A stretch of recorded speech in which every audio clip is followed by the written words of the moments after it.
One of them knew a lot about fishing, and it wasn't Frey. I feel like there's a severe lack of characters in RPGs that like fishing for how integral it is to survival in coastal communities.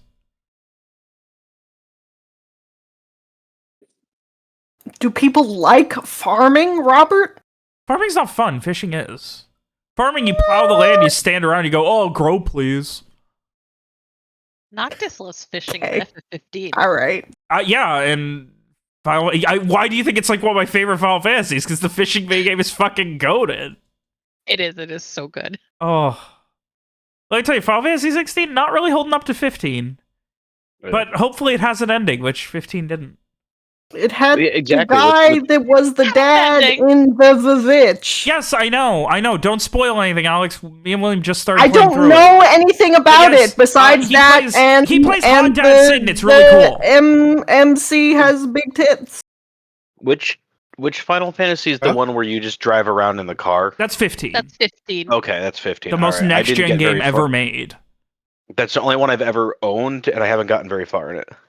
It's not the best representative of a Final Fantasy, but it's a very fun and wacky and weird and unique game. Until they ran out of budget, so the last third of the game is a corridor where you only play as one character. I mean, you only play as one character. You know what I mean. Okay, yes, he is solo for one chapter. Yeah, two chapters. It feels like forever. I enjoyed that part of the game, but I get the sense that I'm one of the few who did before they patched it to make it easier. I need to finish that game properly. I know what happens, and I played through most of it. I've just I always lose steam around the end. It's at its best when it's just 4 dudes hanging out, going fishing and camping. Oh, absolutely. I love the game. And then you've got your mechanic who dresses in a very mechanical way. Christ. Yep. Yeah, the game is super flawed, but it does the party bonds, their friendship so well. So well. Yep. I've been finding myself having trouble getting into video games lately. I'll play for a couple hours and then I just don't come back to it. I have that with some games where I just realize I don't like them and I'm not going to force myself to play them. I tried Stranger of Paradise Final Fantasy Origin. I think that's what it's called.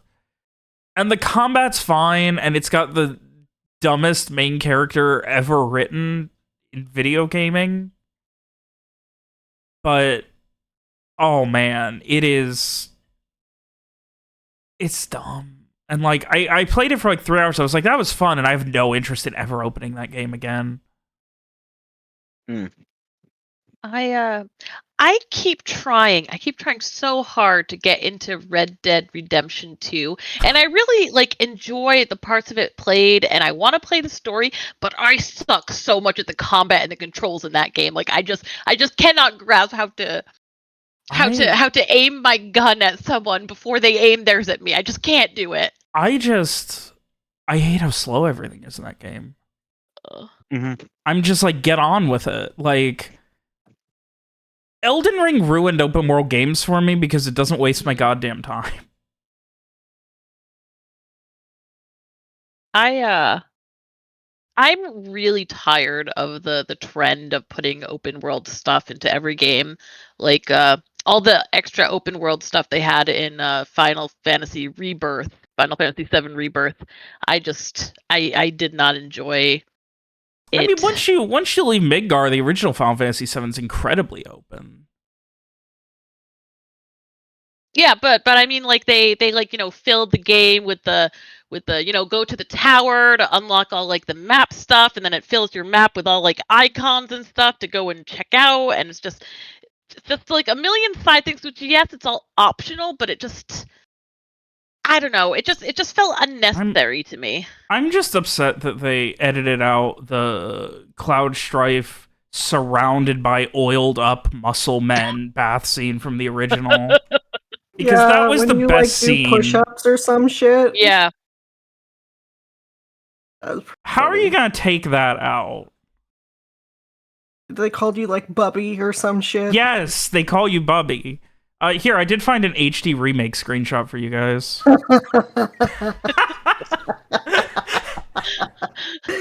That's all I wanted in that. But they couldn't give it to me. Could they make the story make sense? No. Did they fix how dumb Cloud's backstory was? No.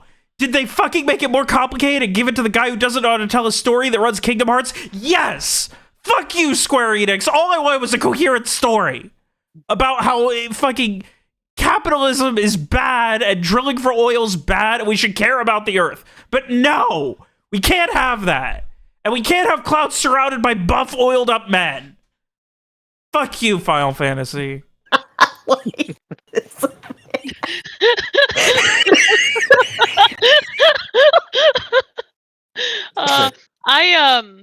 I got into playing Final Fantasy games way after FF7 first came out. So like obviously when I finally went and played it, I knew all about Sephiroth, but like he was just so annoying in the remakes. He's just popping out of he's just popping up everywhere just to psych out Cloud. It was ridiculous. Listen, they have to. How are they gonna put him on the box art or something if he's not there all the time? Because I think he only shows up once in Midgar, and that's when he kills the president of Shinra. He doesn't even show up. It's just like his sword through Shinra guy's like chest. Yeah.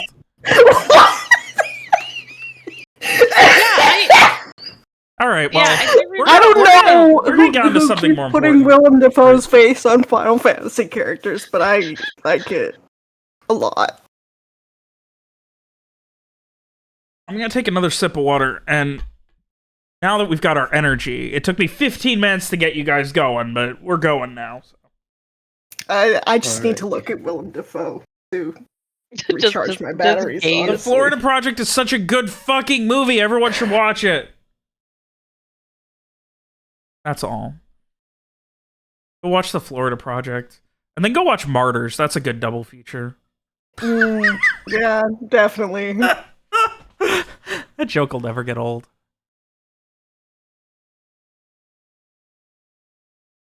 Ugh. We got jokes here. We tell jokes. Alex, do you tell jokes? No. I got one. How long it took to start this session. Bada boom, boom, bam! Actually, if we start it by 8:30, that's pretty good for us. Okay, that's it. You're losing permissions. You're losing permissions. I'm going into the server right now. No! I should get one ascension. After the investigation into Corval and the ensuing clusterfuck in trying to save the guards who were working with the unknown man known as Vale that ended with a massive explosion caused by the revived Silas Tyrell. The group, you all made your way, escaping with all of the refugees from the Tyrell Manor basement that were being experimented on, sacrificed, all of the above. And had an arduous couple of days in the snow and bitter cold before finally making it to the West River Crossing Bastion, where things went from bad to worse as Frey's attempt to find Rowan's spirit instead found something darker that was eventually able to convince him to try and kill one of the guards there while you were all under their protection. The ensuing chase, melee, and fight, and, well, overall secondary clusterfuck ended with Frey barely saving the woman's life, and then Frey nearly dying himself. But able to fake it and explain the situation to the rest of the party, he was able to escape and leave the guards of the Bastion none the wiser. thinking perhaps a wild animal stole the body. The next few days were spent traveling, going over your story, the investigations into what happened, before eventually Frey, and then the next morning, the next afternoon, the rest of the party reached back to the manor that you called home for so very long, the Valari estate. And it was here that you all met up with a new possible ally? Strange, someone very well trusted by Zane himself, by the name of Samar. They had a missive stating that they were able to pretty much do whatever they needed to in regards to the Valari estate, the company, anything. And they seem to have some secrets, a secret identity. All of it was, if not cagey, at least, well, it was cagey.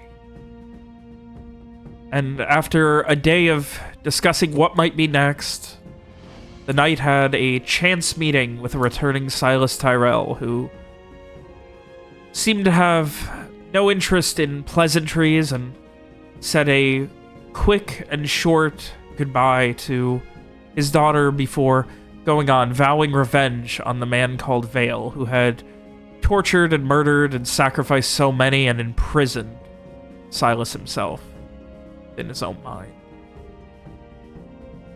But just as things seemed like they might be taking a turn and you would finally have a break, who would walk up to your door here at the Valari estate but your two traveling companions, supportive and not at all murdery or crazy, Cassie and Molly. And curiously enough, they were not alone, but seemed to be accompanied by another of your old acquaintances from far, far away, Captain Wallace. So as they reach into the main foyer and living rooms of the Valari estate, I ask unto you all. Samar, Shrieg, Frey, Garrett, and Mira. It's late. It's exhaustingly late already after the days you've had. You have guests. What are you guys doing? I believe some of us were not there yet. Okay. Oh, it's fine. Yeah, we also have a passed out Lucian Ray guy. So. Yeah, that too. We were gonna just dump him in an alley, I believe. Yes, correct. Yeah. Yep. We're getting ready to do that when these three showed up. Yeah. Yeah, I think Frey had been the only one who had greeted them because he had been fetched personally, because he had been personally asked for. So yeah, there's definitely that kind of moment of prolonged silence as his eyes go from Cassie to Molly, but definitely kind of, linger on Wallace. I didn't, right, of course, if I may, what are you all doing here? At this point, Molly slowly begins to open her mouth, and then Wallace just kind of, well, these two girls are, and then Cassie. So, okay, and then it just becomes a clusterfuck as they all start trying to talk over each other. Wallace keeps getting louder, Cassie keeps getting more and more quick, and Molly just keeps trying to shush her up, which makes her get louder, and this continues for about 3 minutes. With Wallace seemingly trained already to deal with this, and not really surprised by what's going on. Frey's just kind of trying to interrupt, like putting his hands up, just like, hold on, Perps. Do we want to? Do you want to say hello to everyone? I don't quite know where they are right now, but Give me a I don't know. Give me a charisma convince. Let's see how well you can interrupt. All right. Okay. I should have said constitution convince to see how long you can go interrupting. Maybe next time. After a couple of minutes, finally, Cassie kind of like, okay, so, all I'm saying is, and then at this point, Wallace puts his hand on our shoulder, is like, come on, just give him all a minute. We're gonna get this all explained.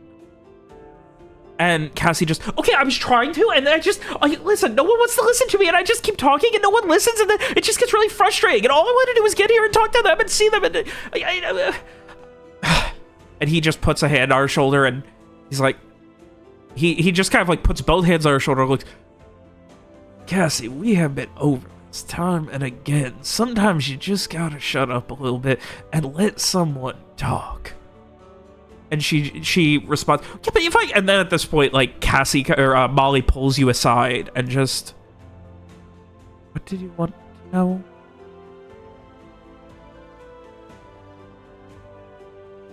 Wait, Molly pulled Freya aside? Yeah. What did she ask? What did you want to know, exactly? I don't remember where this began. It's, And she just motions back to them. Well, what you're all doing here for starters, I know that you had, you both seem pretty set on going your own way for a while. And how did you meet Captain Wallace? She kind of looks at Cassie and she ran into him. Literally ran into him while we were walking. About, and she thinks, a month ago? And she's a talker, and she just kind of shrugs. When he heard that all this, and you were here, she said she would help him find you, and she shrugs at this point. I don't understand her all that well. And she just smiles at Cassie.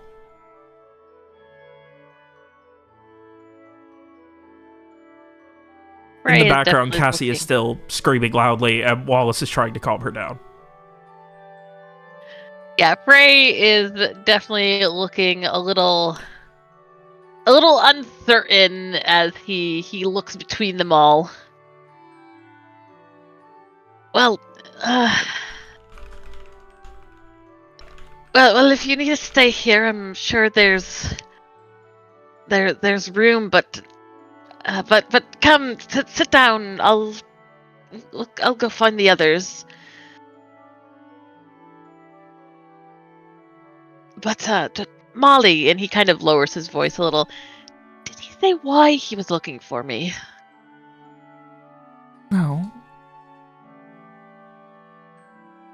Just that he needed to see you, and he knew you by name and everything, so...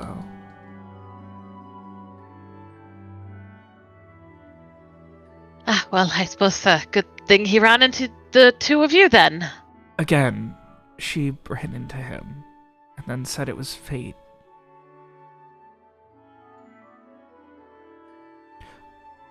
And then... And she kind of, like, scrunches her face a little bit. Like, a week ago, 2 weeks, week and a half, she woke up one night screaming, and she said Rowan was going to die, and she had to find you guys, and I told her she was crazy.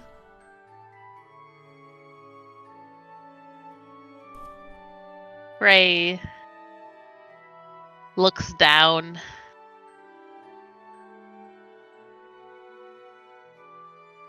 No, she's not crazy. We did lose him. All too recently. How could she have... At that, there is silence, and Cassie just stares at you, tears welling up in her eyes.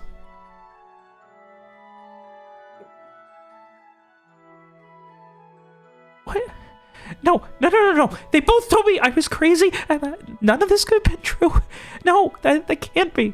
No. They convinced me that I was going crazy, that it couldn't be real. There was nothing you could have done. There was nothing any of us could have done. I'm sorry.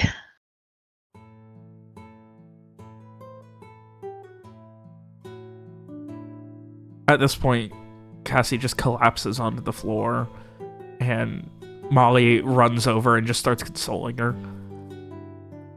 Wallace pats her on the shoulder and, like, very subtly, just under his breath, "You're gonna be alright, kid," and makes his way over to you, his hands in his greatcoat pockets.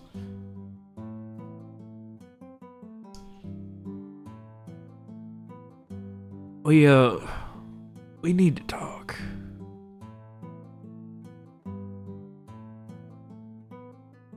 Well, I certainly have some questions for you. Don't know that I'm gonna have much in the way of answers, but we can certainly try. Well, I suppose I didn't really expect you to have any for me. At least none you'd volunteer. Fine, we can talk, but I should go find the others, make sure that Molly and Cassie are looked after.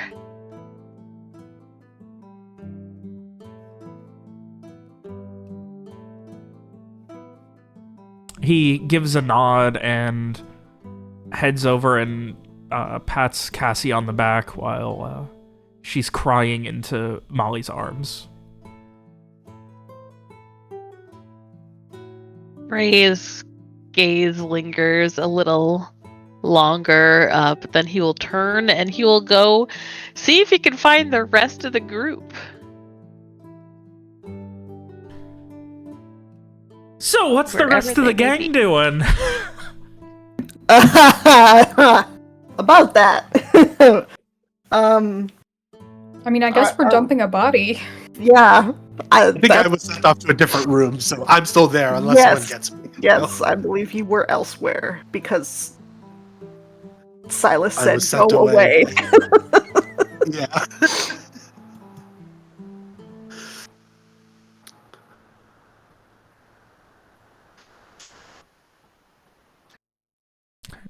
Yeah, so I guess we're carrying an unconscious man away. Through the house?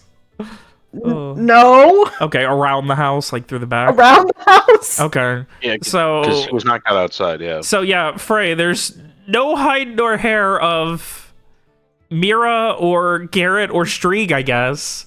But you would have known that Samar came inside at some point. Okay. The one person you don't need. What is Samar doing?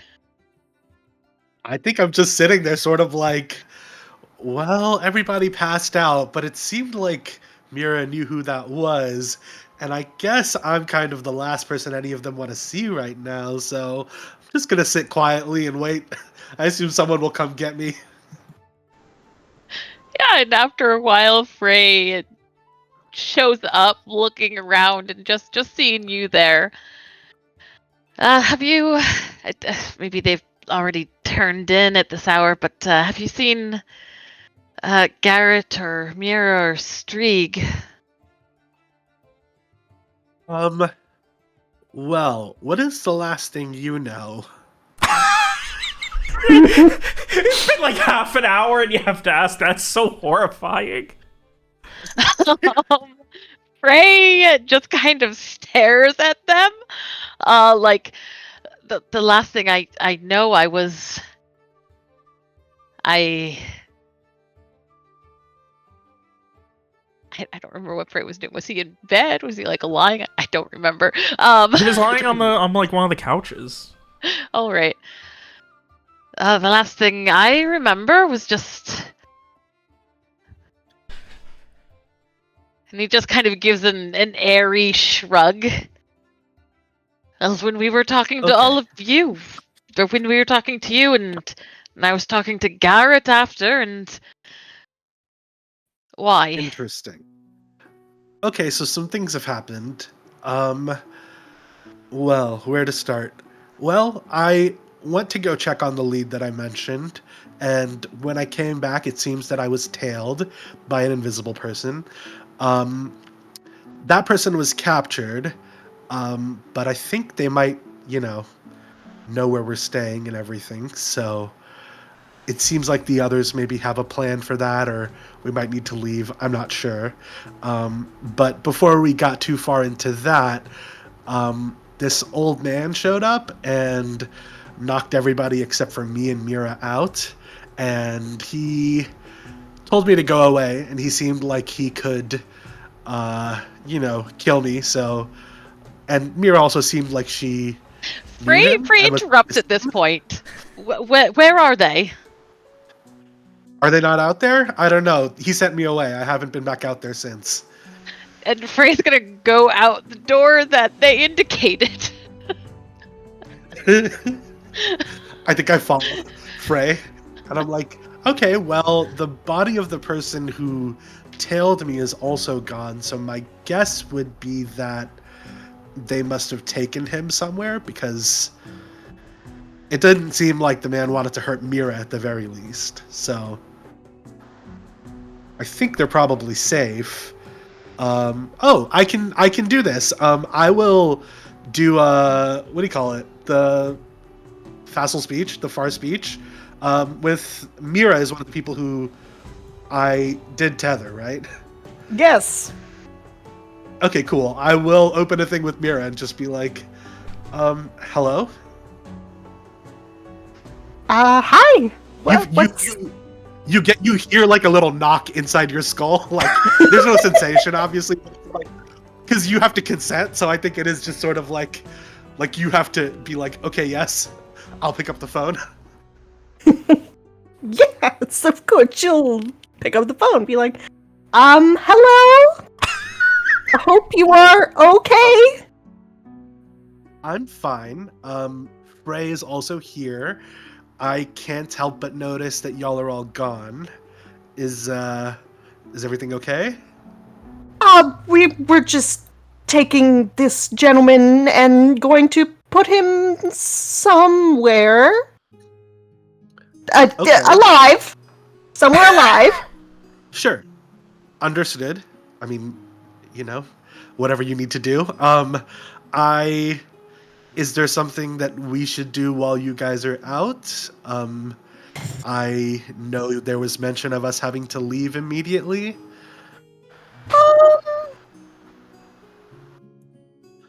I can I like confer with the other two in between? Yeah. Doing the summer phone, or Yeah, I mean, I only hear whatever you choose to say to me, right. So you can just be like, give me a second, and then, Yeah. put me on hold. 1 second. Are we, when we get back, Sure. This is Mira addressing Garrett and Streak, are we going to be leaving to, your house, Garrett, or? Yes. Yeah, we would be going back to my house, I guess. Okay. Back to the summer phone. Yeah, we were thinking of just going to, Garrett's estate, or his wife's estate, I guess. Okay, I will let Frey know. It seems like we might also have some guests here, based on I heard the door, so I'll let Frey know and figure out what that's about, but we'll be ready. Okay. Do you know who? Let me ask. I will turn to Frey and say, Mira would like to know who the guests are. It sounded like there were some people who showed up. Yes, you can tell her that it was Molly and Cassie. Okay. Yeah, I'll relay that to Mira. Frey says Molly and Cassie. Again, addressing this to Garrett and Streak. Oh, Molly and Cassie are here. There, I mean. Oh, They came back? they came back? I thought they left. I guess? What are they doing here? I don't know. Apparently they showed up or something? Well, She kind of shrugs. well, once we drop this guy off, we head back, meet up with everyone, and then how did they even know to come here? I don't remember. Did we tell them we were here? I don't think so. I don't think we I don't think remember. we did. Nope. So that's weird, right? Yeah, it's very weird that they found us Mira here. nods hesitantly.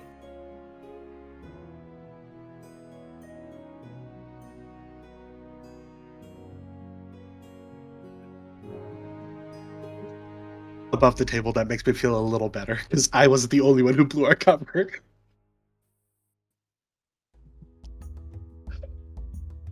What should I Oh. tell Summer? Just to wait for us to get back? Yeah, wait for us to get back. We shouldn't be too long. We're just dropping the guy off, right? Yes. Yes. No, just pick the Summer phone back up. Could you just wait to do anything until we get back? It shouldn't take too long. We're just gonna put this man down somewhere safe. Sure. Whatever is easiest for you. That works. We will wait. Thank you. Bye. Smiley face. Yeah. I just get the sense that whenever there's some kind of mental communication with Mira, you just get the sense that she is like happy, polite. Oh yeah, You and would- you can you would- send thoughts and images too through the summer phone. So you can't send an emoji. Yeah, there you go. Great. You get like a sheepish a smiley emoji back, and then I hang up. Oh, All right. Yeah, I turn to Frey. They would like for us to just wait until they get back. Apparently, it shouldn't take them too long. All right then. Suppose I'll send them into the sitting room. Okay. Would you prefer I avoid them? It sounds like you know who they are.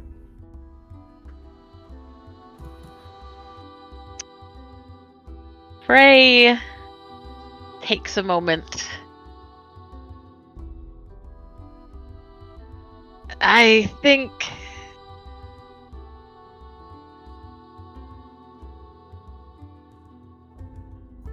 things are a bit emotional right now.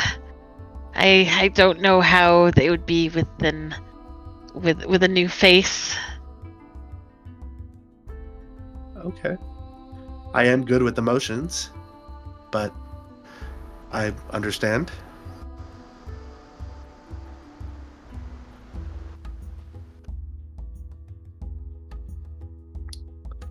Well, I'll show them in then. And hopefully Okay. it won't take too long to get back. Sure. I will stay out of the way. I will go sit back at whatever table I was sitting at quietly. And Frey will go back to Cassie, Molly, and Captain Wallace. So the others should be back soon, but it seems like we might actually not be staying here too much longer. But here, I don't. It'll be more comfortable if you come and sit down. And he goes over, kind of, putting a gentle hand on Cassie's shoulder.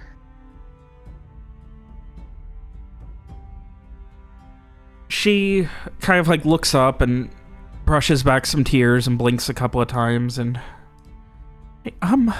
okay, we'll wait till everyone gets back and we won't go anywhere until they do, right? Okay, great. Yes, of course. And he'll look over at Wallace.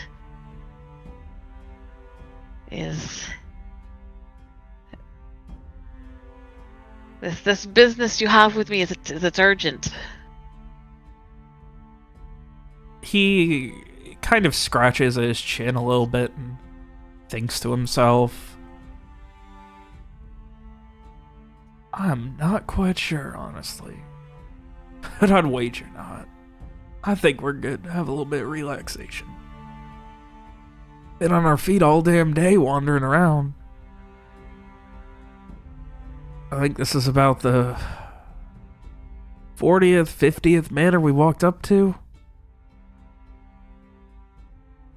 You've just been asking at all of them. Well, not quite. And he like motions towards Cassie. She was convinced that y'all were at that one, then that one, then that one, then you get the picture. He frowns a little. Well, sounds like you have been quite busy. Yes, let's go and can sit and wait. So they won't be too long, and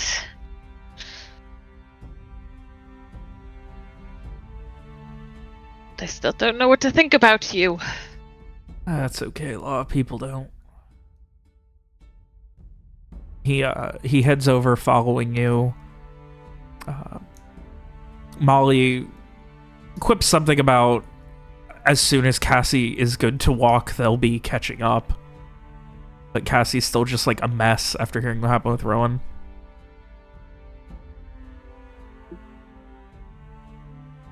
All right, then yeah, I guess we will settle down and wait. And once you sit down, Wallace just kind of like sits across from you, finally taking off his jacket and hanging it over the back of the chair, and kind of like steeples his hands, putting his elbows on his knees, and leans forward. So, Mr. Frey, why didn't you save him?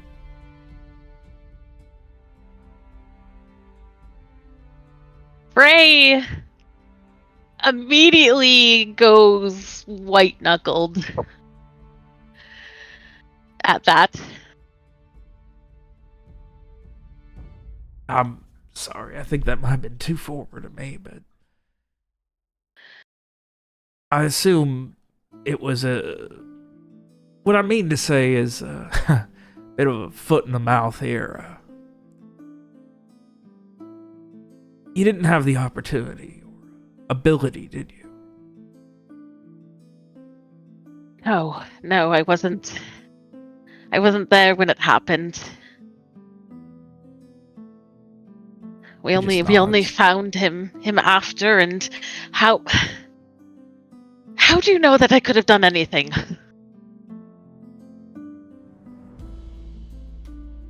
Because I know about what you can do.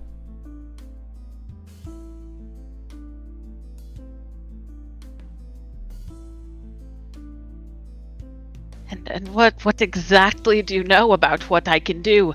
I barely know about what I can do. Oh, I do not mean to say that know the source of it, just that it is something. It is a gift, and one with many possibilities.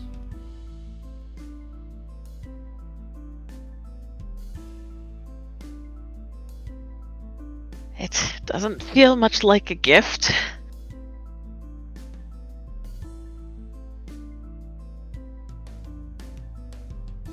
Would I have saved Rohan? He just kind of narrows his eyes, and he doesn't say anything. He just kind of waits to see if you say anything else.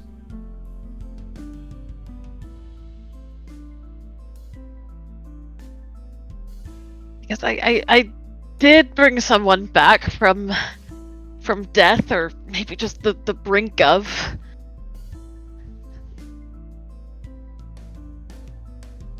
Could I have done that for Rohan too? Could I? Is it too late now? Could I go back and do it still? If we could find his body. He shakes his head.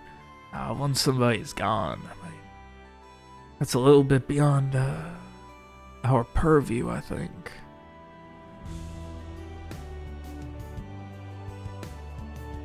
You said our purview. He nods.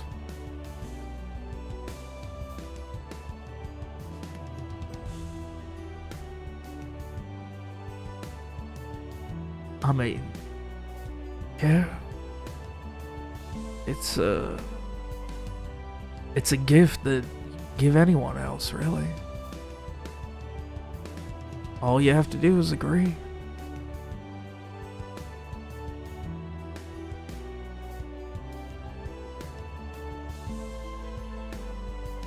He considers for a second. Of course, I wouldn't go around all willy-nilly offering it to every peasant farmer on the side of the road, but sometimes a gift's a gift and you have to take it.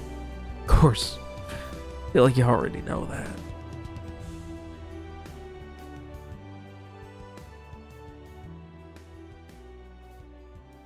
You really call it a gift if you had no choice in the matter?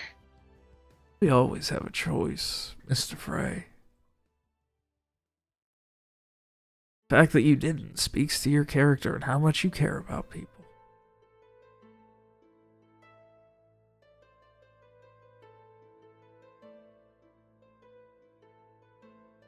But I didn't have a choice. I never asked for this. I never wanted it.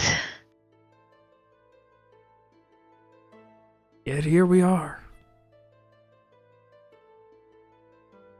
Something you've used, something you've offered. A way to save people. A way to help them.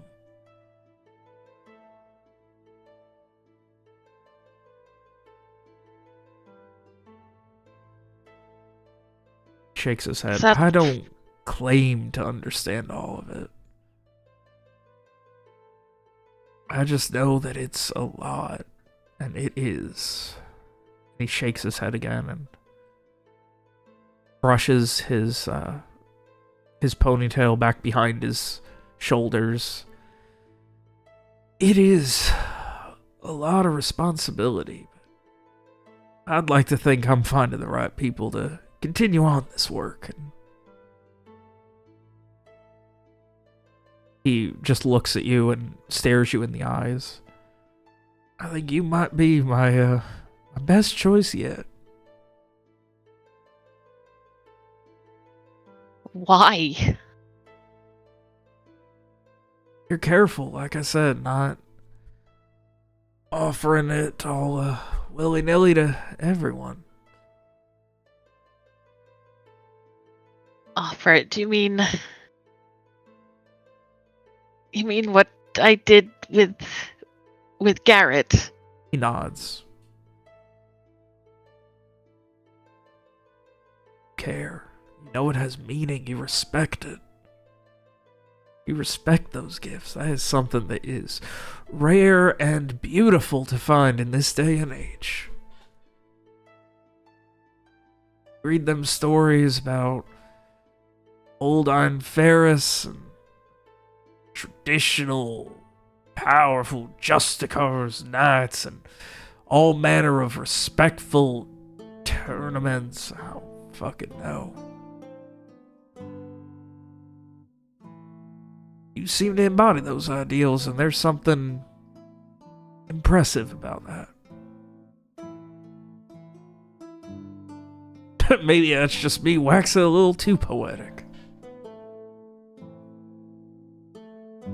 You can pretty it up as much as you like, but there's still a cost to it, and I don't understand yet what it is. I don't even really understand what's going to happen to Garrett. Shakes his head. Neither do I, and perhaps that's why I'm here, hoping you can find out for me.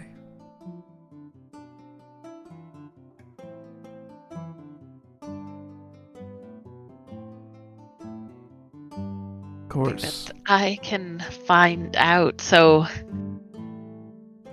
how can you not know?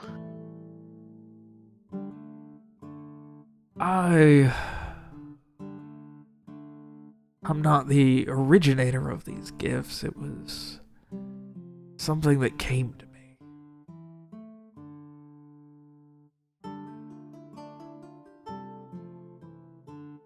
I told you about, I'm sure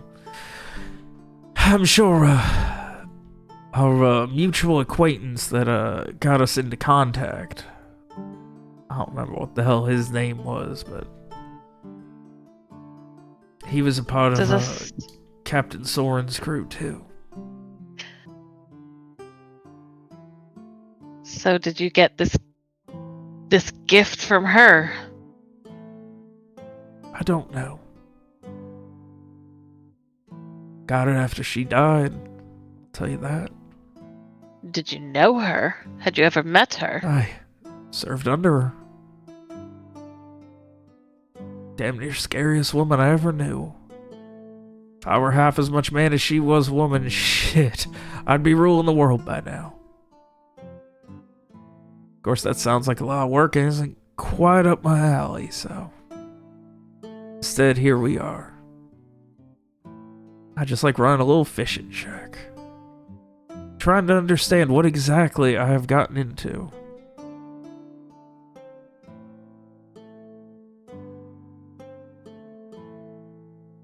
Were you one of the ones who mutinied? I was a quiet bystander.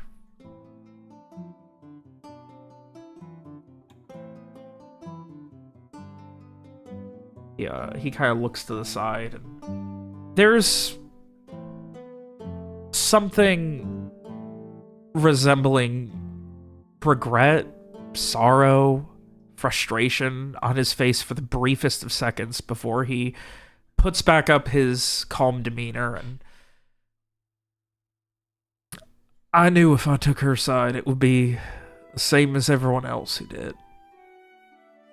Thrown overboard if you were in bad graces, and throat slit if you were in good and well respected. I probably would have been somewhere in the middle. Hope to bleed out before some Umbrae out there and the Ophirian got me. So I kept my mouth shut. I felt awful letting her go out like that, but shakes his head. We were drifting, there was no wind, nothing. It's another dark night. Felt like only a matter of time before some umbral leviathan came and took us. Of course, Captain Soren died and we found the wind again. Everyone thought she was cursed. She was the worst of everything, but old Maddie, she was a damn fighter to the last. I think if they get her when she's not asleep, if she had her damn blade, she would have cut down every one of them and sailed us back to get more. So yeah, I regret letting her die, but I wasn't stopping it. Maybe in a strange way, whatever the curse of Captain Soren is, maybe that's our deal. Maybe it's not. Shit, couldn't tell you. But what I do know is, after she died, things started happening. We were the beginning. I think, for my 2 copper, I think that all this curse of Captain Soren, songs, the paranoia, idiocy, I think it's from people not respecting that gift.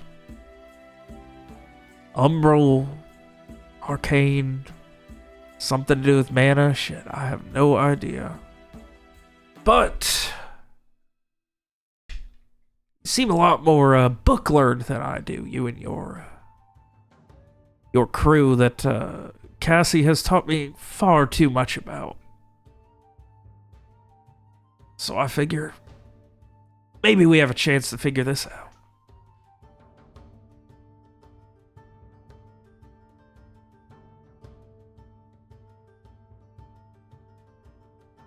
But do you hope to stick around for a while then, while we try to piece together this mystery for you? Oh, no, it smells like shit here. I need some salt water in my lungs.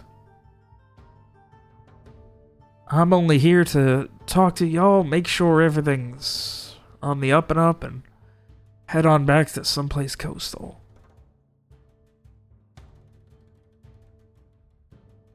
Don't get me wrong, I have always wanted to see those little boat lanterns on the river south of here, but not as much as I would like to see a ship launched from a port and, well, he shrugs at that point and just trails off.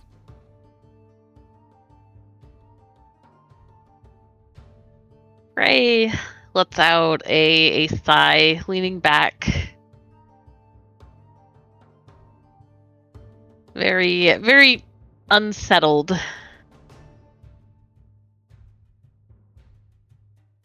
I wouldn't even know where to start looking for answers. That makes 2 of us.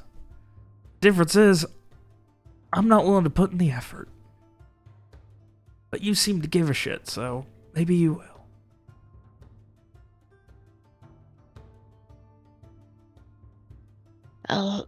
Let me ask you this. Because I've been able to sense things, to see things, feel the dead, like a cold touch, since before I met you. He raises an eyebrow at that.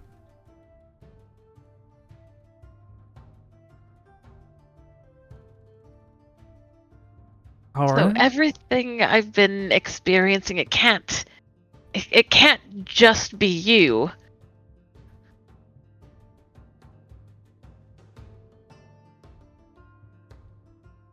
So where's the line? What is it exactly that you've done?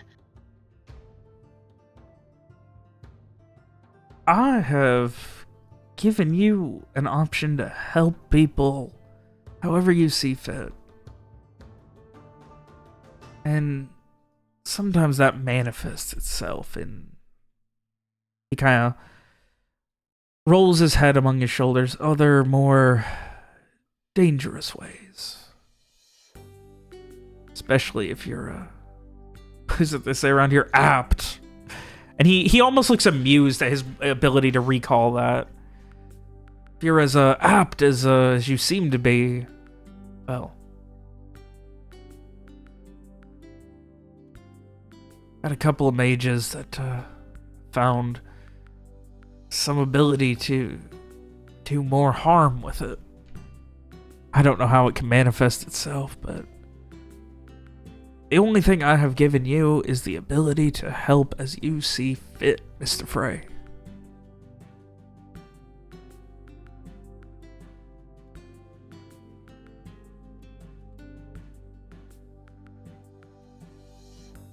As I see fit.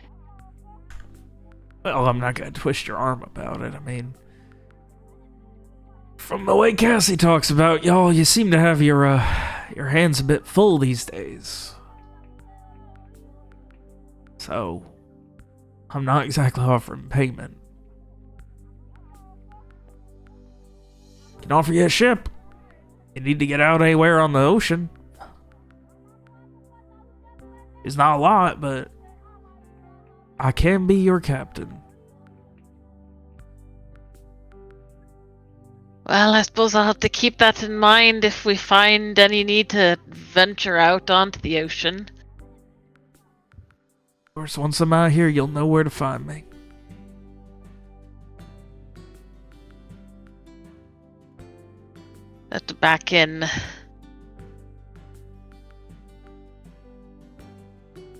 Back in Fortuna Sol, your little shop. A little shop, yeah. Of course, the way things are going out there, I might want to get a move on. Not much for, and he just kind of like pauses a bit and thinks back, and not much for all this fanciness out here, but might end up getting out to Alice here with all the general strangeties out in Fortuna Sol these days. There have been attacks. A couple of Sacred Blade offices been blown to high smithereens lately.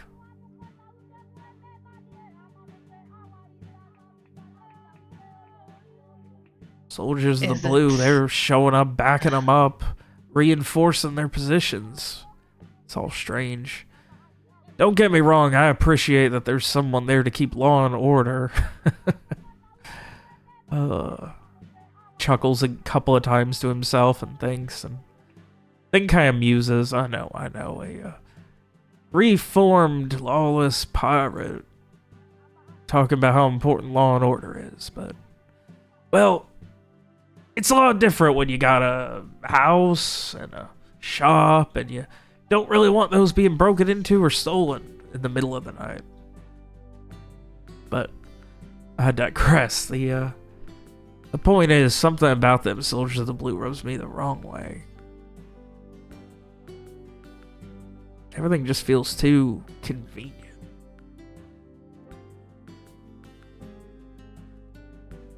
Well, I don't doubt you there. We may end up heading that way, regardless. Oh. Make a choice soon, I can wait. I'm more than willing to help a friend. Assuming that's what we are. I don't quite know what we are yet, but sure, if that's the word you'd like to use for it. At this point, he sits back and crosses his legs, holds his arms out. I would like to consider everyone that is willing to accept me into such a beautiful home as a personal friend of mine. Even if it isn't yours. Head of the Navy, huh? Interesting company y'all keep.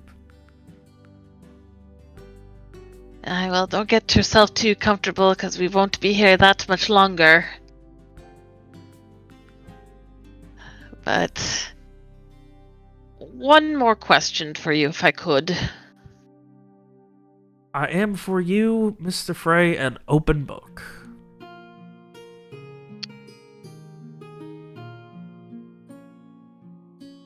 This gift, my gift, things it could potentially offer you, is that a temptation you would take? knowing what you do. You're asking if you offered me something, if I would take it? Frey nods. He scrunches his face up and shakes his head. I want to know more about it, but I certainly don't want for anything in this world. Nothing that could really happen. A chance to go back, maybe. But for old Maddie, to begin honorable death, he shrugs. Otherwise, I can't say. I can't quite say. I want to know what it is, what this deal is, what this offer, what the real cost is, if anything, if nothing. Everything's got a cost. Inapt. I know mages, they talk about, oh yeah, I blast you with the biggest fire you've ever seen, but whew boy, 20 minutes later they are passed out on the floor sleeping. That's why they're none too reliable when, well, 16-pounder to the side, broadside's gonna be a little more reliable.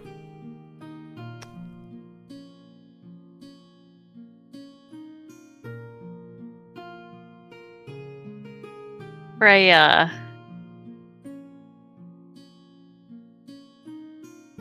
He sits back, arms crossed. Definitely a touch of anxiety in his posture.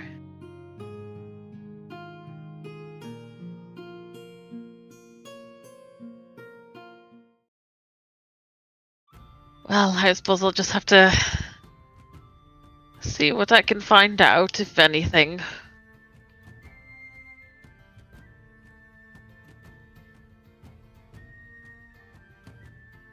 I would very much appreciate that.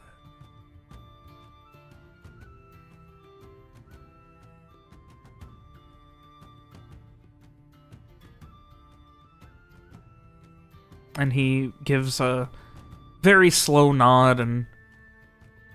Y'all got... I don't know... wine... alcohol... anything? I'm sure y'all do. Can I find one of your servants, go get something?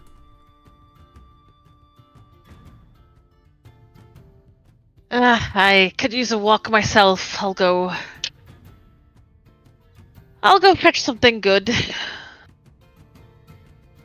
Alright, well, I will wait here then. Alright, I guess Frey will get to his feet and head down to the wine basement.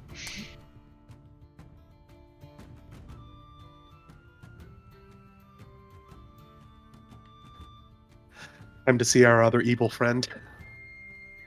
I was thinking, is he still down there, or did we tell him to fuck off yet? He's still down there. He is still down there. Still down there. Yeah, not yet.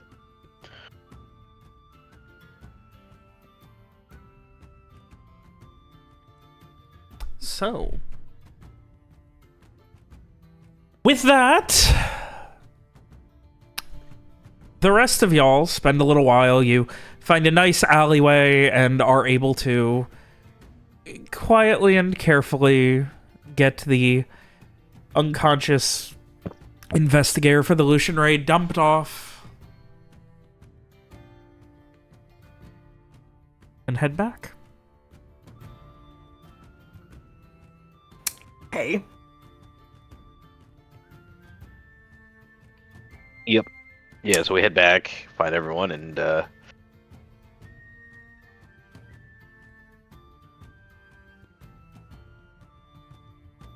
yeah, I mean, whatever. It's up to you guys now. I got nothing. Like, it's up to you guys what you want to do.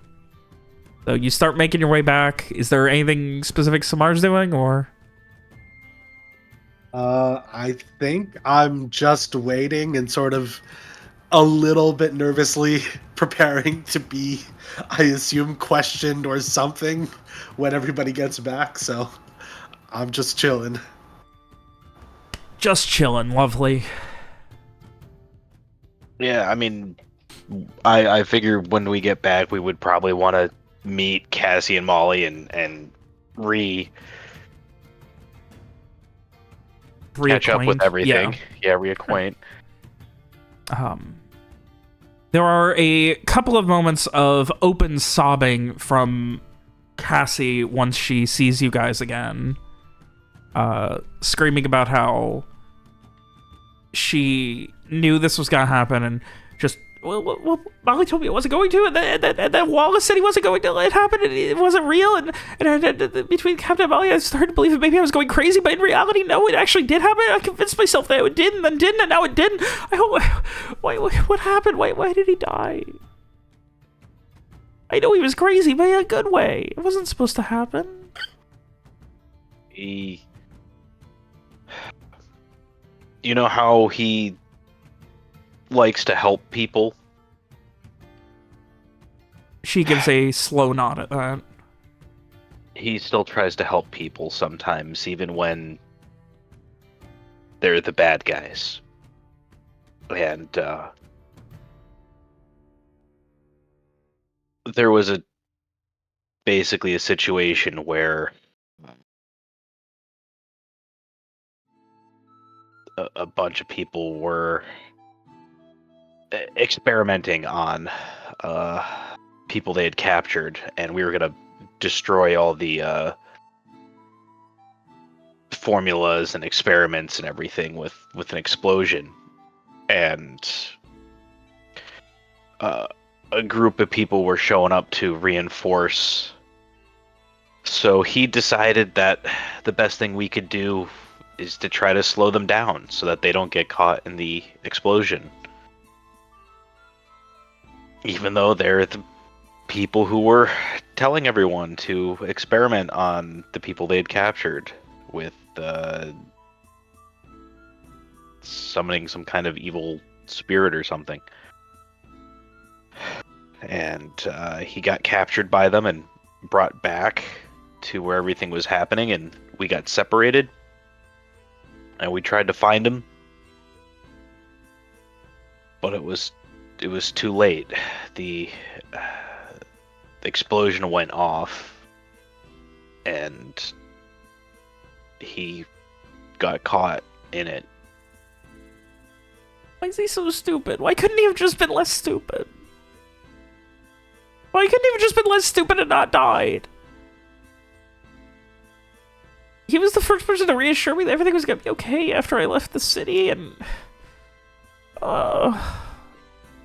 she just kind of exhaustedly just slumps her shoulders and shakes her head. Molly puts a hand on her back and just begins rubbing it and doesn't really say anything, and after a second, Cassie just kind of looks up at her and smiles, then looks back at you. At least he was consistent, I guess. Why did I know he was gonna die? If I knew he was gonna die and I knew I was gonna die, but I didn't and he did, why did that happen? It's not fair. What if I think one of you were gonna die? Should I try and find a way to warn you? What if it's too late? What if by the time I'm told that you're gonna die, it already is going to happen and I'm not able to stop it in time? What if I'm just supposed to know that horrible things are gonna happen and then I can't do anything about it? It's like some sort of magical torture. I don't know, a week and a half ago? Okay. A week and a half ago? How long ago was that? This is to Robert. How long ago was that before the explosion happened? A week and a half would have been about 10 or 11 days. The explosion was about 10 or 11 days ago. It was on the 22nd, leap day. So it was like the day of is when she found out. Thereabouts, yeah. Thereabouts. All right. There wouldn't have been time to warn any of us. See, but if I know these things, I know they're gonna happen, and I can't warn anyone, then it's just torturing me all over again, just without the ability to have any ignorance, and it's just torture. It's not fair. Am I in the room? Did you guys let me come in with you? I don't see I why wouldn't have wouldn't stopped have. you from coming in. Okay. I think I will speak up a little bit and say, like, Hi, you don't know me, but my name is Summer, and I don't know if this helps, but You waited here for a few if days for it them, sounds like right?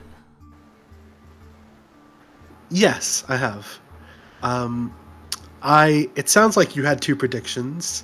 One is that Rohan was gonna die, and one is that you were gonna die, and it sounds like one of them was right and the other one was wrong. So maybe it's comforting to know that even if you find out, even if you see these things that are going to happen, you never know which one is going to be right or wrong, so you can treat all of them like they're wrong. Garrett, Molly whispers to you, "That's the stupidest thing I've ever heard. I really want to slit their throat." They're I don't new. like them. They're new. I don't want to get right into this throat I slitting won't. yet. I promised Molly. I Okay. promised Cassie. Okay, With but himself. that was kind of a dumb thing to say. Yeah. You all. Garrett turns and looks at Samara and gives a big smile, like, yeah, that's a great thing to have said. It's a good point, but then he's like, yeah, no, that was. But really if half of kinda- everything's right and I treat it as wrong, isn't that really stupid? That's like just saying But- that, like, if everyone tells me our name, I just shouldn't believe them and should just think everyone's lying? No, because the question is whether or not you can do anything about it. And if you try to change something that wasn't going to happen anyway, it's equally possible that you're making things worse. So it's just not your responsibility, maybe, is what I'm saying. Well, then why do I And know these things? it doesn't have to. If it's not my responsibility I don't to know. deal with it, why do I find out about it? Well, it sounds like this one you found out when it happened, which is when everybody else found out too.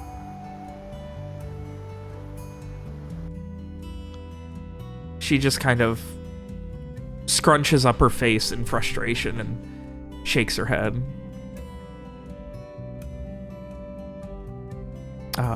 Meanwhile, Frey, you get a bottle of wine, head back, and as you are reaching the, like, you know, you've got glasses and you begin pouring them, and that's when you can hear the inimitable voice of Cassie screaming and echoing from down the hall.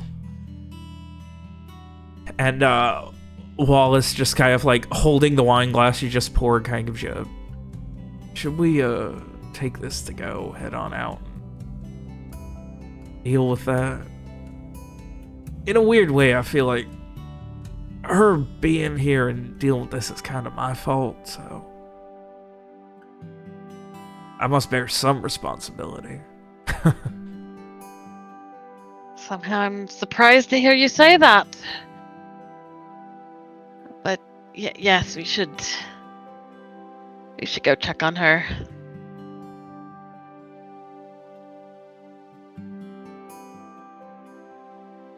And as you guys are listening to Cassie scream, in the doorway you see Frey, and right behind him, Captain Wallace. They are holding wine glasses. I guess Frey's also got a bottle of wine.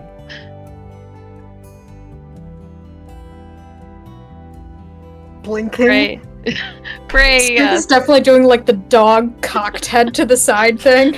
Precisely. yeah, Frey steps in, and I thought we might need this. And he'll go and set the bottle down on the coffee table or whatever is in here.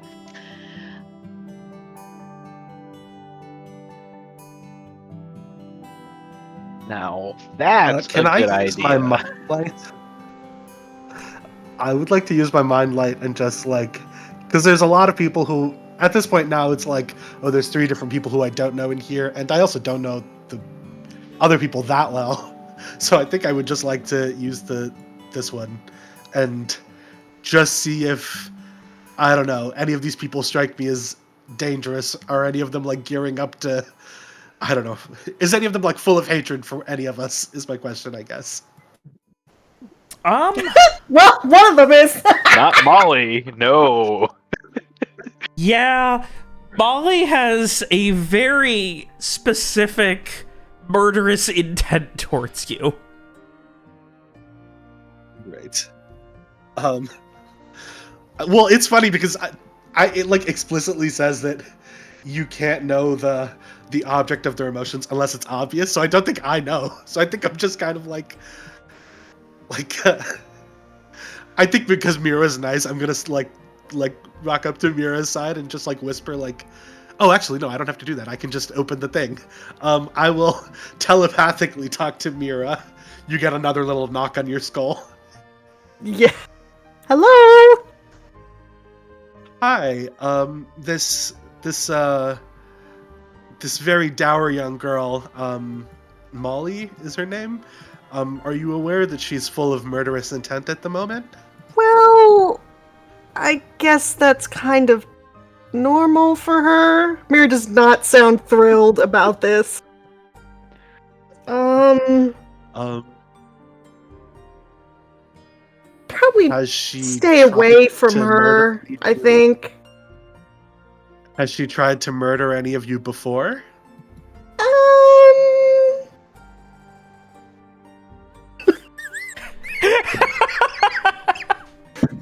This string. Yeah. Kind of.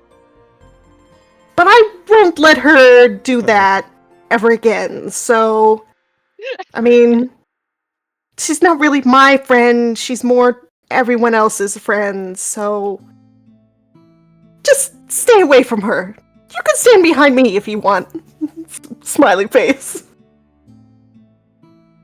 Okay. I'm just gonna silently walk over and stand behind Mira. Other relevant pieces. I'm like peeking out from her shoulder. Cassie is open sorrow, like just weeping sorrow. And from what you're gathering, there is no strong emotional state from Wallace at all. Ugh. Okay. Interesting. Okay, fair enough.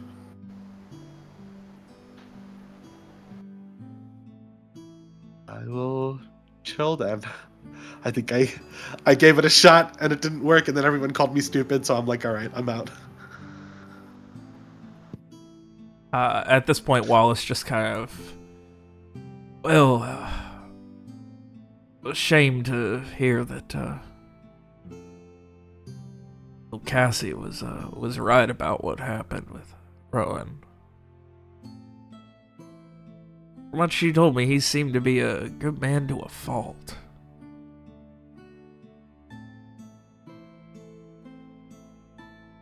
Now, He was a good... he just kind of gives a half-hearted nod. I do not want to be interrupting too much, but he motions to Cassie. She insisted I come with for this initial reunion. He shrugs at that. But, well... Didn't we meet you in Fortuny's Soul? That was me. Mira looks confused. I'm just, I was here to ask a bit of a favor of Mr. Frey here.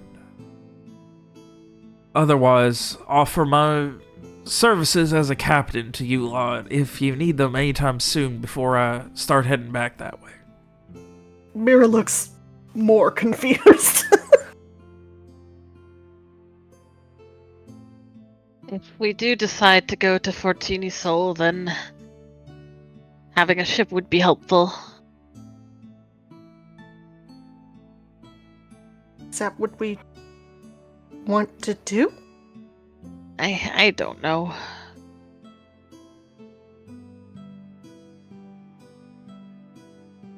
Mira, like, looks around at the rest of the group. Well, that is the last place that we know of Zane being.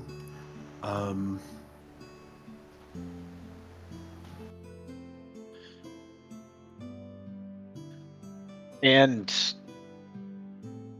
it would be somewhere to go to get out of here, seeing as how the Lucian Ray apparently knows to check out this place. As much as I did say that we could move to my house, I still don't know if it's really safe to go there. What with the Bright having damaged it, and looking probably for us. Osmond's ties, the whole thing with the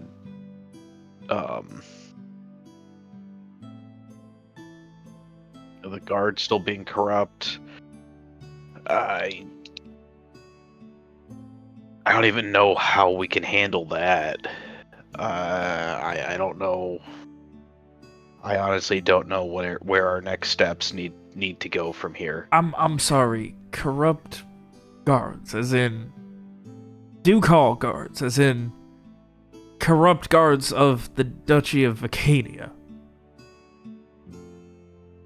Oh, Yeah, they had a that's cult. It was a whole right. thing. There I'm still sorry, is a whole thing. The most trusted guards in Idara.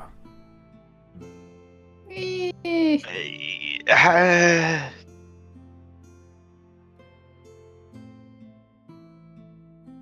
Kara's would kind of not looking mind around being... like, do we want to bring Wallace in on any of this? Well, I, for one, would rather be far away from them right now. what's Suppose the if catch here? Are you just doing this out of the goodness of your heart, or like, what's your play? I just needed Mr. Frey's assistance with something, and if I can push you all along to help him with that, well, either way, I thought it was worth a shot. Coming up this way in the coldest damn weeks of the year to freeze my ass off in clothes that are not quite ready for it. He motions to the coat that he currently has hoisted over his shoulder and shrugs again. I never really been one for the real cold.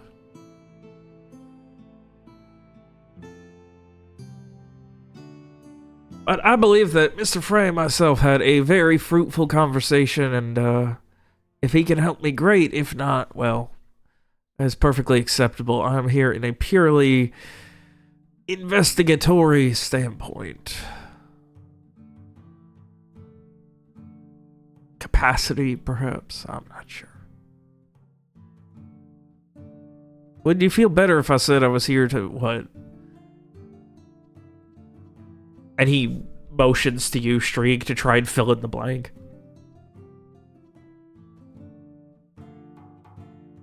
I have no idea, honestly. I just don't really trust anything lately.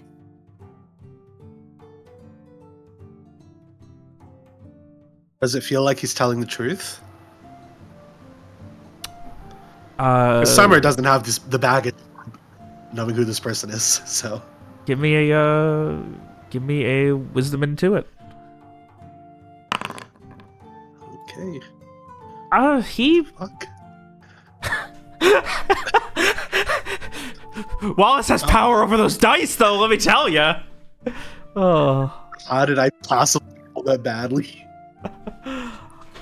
Yeah, I mean, he seems like he is just here, like, he has a cutlass on him, but nothing else weaponry-wise that you see. He's obviously not dressed for a sort of extended stay, it doesn't look like. And there's the question mark of why the hell he's here with Molly that seems to have thrown a wrench in whatever plans he had, so... I mean... Nothing about him screams a plan to do something evil to you. Okay. Good to know.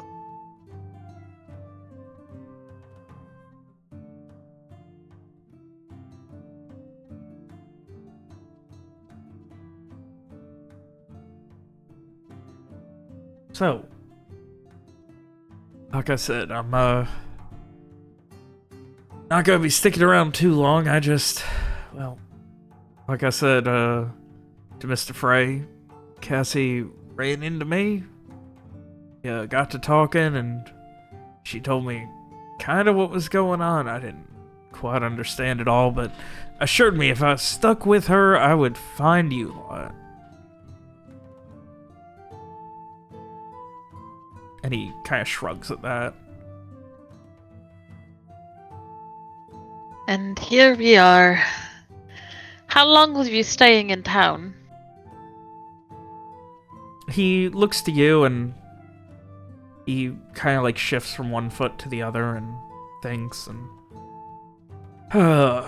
ideally I'll be getting out in the next day or two, as long as doesn't pick up snowing again. Of course, I mean, like I said, plans to get out and see what's next for old Wallace.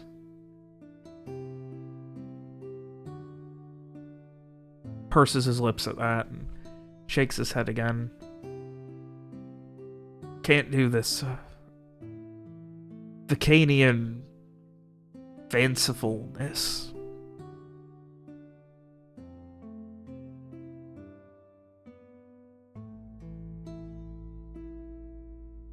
But, of course, if any of y'all have any options, any offers to present me, I'm always more than willing to listen.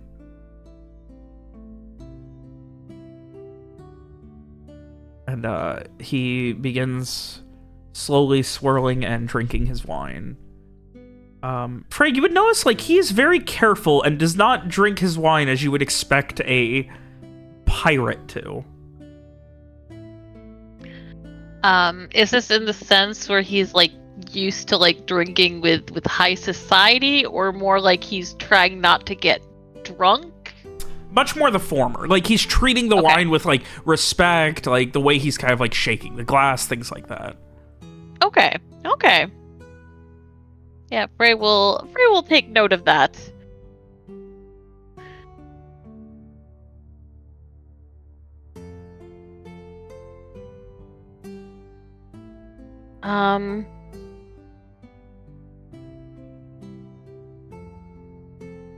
Well, today has certainly been a lot. And he'll look around at the rest of the group, so we'll be... You know, Samar said something about... We might be leaving here? Yeah, I was going to offer the use of the Viacourt Manor, but I'm wondering if that's even still a good idea.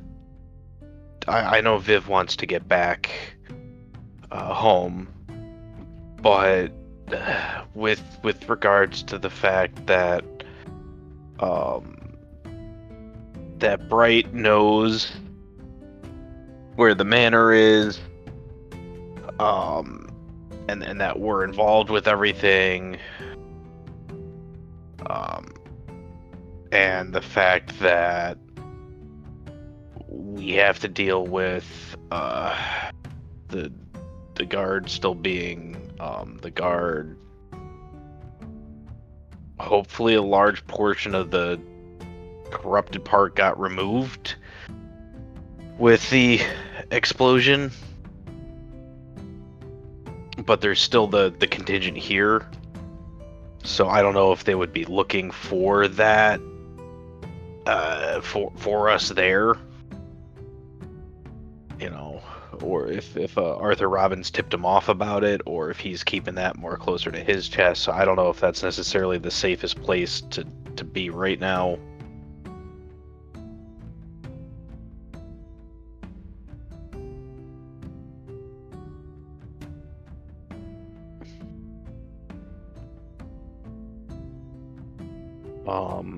If I remember correctly, I think, Frey, did you mention that you were going to do a reading or something of the sort to figure out what might be the best option? Did you have a chance to do that?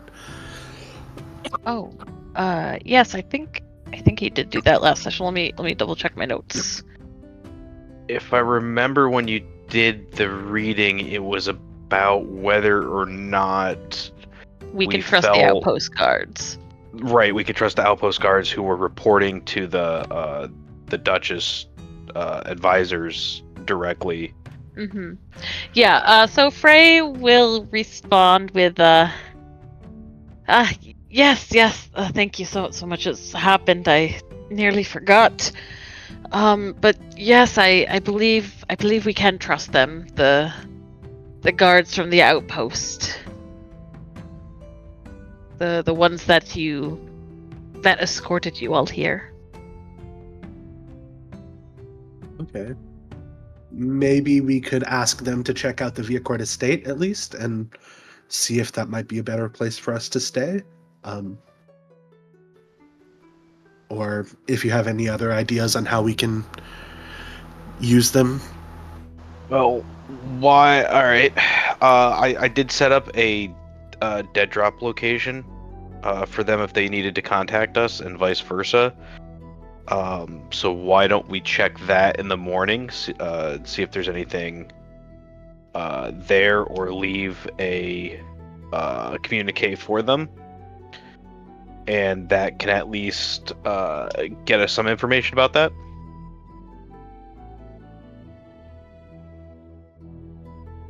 Okay. That sounds good. Because the There whole thing are was things- there. And Sorry, you were saying. If there are things going on in Fortuny Soul, Alex, you're cutting Wouldn't- out. if there are things going on in Fortuny Soul, I wouldn't mind checking on Guarantines. Right.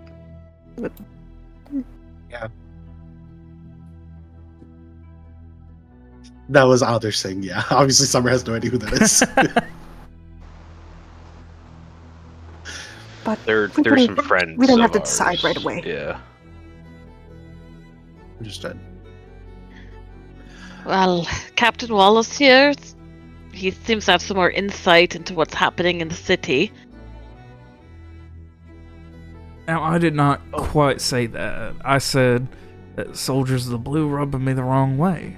That's all. Not that Sacred Blade didn't, but... Oh, I'm a big fan of the status quo. When things change, well...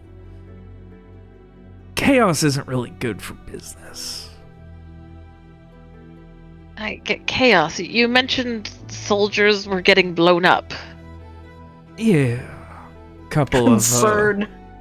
A couple of Sacred Blade offices blown to high smithereens. By whom? No idea.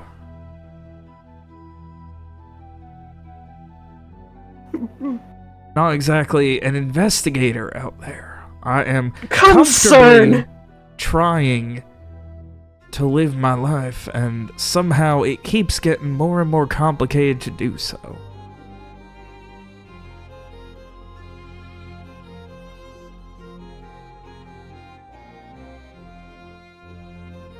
Well, that's certainly interesting news coming out of there. It all just feels too convenient. I don't know what it means, but he shrugs again. It just feels too damn convenient. So, I don't know. Now, at this point, he turns back to, like, Garrett, who I believe brought up Arthur Robbins. Yep. You mentioned a brat. Those are those really powerful mages around these parts, right? Yes. Yes. Now, I don't There's really ever interact with them, thankfully. They don't often make their way beyond Vacanian borders, and when they do, they don't really come into a random fishing crap shop, so...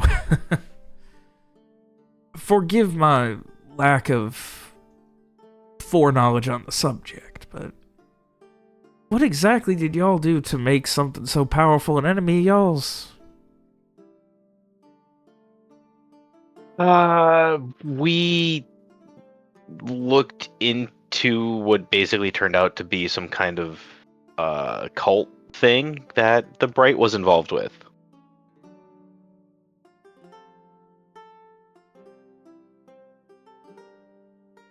Beard looks That's kind of uncomfortable, yeah. I guess. That's kind of I'm where sorry. he leaves, just enough to be like, we were looking into a thing, and the Bright happened to be on the other side of what we were looking into. And I assume that y'all are directly opposed to whatever is going on, and the Bright is out looking for y'all. He did show. Yeah, he. I don't know if he's actively looking for us, but yeah. I think Summer will speak up and say, that is a, I think that one's a mea culpa. I'm sorry, what? You what? I think that one's my fault. I did head over to the Lucian Ray today to try to track down an old acquaintance of mine. And I think they suspected something. I can't really. I sort of like glance around at how many people are in the room right now. I'm just sort of like, I think I maybe can't share too many details, but yeah, they may have reason to want to find me, I suppose. And you know, if a bride doesn't want to be seen, then it's hard to see them. So I think that one might be on me. Oh, we'll talk about this a little bit more. Maybe a little later. For now, I think.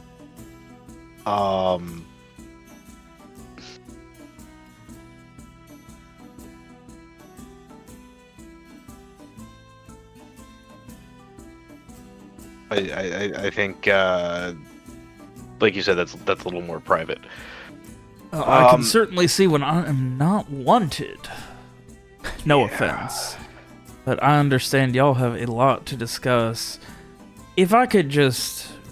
Do y'all have a servant here who knows the city well? I would love to peruse the beautiful Artiviste without any motions to Cassie and Molly as my escorts. Something about having a couple of unwanted daughters certainly makes for a less interesting time. So, I'm if sure y'all have Zane someone I can servants. borrow.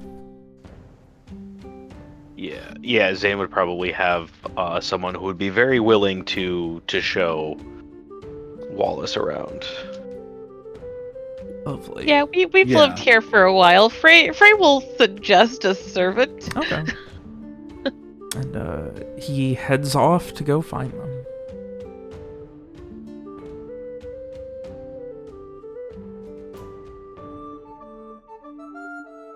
Leaving you guys with Cassie and Molly.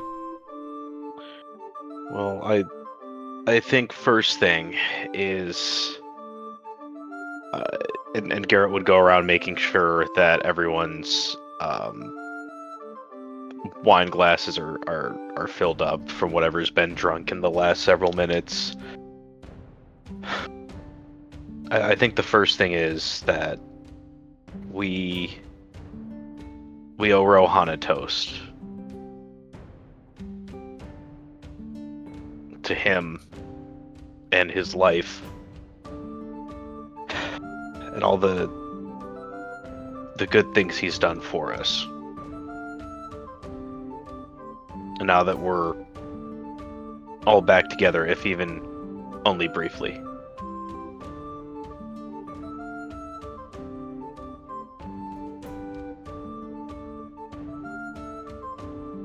I think if Abney and Viv were not around at this time, Garrett would make sure to go send someone to get them for this.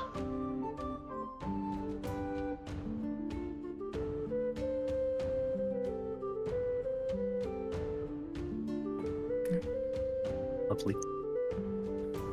And Frey would raise his own glass like once everyone is gathered.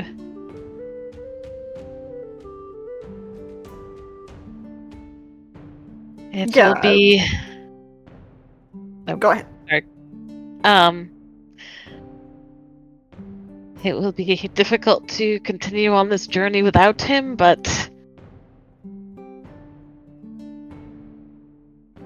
we know that he would have only wanted us to keep going and keep finding all manner of curiosities.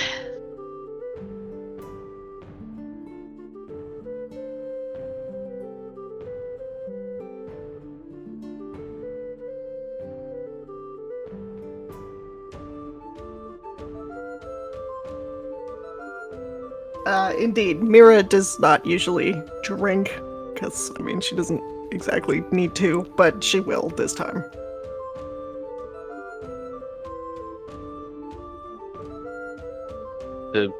Rohan, he was impulsive, but he was also kind to a fault. He brought us Cass. He brought us Molly. He brought us Frey. If you think about some of his actions having gotten Frey onto our trails.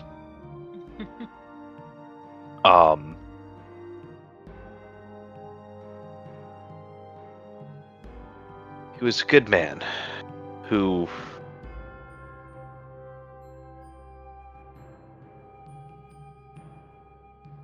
I think if he was still here, like you said, Frey, he would want us to keep going. He would want us to find out how deep all of that went and to rip it out so that other people wouldn't be hurt. And Garrett would raise his glass and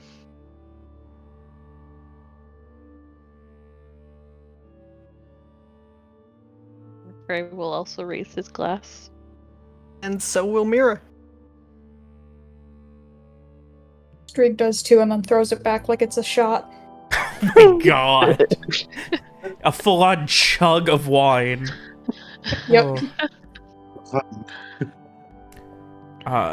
Cassie has a quiet moment, and she, like, has to gather herself and doesn't really have words before she takes a sip from hers as well.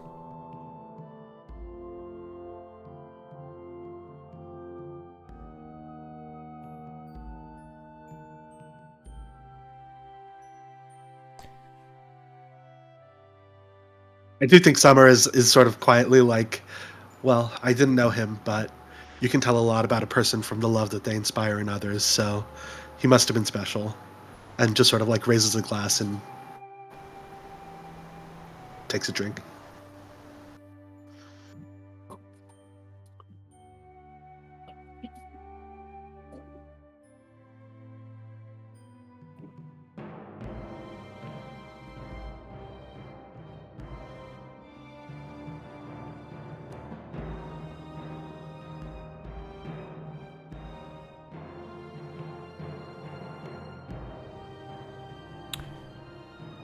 After a quiet, somber moment,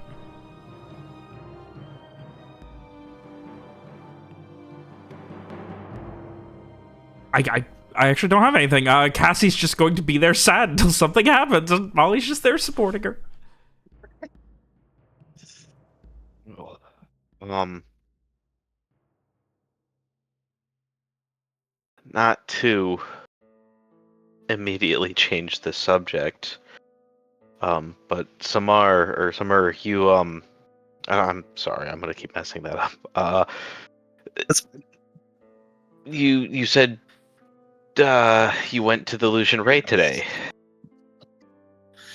Yeah, I suppose. Um, I think I like look at the party and I'm like, are these two, and sort of gesture at Cassie and Molly, be like, can we trust them? No offense to you guys, and I like glance over at them, but obviously I don't know them. But if you say we can trust them, I'll trust you. Yeah, they were involved with us with everything that set all of this in motion. So, they know some of what's going on and are ready. Okay. Well, I suppose I should say the reason that the Lucian Ray is after me is because I used to be a Bright and I left. Um, on the advice, cryptic as ever, on my mentor, of my mentor, and I haven't seen her since.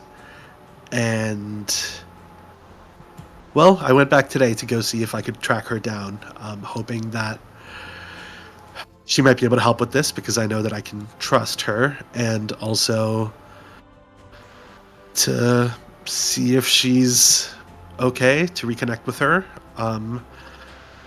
And I was told that she's been on a sabbatical, that she's been away for a long while, and that, well, I don't know if they do or don't know where she is, but they wouldn't tell me at the very least.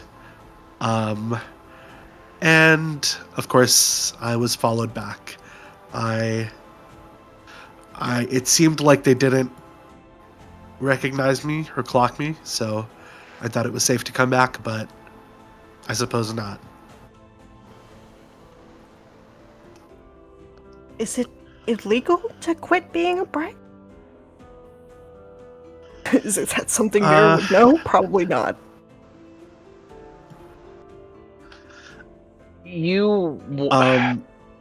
When you become a Bright, you pledge your service to Vacania for life, is my understanding of it. Yes. You essentially, the price for a free education is lifetime service, or at least until you're officially released.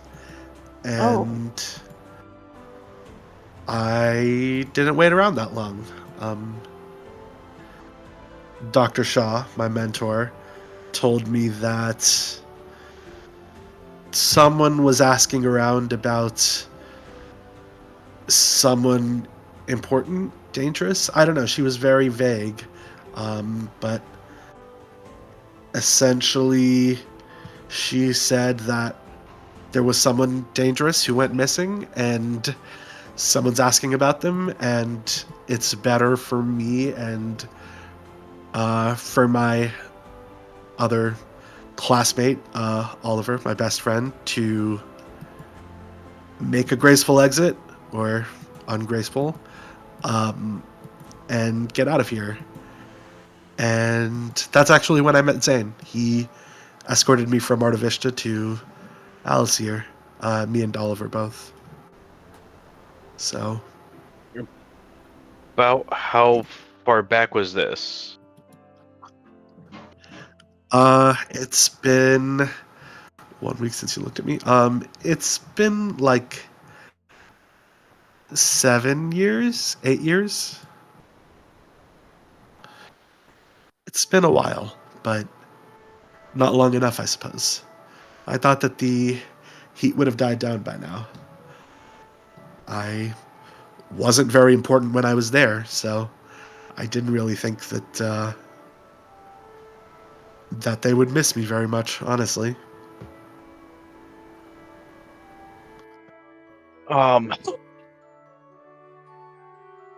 Unless, yeah, no, you.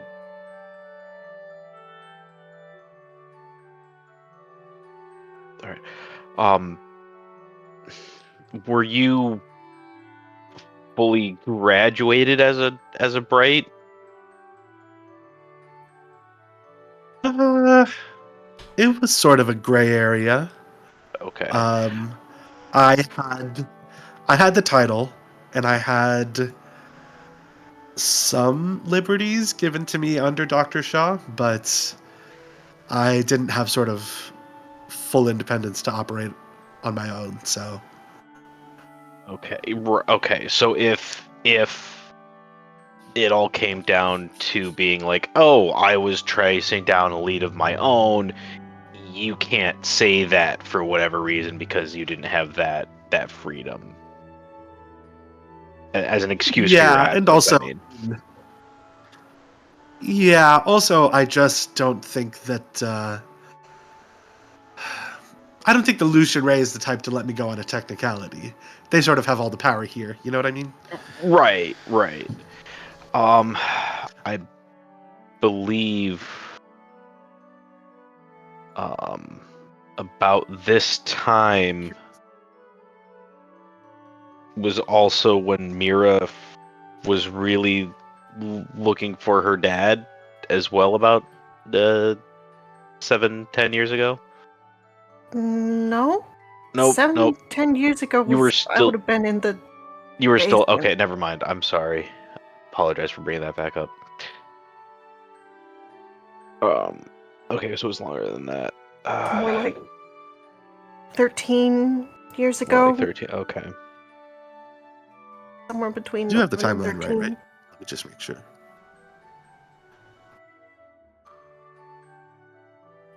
Yeah. Okay, that's right. Yeah. 1650. No. Yeah. Okay. Okay. Cool. So it's probably not the Arcanist who went missing. I really don't know. I was just told that it was someone dangerous.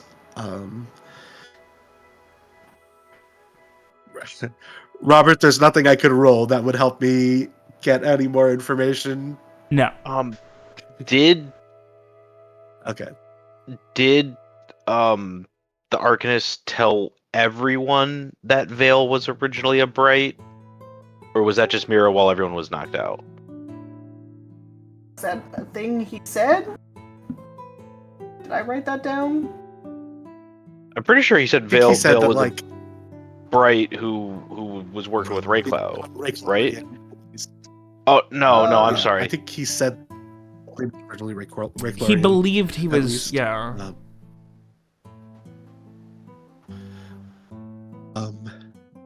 But yeah, I mean, I don't think any of the rest of us even saw him.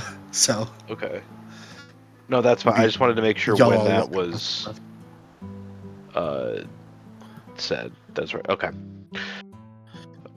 Yeah, I am curious. It sounded like the guy who followed me was saying that I was guilty of some vicious, terrible crimes. Obviously, that could Yes. just be the higher ups lying to him, but I'm unsure why they would make that lie. I mean, I would assume that he would be equally motivated to find somebody who had just broken the rules. He said something about heinous crimes, and they wanted you to be seen by the board or something. Of course, it also depends who Yeah. he got his orders from. You know, did he get his orders Right. directly from the board, or did some random higher up Bright, like say Arthur Robbins, just tell him, hey, you need to look for Samur about, they're wanted to go in front of the board. Yeah. Yeah, I don't know anything about that. Like I said to Garrett when he came in, I definitely haven't done any vicious, heinous crimes. I am pretty weak, and most of my magical abilities are healing, so I really couldn't do much if I wanted to, honestly.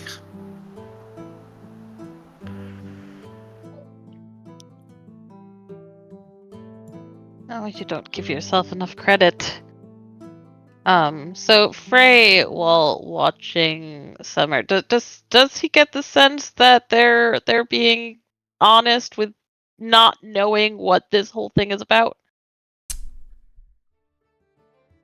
I want a blind wisdom intuit from Frey and a blind charisma convince from Summer.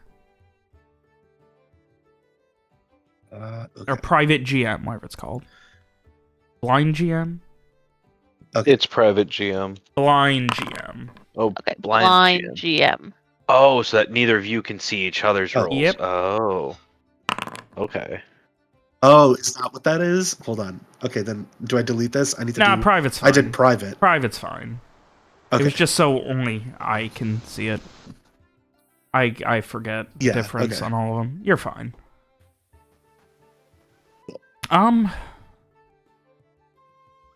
Frey, from what you can tell, like...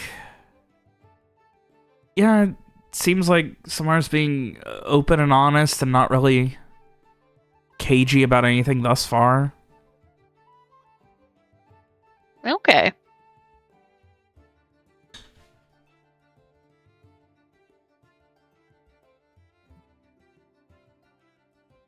Even if you did get followed back I mean, here, I don't think it's related to Arthur Robbins knowing about us specifically. I mean, if this guy who followed you was working for Arthur Robbins, he will know. But he would probably also know if we went back to the Viacourt estate, assuming he personally is actively looking for us. So. Yeah. Yeah, I mean, when you guys captured him, did it seem like he recognized any of you, or No. was No. looking for you? Yeah. No, he was after you. Okay, well, fun. We'd love to hear that. Well, yeah, I apologize for bringing that on us, I suppose. I may have been a little blasé about the potential for them to track me back. I figured if at the worst they would just catch me when I went in and I could make a run for it or something. But I didn't think about them shadowing me back. And I just was curious to see my old friend. But I suppose it is what it is at this point.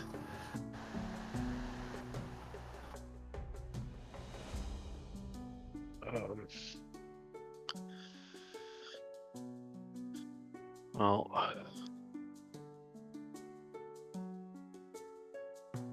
I think that's a lot. Like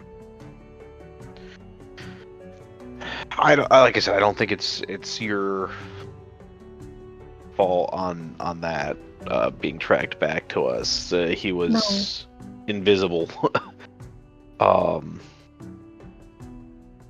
which is part of why we're glad to have Mira around with us. See, she seems to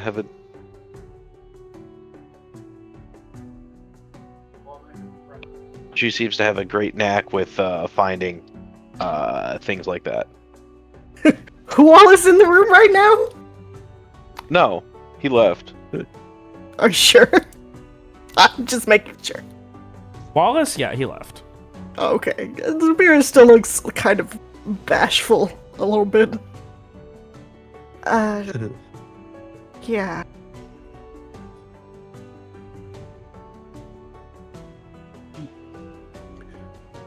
That's good to know.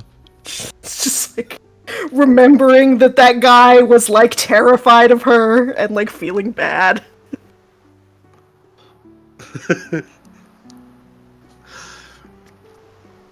I think Summer just like has so many questions for so many people here, but like wants to ask them one-on-one, and so they're just kind of like, all right, I have so many. All right, I want to know so much about all these people.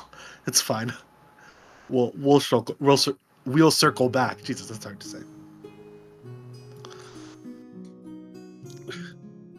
Well, we can stay here in hiding and do fuck all, or we can go somewhere else and probably be in hiding and maybe do something. Yeah. Yeah. Do we want to leave tonight or in the morning or? I think I want to check the drop location to see if they left any information for us in the morning. Also, I don't know if I mean, how late can we actually leave? You know,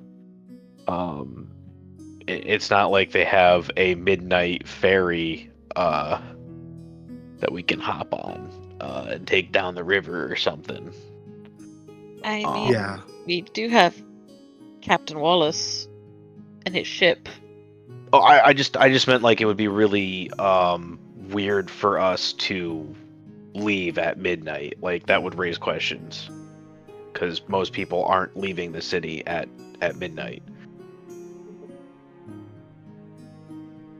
No, but we probably don't want to be seen leaving either. True. But the city's still kind of on lockdown.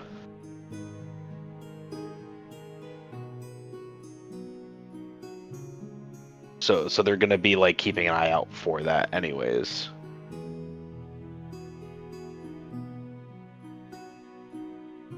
Yeah, I mean, maybe my letter can get us through that at least, without too many questions.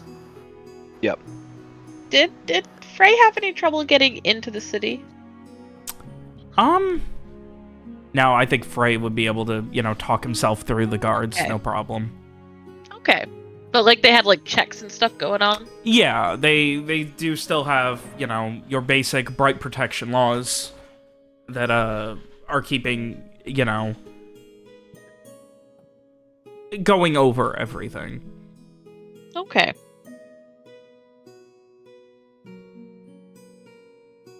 Well, I can stay up for the night and keep watch. I You I don't don't need have much to sleep. worry about that. I can do that. Again, I mean, we can both do it if you'd like. I think nervous it'd make it smile. better. Yeah, I mean, I don't need sleep, so I'm. Well, Oh. you two can argue over Wait, that. there- I'm gonna go actually get some sleep. Right. Okay.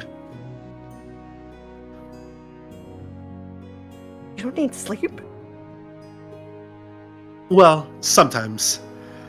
I can decide to not need sleep.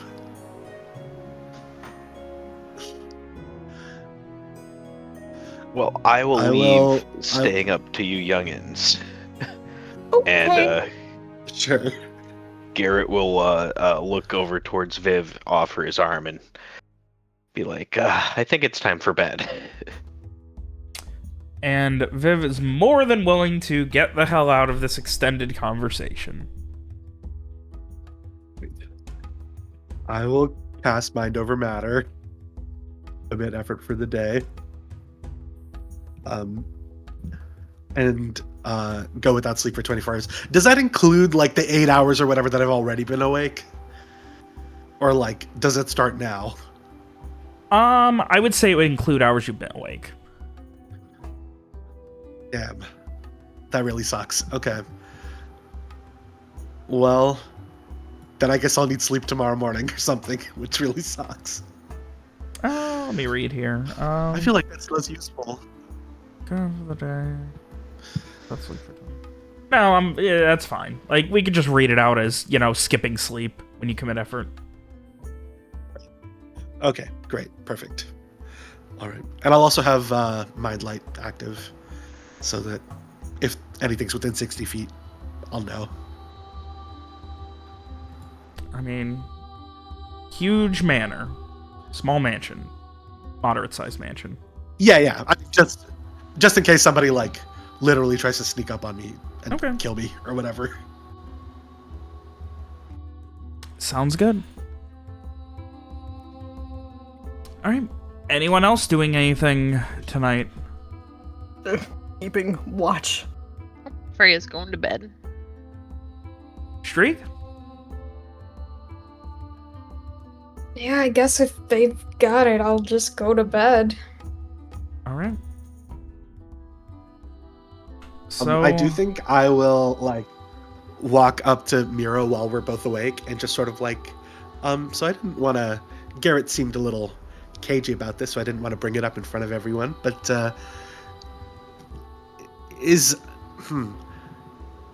you're not human. No. Okay. What are you?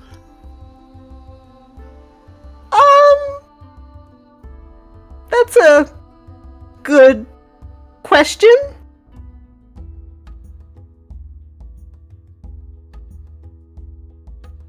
Also, it seemed like you knew the guy who knocked us all out. I may be putting some... Yes, that was my father. He made me. Ah. Okay. And he's... But you can't tell anyone. I don't tell people. I don't want to get Absolutely. in trouble. I make a little I make a little zipping motion over my mouth your secret's safe with me. I'm very good at secrets. Okay. She still looks very, very nervous. Well, I think Summer just sort of shrugs at you and hey, no judgment. I just wanted to know. Okay. And your dad, he's good? Question yes, mark? Yes, he's very good. Yes. Okay. Okay. Can I, vibe check? Mira means this, yes? Yes! Okay. I'm just asking because he did set up a news. Yes, she does mean it. She's nervous because, again, this is, Dad said don't tell people ever, or bad things will happen. Yes, fair enough. Okay, well, I think Summer says, well, if you trust him, then I trust him. Your secret's safe with me. And, I give you a little thumbs up and, flash you a smile and then go back to doing my little patrols. I don't need to sleep either. Ever. Oh, nice. So we can be watch buddies from time to time. Sure.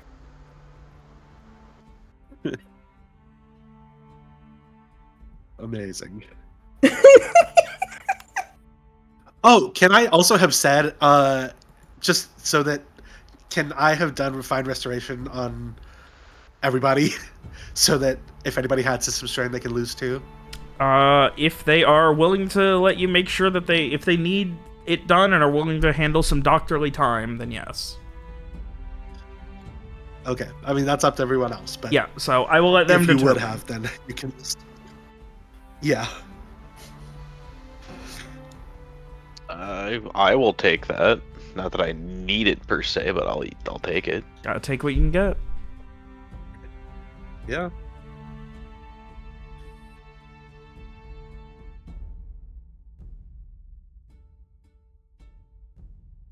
Ray does not need it. He's just gonna go collapse and sleep. Streak also does not need it, so he just leaves. Amazing.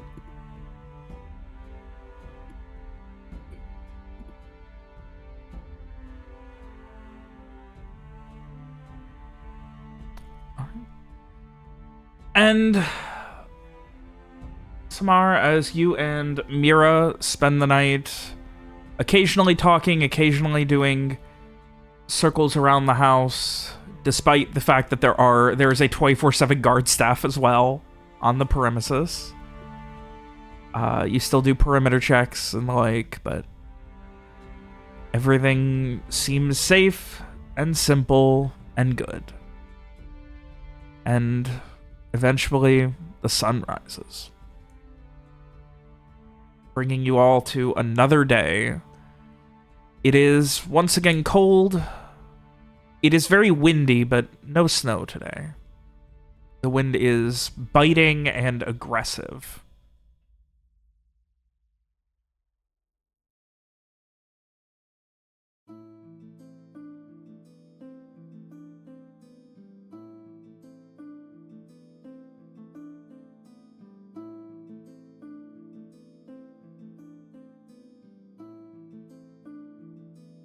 So yeah. Did Wallace come back from the night out, or did he find somewhere? He did not come back. He did not come back. Okay.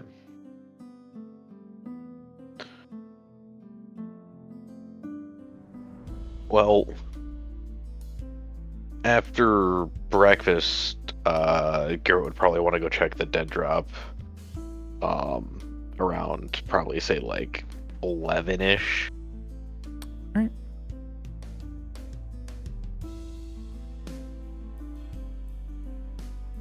And I think also after breakfast, Frey would like to catch Mira alone. Okay. It's probably not hard.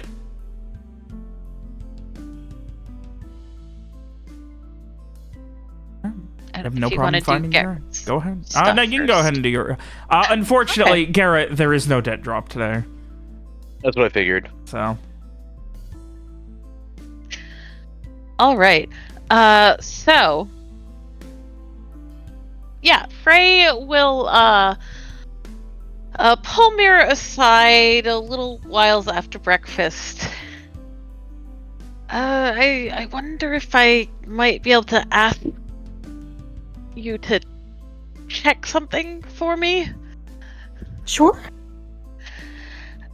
Do you remember all the way back in Fortuny's Sold when you looked and you said you saw something strange around me? Yes? Is that still there? I will... Was that... I don't remember if that was... which thing that was, but I will for sure... Like, I don't know if that was the one that is a spell effect or the one that is just feeling the presence of magic within 20 feet. But, but I guess I will just do... this. focusing for a moment, there is still that subtle, dark presence around Frey. It ebbs and flows, but is always there. Yes, I'm afraid it's still there. What does it look like?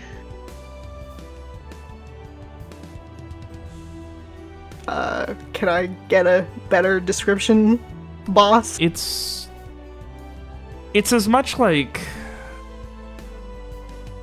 It's just this slightly like almost like darkness being emitted intermittently, just these little ripples through the air that just once in a while just ripple a little bit less, a little bit more, like waves.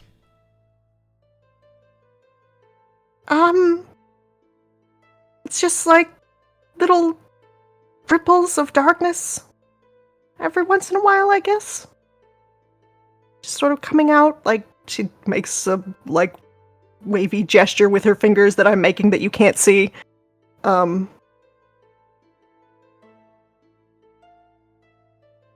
Is not- it? Big. Is that correct, or am I just making things up? It's not really big. It's just like this inconsistent just ripple of energy. It just ebbs and flows.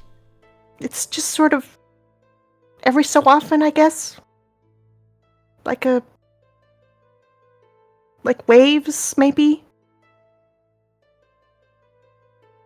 Do you know what it is? Where it? What it does? Is it?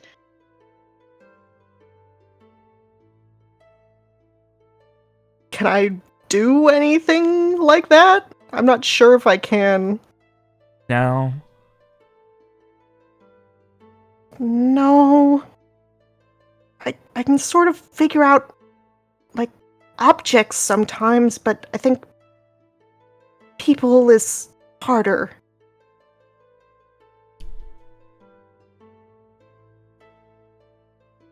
Ah, well, I wish that's I all could do right. more. Oh, thank you for looking. I wish it was better news.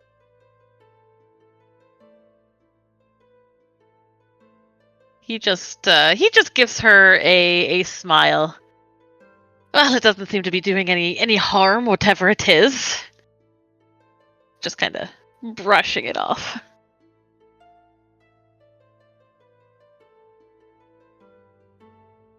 That Captain Wallace person, you were talking to him before too, weren't you? Is he okay?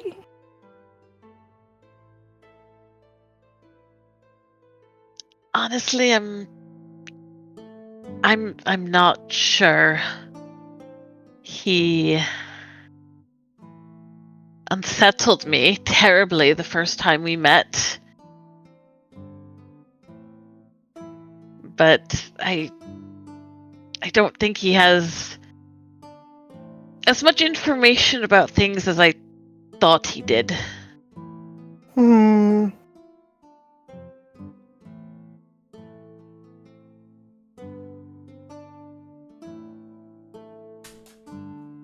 I guess we can keep an eye on him. I mean, if he's around us, we're gonna keep an eye on him if he's not here.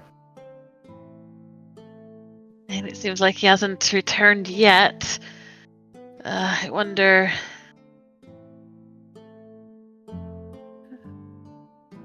Well, I'm sure he'll show up eventually. Though maybe I should go out and find him. So if you need someone to go with you, I'll go with you. Frey, honestly, I don't even know if I should be going out. I worry what might happen if any of those people from the outpost spot me. I'd True, really I not guess. rather there not be a repeat Wear of what happened. a big cloak or something. Yes, I'll. That's That's easy like enough. she's trying to lighten the mood a little bit, maybe not doing that great of a job.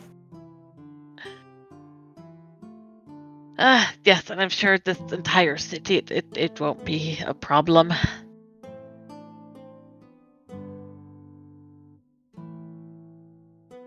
But we'll figure something out. Yes.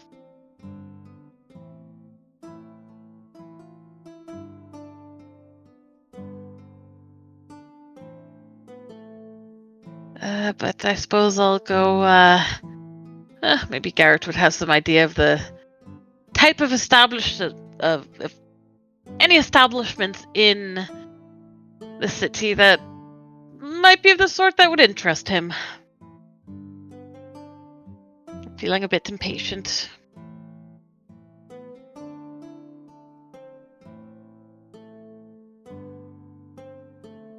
I'll go with you.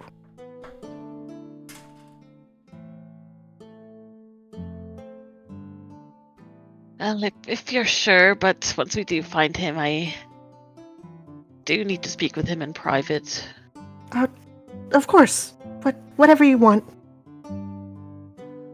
Thank you.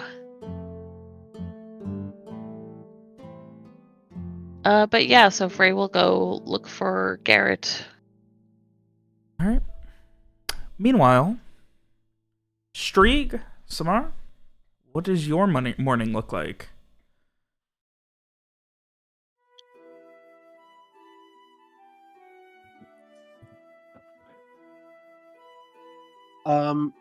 Cassie and Molly did stay here for the night, right? Yes. Okay. I think I'm just, like getting ready, getting some breakfast, whatever. But if I do run into Molly, then I'd like to talk to her. Yeah, I mean, she's up and around, so. Okay. I think I'll like move up next to her and just sort of like kind of gently, but like, lightly, just sort of say like, hi, I don't believe we had a chance to formally introduce ourselves. My name is Summer. She turns and just looks at you. Hello. Hi. I can't help but notice that you're a little murderous. I was just wondering what that's about. If I should be concerned. At the very least, I'm interested. She pauses for a moment, just kind of stares at you, does a couple of slow blinks. And then she just kind of narrows her eyes. No, you have nothing to worry about.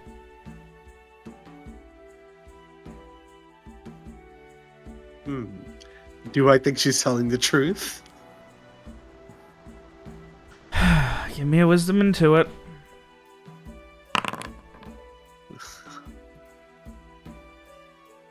She was very careful with the words you said, but she chose her words very carefully, but she seems to believe you have nothing to worry about.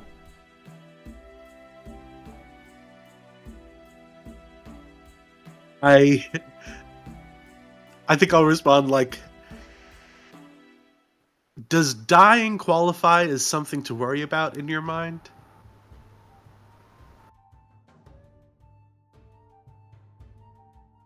That depends. Assume that I don't want to die.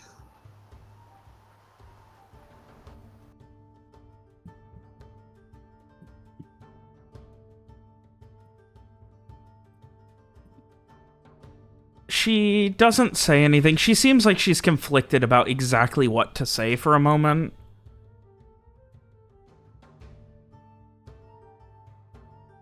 She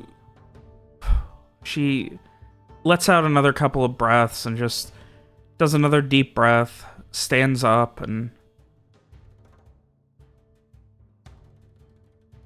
then you would do well to steer clear of me and Cassie. And she walks away.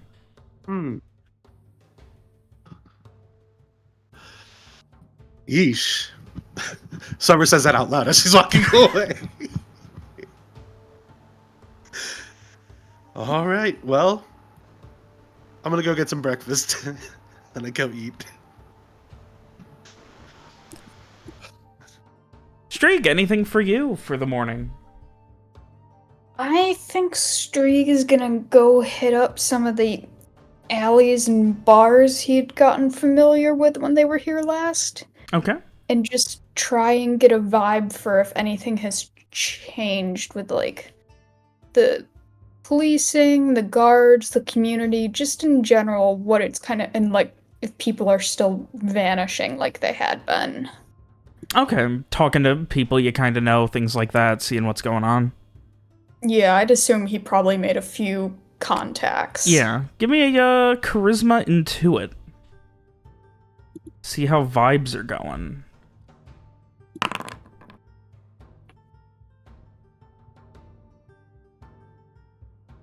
There is a lot of mixed information of people who seem to believe that the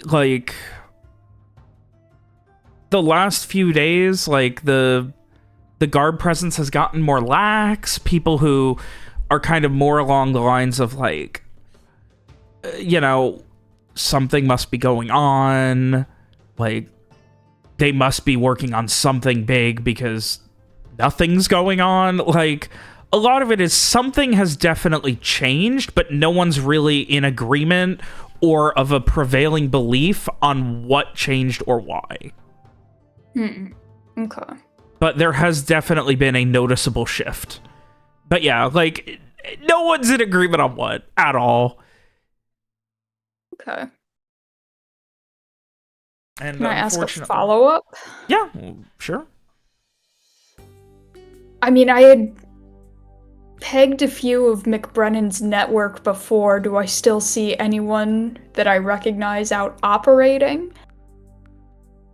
Or does it seem like his whole network has gone underground?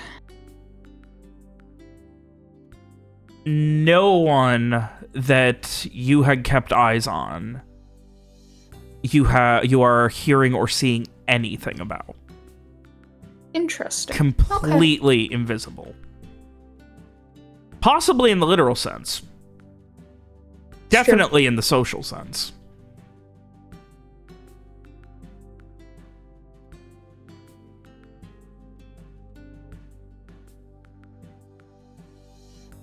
So yeah.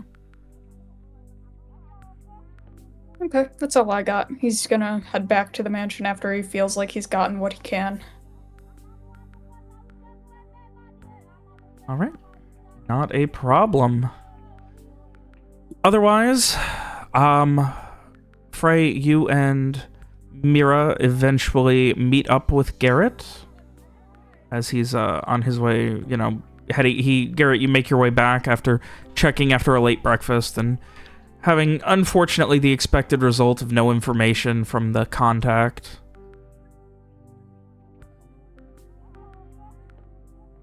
All right. Yeah, I would meet up with them. And so, it doesn't look like we've heard from the guards who escorted us in yet.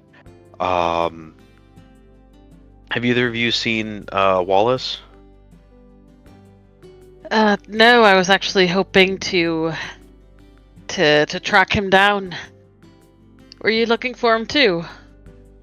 I was just checking for the dead drop. I wasn't sure if he came back after he went out last night. No sign of him yet. I was curious if you perhaps had any idea of where the sort of any idea of places he might be interested in visiting. Well, you know Zane, he wouldn't have a house too far from where some of the best bars are. So yeah, there's a couple places nearby that we would go to.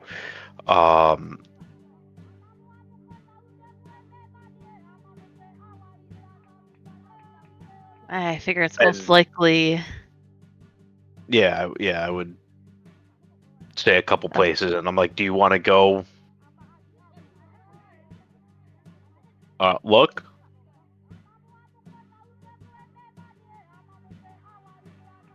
Well, we don't know when he might be back. And I figure he's probably...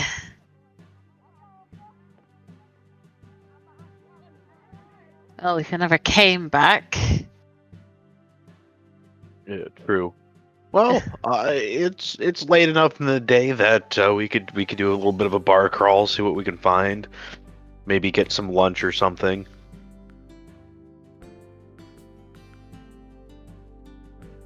All right, sounds like a plan. If that's agreeable to you, Mira. Sure.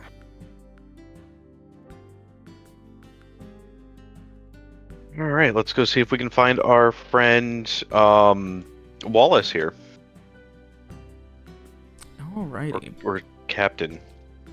Did we ever get his first name, or would You have been given his first name in the past. He just doesn't go by it. He just goes by Captain. Captain Wallace. Mm-hmm. It's a fuck boy name. Yeah, his first name is Asher. I'm sorry.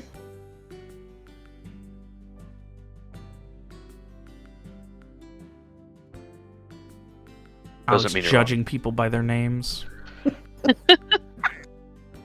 I'm a hater. It's known. It is. You are. I am a hater that is full of love and kindness. I think those are perfectly diametrically opposed, and you cannot have both. False. I think we checked a bunch of bars. Thank you, Dave. Fair. fair and true. And I just knew it was based. going to keep going. Yeah, so we would go and check a couple of the more popular bars that Zane would have gone to, that his employees would have known and probably would have also gone to themselves.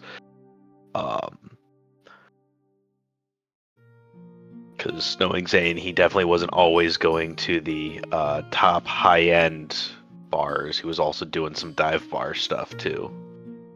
All right. So whoever is leading this hunt, I would like a Charisma Connect. That'll be me.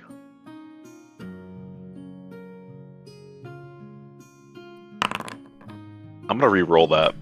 Yeah, that is a failure. Well, A little bit better. that's.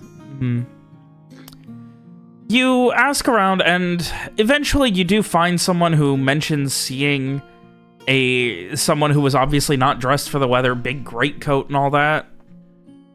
But apparently he was seemingly busy. He wasn't really stopping anywhere. Like, he just kind of stopped in a bar for maybe a minute or two, got a single drink, had paid it off after getting a drink for someone they came in with, which fits the description of the servant that he was working with. And then he headed out, and the servant had stayed for a little while. Oh, we forgot to ask the servant. They haven't been back. Okay.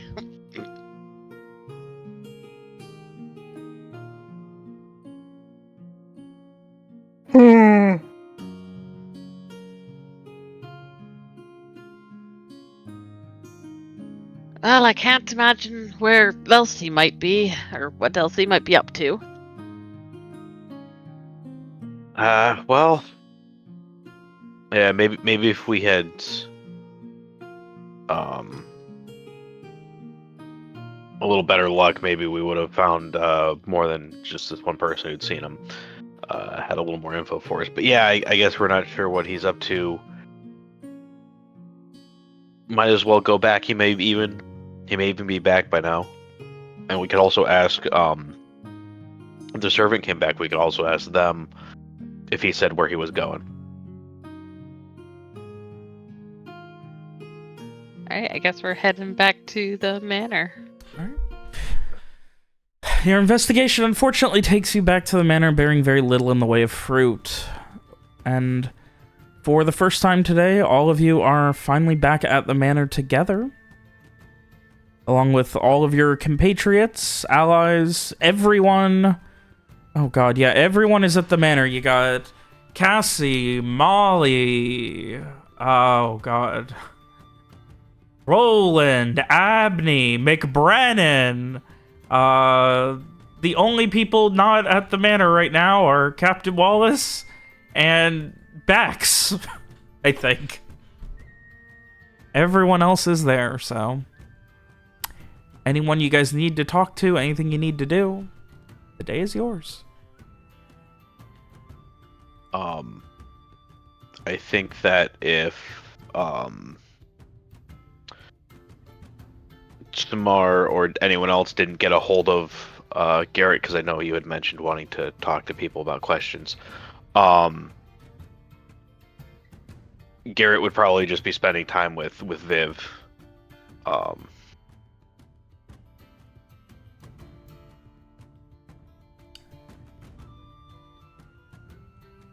Yeah, I think confronting the murderer is enough for the morning.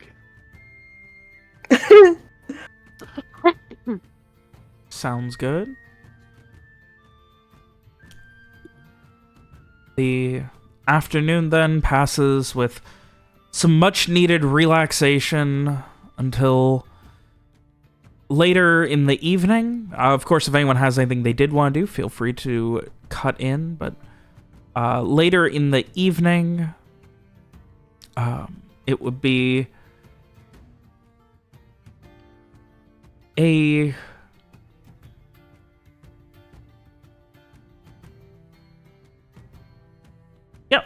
there would be a letter dropped off to you guys, addressed specifically to Mr. Frey, but care of your entire group.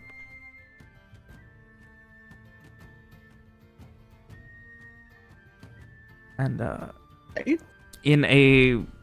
I assume you read it, Frey? Yeah, Frey will read it. In as many words from Captain Wallace, it says, I'd have gotten in a little bit of trouble. Something came up. I'm gonna be lying low for a couple of days, and then... say the 14th I'll be heading out south to make my way back down to Milo Harbor. Don't know how long that takes, I forget. I'll wait a day or two once I'm down there. If y'all are interested, the offer's open. Just ask about the Accordance Code. The Accordance Code? Yeah. That sounds familiar. Yeah, Maybe we know so what that Frey, after reading this over, will let the group know. Well, Captain Wallace is gone. We might be able to find him in Milo Harbor if we did want to take him up on his offer.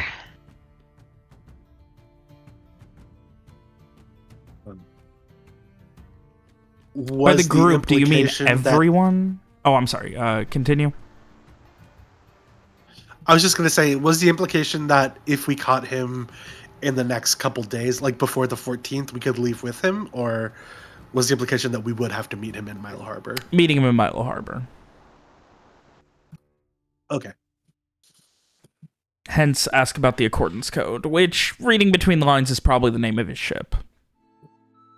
Okay. Makes sense.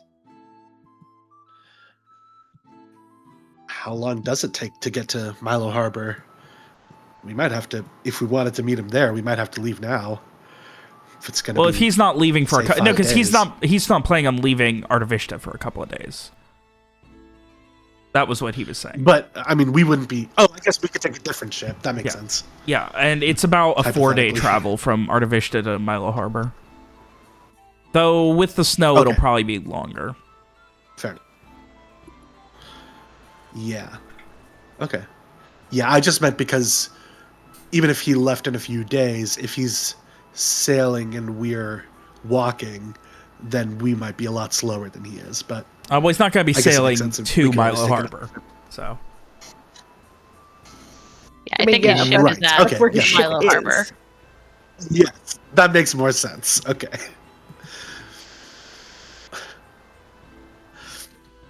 Geography is not my strong suit. all good.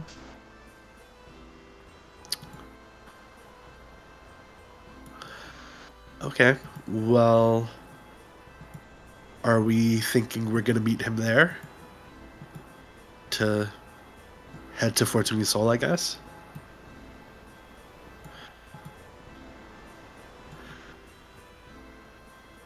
Sounded I think like the fact that those. kind of yeah. what we wanted to do. I think the fact that those. Yeah, I think the fact that those Blades offices are being blown up and stuff sort of suggests to me that maybe that is where things are coming to a head with the Soldiers of the Blue. So I think that would probably be a good place to go if that's what we're trying to track down.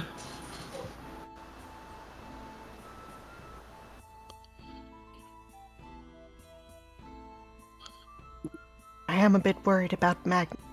That is You're cutting out, Alex. not. I'm not speaking into my microphone. I am a little worried about Magnus. I know. Even though we talked to him, I hope he's not getting into any trouble. Yeah, we can. I think we probably could go back there. Would Lee have, or sorry, would Stree have told everyone what he saw at the bar while he was out bar crawling? Yeah, I would have let you guys all know Okay. what the state of the city was. So it sounds like things might be swinging back in the right direction, and we took out the main part of the cancer at Corval. So that'll give us some time to get out of the city and lay low a bit, and see how that fully turns out, as well as getting to check up on the Guarantines and Zane.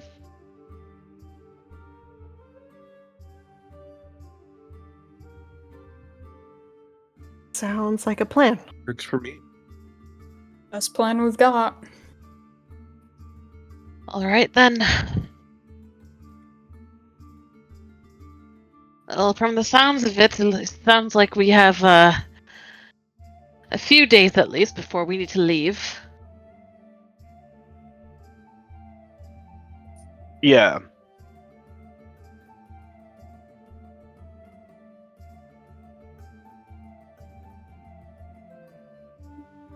Yeah, I worry about the Lucian Ray of it all then. I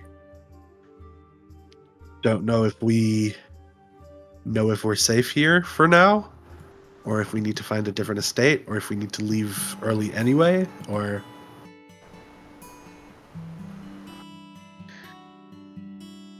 Well, as much as I hate to bring it up, Garrett, you did promise me a show.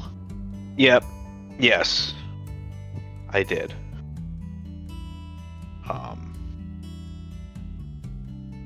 I think we can probably get away with You that. hear a call from the other side of the room coming down the hallway. I'm sorry, Getty, you're promising someone else's show before me.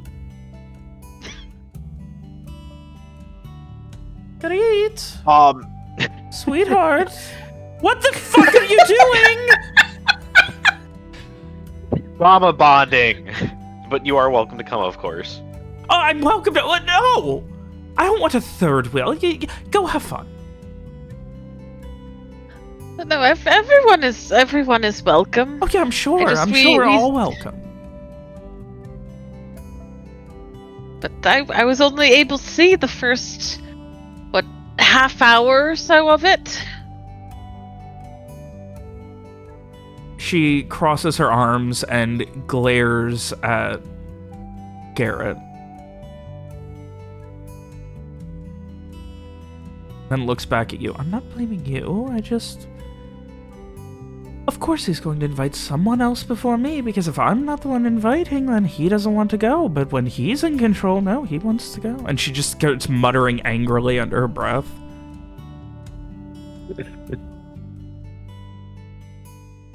Garrett just kind of slumps his shoulders a bit, and is just kind of like, right, well, there's no way out of that hole. I just dug myself into there. Frey will just say, it's all right. You can... You don't have to come with me. I'm sure I have plenty of other volunteers. She, at this point, Viv pulls you to the side and just like... Mr. Frey, we need to have a quick conversation. Look at me, look at me. Frey looks at her. Don't ever take anything I say to that man seriously. If I'm not busting his balls, who's going to? You lot certainly Frey. are. I love that. Frey chuckles. My mistake. Everything has just been so grim recently. Yes, I know. It's just- I know. She puts a hand on your shoulder and just squeezes it. But there are always going to be dawns after the darkness. Even the black sun had an end.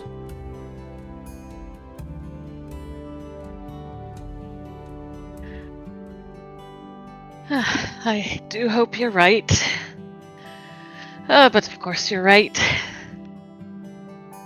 But I was serious. Everyone is welcome. You could come too. Lovely. Are you paying? Oh, no, of course. No. Garrett is paying, of course. Oh, so I'm paying. So you're inviting people on my coin. Well, you're so generous. That really got me. She looks over at Garrett, Are the rest of us here? looks around at the rest of you. Alright, so, who else is taking Frey up on the volunteering of, my family's coin? To go out and see a play? My hand Mira- shoots up. Mira hesitantly raises a hand. I would like to see a play. I imagine you're just being polite, but I'm going to take advantage of it anyway because I absolutely adore the theater, so.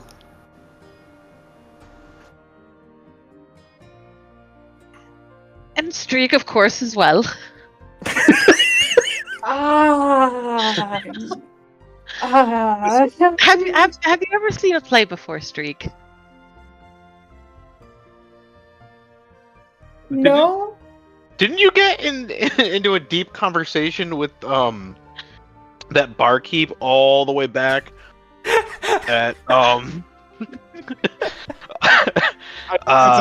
with the barkeep about the play. at the Yeah, very about first NGI. Yeah, about the very Yeah. first episode with the where you were going back and forth the barkeep about the plays. Yes. Yeah. And So you've seen a play or two in your time, I guess. no. At that, Cassie comes bursting in. Streak, you've never seen a play. How is it possible you've never seen a play? You've lived in the city your entire life and you've never seen... No, you have to come. You have to come. You're going to, and we are going to carry you if we have to. Isn't that right? And she kind of like looks around. Mira, isn't that right that you'll carry him if you have to? Yes. And she crosses her arms with a big triumphant smile looking at you. Okay. And then she turns to Viv and then Frey. She smiles at Viv, then turns to Frey. Of course, me and Molly will be taking you up on your offer as well. And she gives a big smile. Oh, naturally, I wouldn't have it any other way. Roland, of course. I was about to say, would you want to go, Roland? Have you ever been to a play before? No. No. I mean, I do. I don't know. Brothers in arms. Someone And he, look like You help should me. come Yeah. with me. You can sit by me and Streak. Yeah, brothers in Smile. arms. Me and Streak, brothers in arms. We'll survive it. Is it something that people normally don't? No. It's all right, Streak. If you find it's not to your liking, you can always sneak out. I'm sure nobody will bother. Yes, of course. If you don't like it, you can go. But If we're going to the You should Theater of try. Dreams, and they will definitely be judging us if we go to the Theater of Dreams and someone wants to walk out.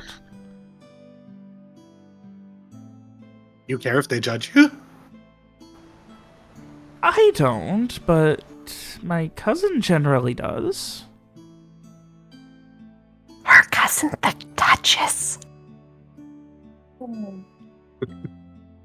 I figured Fair. Samir would know roughly the social status of the us. Yeah. I guess so. Yeah. I So thought yeah. I thought that was Roland. No.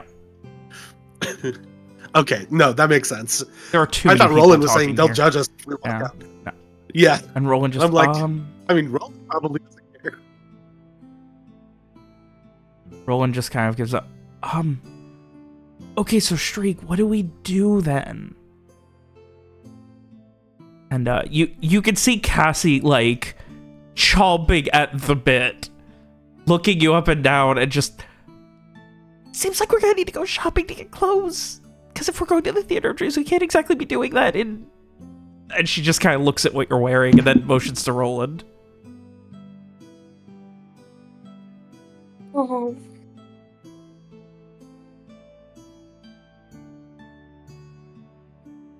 And at this point, Viv turns to Garrett. Garrett, who is paying for all of these clothes that everyone's going to need now, since we're apparently going to be taking the entirety of everyone you know in the city on our family's coin to the Theater of Dreams? Well, I know Cass has certainly has an outfit or two that she can wear. And I'm sure Frey as well has Cassie shrieks. And it just pierces. There's no way I'm going to wear something that I've worn already and been walking in that's dirty to the Theater of Dreams. What are you, insane?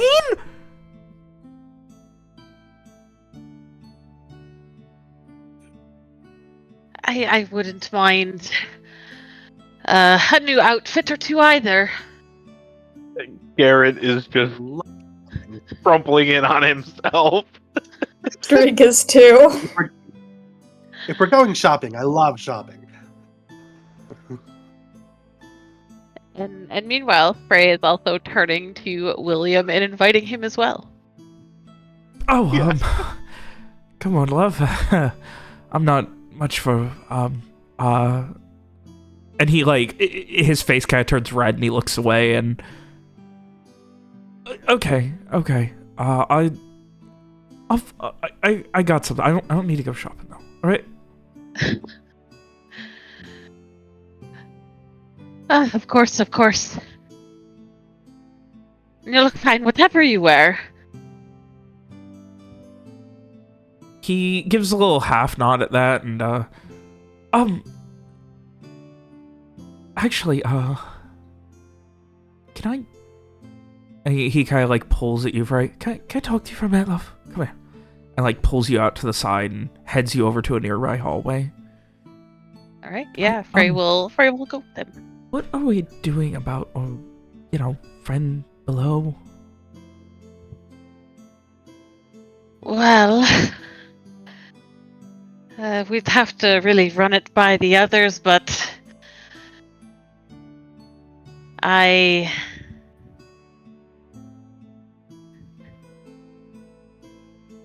think we should I promised to send word to try and... Oh, what was it promised? Sending word to his family.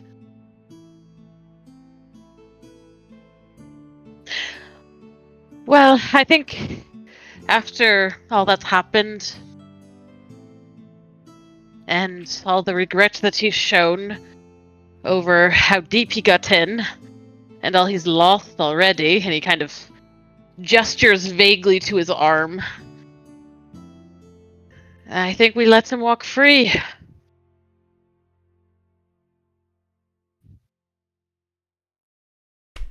All right. Well, goodbye, Lee. I know you have a very early morning tomorrow, so have a good night. night. I'll try and Time to keep... dip out quietly. I will try and keep Shrieg healthy and alive. Thank you. I'm sorry I'm doing this. It's That's all good. Shit No happens. worries. It Alright, happens. see y'all. See ya. Bye. Bye. Anyway, so yeah, you he kind of like Abney kind of gives you a look and narrows his eyes. Oh, I mean, I guess everyone here's gonna, you know, everyone here who would know him would probably like want him dead or something, but is part of it all responsibility? Or how does that work? Like, what are we supposed to do at this point? This is kind of beyond, you know, Dulcery purview.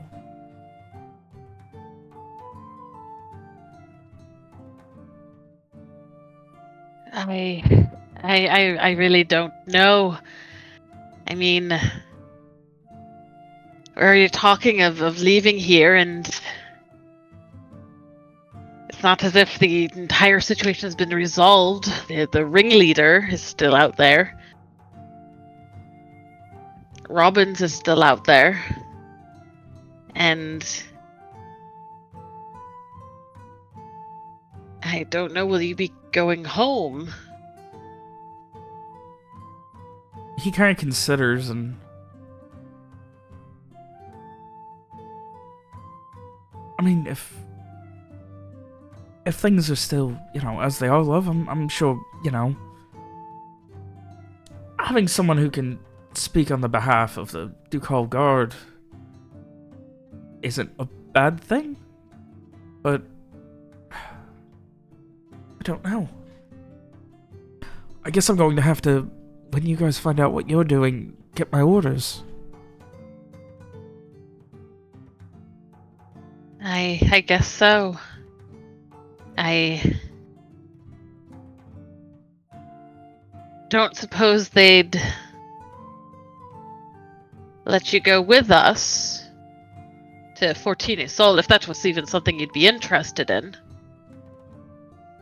I mean, of course I'd be interested, but I don't know if that's...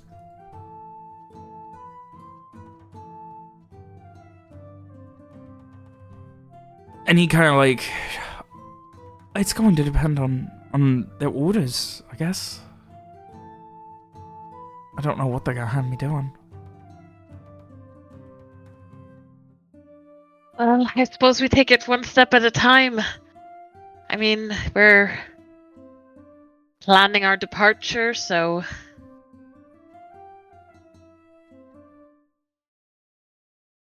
Find out what your options are. Oh, I guess I kind of have to. Tomorrow I'll find out. Excellent. But for tonight, we gotta relax, get, you know... You guys are gonna have to get clothes and get fitted and things like that. I'm sure you all have a very big day ahead of you, so... Very big night, anyway. Oh yeah, it'll be a lovely night. I think after everything that's happened, we need a lovely night.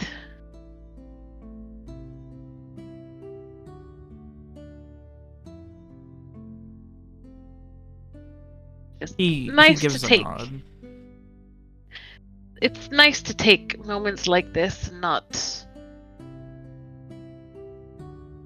get swept away in everything.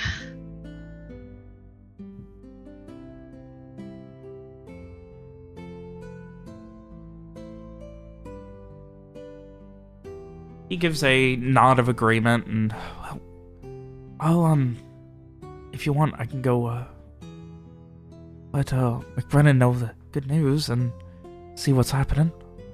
If he's good to go. Make well, sure, and he motions towards the main room. Make sure our guest here is none the wiser.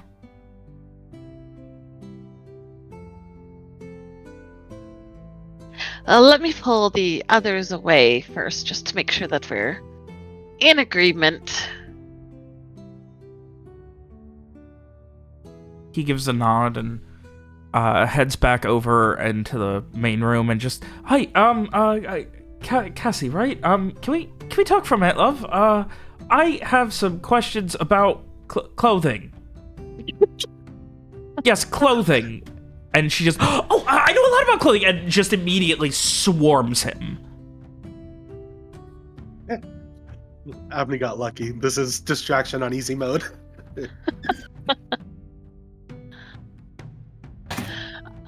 Yeah, so Frey will also head back into the room to pull Garrett and Mira and Streak away. Just to Samar, just a moment, please.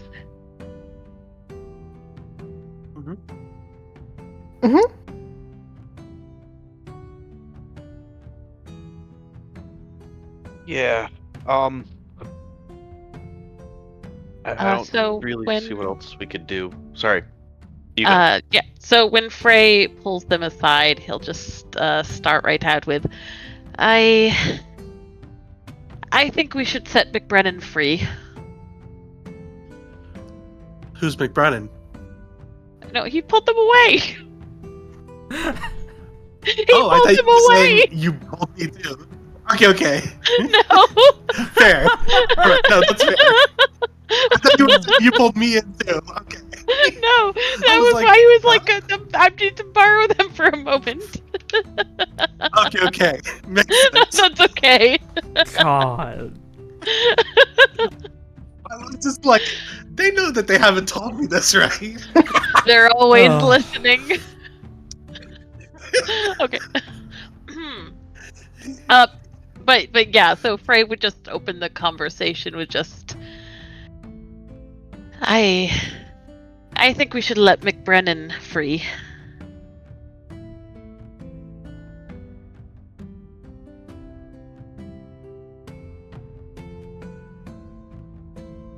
I don't really see what else we could do, sort of turning him into the into the duchy itself, but obviously there's the problems with that.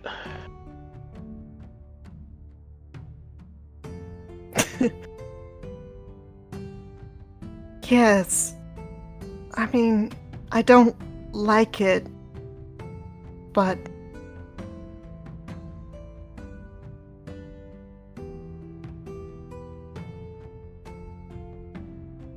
kind of shrugs. I don't think he's a good person.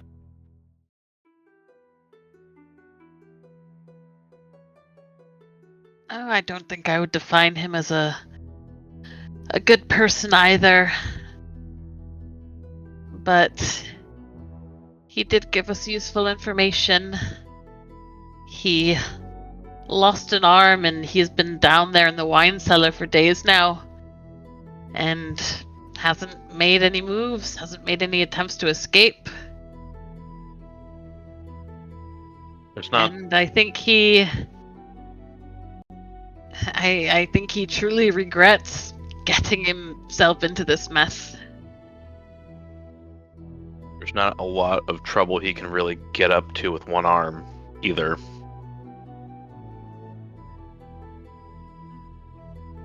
Mira You'll looks have- skeptical, but doesn't disagree. He'll have a tough time of it.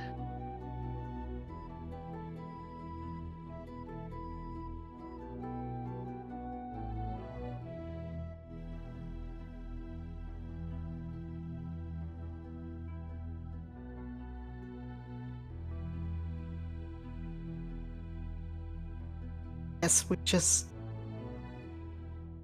I mean, what are we just gonna put him out on the street, or what? I think...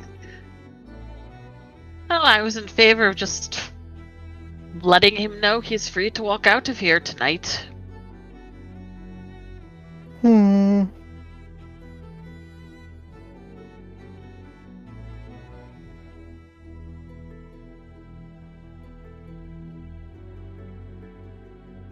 I guess so. I still don't like it, but I mean, especially if we're gonna be planning on leaving. All right.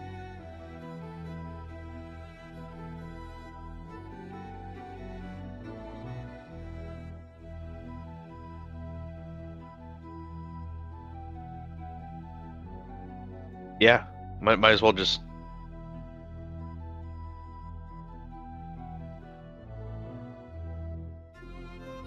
I guess I would probably say after sundown, maybe we could have one of the servants let him go while we're doing the whole rest of the other thing.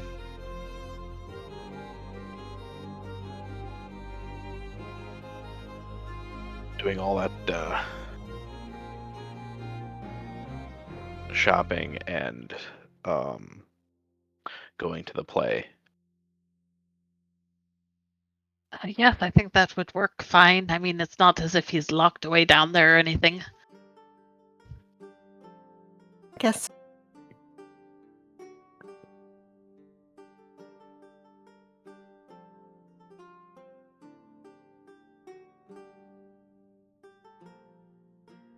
Are we gonna go do it right now or later?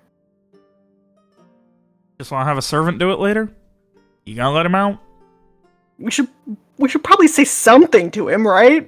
Right. Okay. Yeah. That would be a good idea. We could tell him, but yeah, and then we can just have a servant let him out later. We're just gonna, hey, around X amount of time, someone's gonna come and just let you out, and you're just go.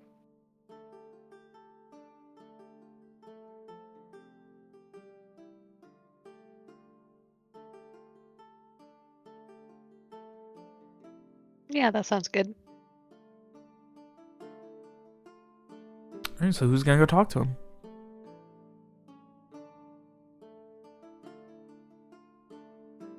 Right. All right. I'll go. I'll let him know. Frey, do you want to come with? And then everyone else can just stay up here, keep things running. I will also go. I would maybe have something to say to him.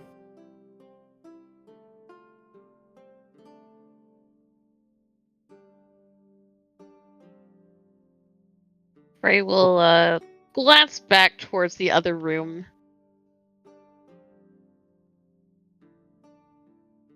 Well, I'll leave it to the two of you then. I think all of us vanishing for an extended period of time might draw some attention. Yeah, exactly.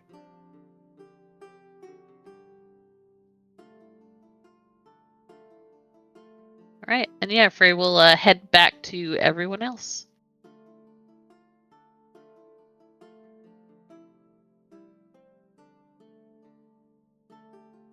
Sure, yes. So you guys Go. make your way down. Yeah. Down in the wine cellar where it is as cold and uncaring as usual. With the frozen weather, you can hear a slight amount of movement, and you see, standing up, Osmond McBrennan, who offers to shake your hand. I'll give him a handshake back. How are we all doing today? It's pretty late, but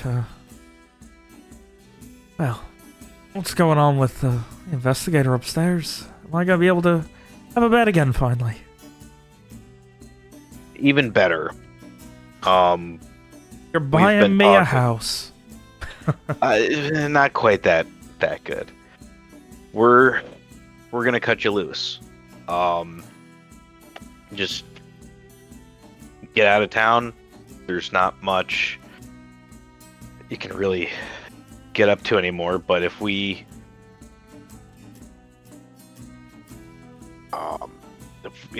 stay out of our business and we'll try to stay out of yours. I think that's something I think I can agree to. Obviously, I'm not going to be staying around for each day long. As soon as I get out of here, I'm going to be getting out. Do appreciate the hospitality, though. Lesser people would have put my head to the block already, or at least turned me in to the Ducal Guard. Well, I do feel bad about the way Corval went for you lot, but he gives a shrug at that point.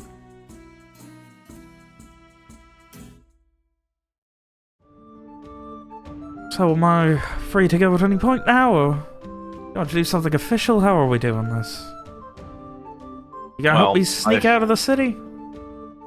We are going to be otherwise engaged this evening, but I figure your best chance of getting out is later. I'd agree with that. Not much I could say otherwise. I'll get my things ready.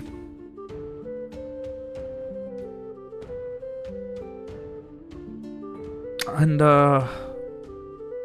in the future. And at this point, he bends down and he pulls what looks like a long, almost splinter-like sliver of wood that looks like it's been carefully sharpened out of the heel of his boot and hands it to you. Be a little more careful. Keep an eye on your captors. They can arm themselves really quickly.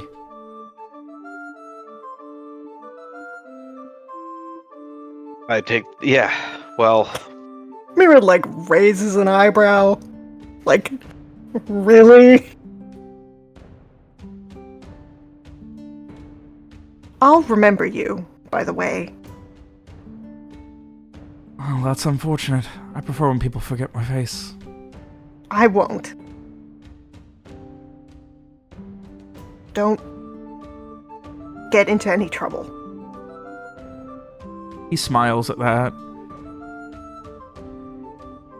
And then he proceeds to pull 2 more knives out of his jacket that he's wearing and hand them to you, Mira. I mean it. I promise on the saints, I will not cross your path again. As long as we can hope.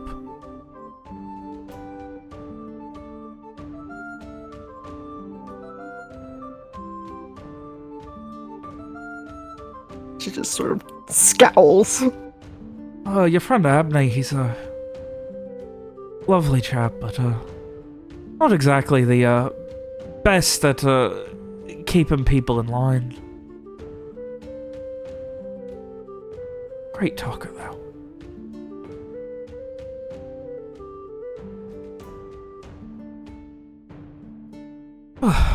Can you at least get me another cloak for the road? It's gonna be cold, and I'm not exactly going to be able to hook onto a caravan as soon as I get out of here. Probably gonna have to get up to Mito or something before I can.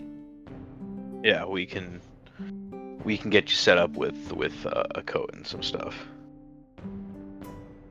Any idea if they still got lockdowns to the south, or if we're just good to come and go? I don't know. I haven't heard anything. You mean Unfortunately, lockdowns that you Yeah. caused by killing Yeah. people? Fuck. God damn it. I'm so mad. What are we supposed to? What else are we supposed to do? We're leaving, and we can't just keep keeping. Oh, it's fine. It's fine. I mean, Anyway. am I supposed to just, tell me about the bunnies? While you're leading him up the stairs. Back God. It's don't worry about it. turn it in. Either it'll come back to bite us in the ass or it won't. Either it will or it won't. Mira just like fucking cracks her knuckles and then we leave. The last thing you see is him drawing another knife. You're not sure where he got it from and balancing it on his left hand. God damn as he did the first time you guys met him. Man, if Mira was not so nice, she would be like cracking skulls left and right. It would be crazy. Anyway, we probably should have killed him for Rohan. just for principle. Anyway, that's it. That's what we got.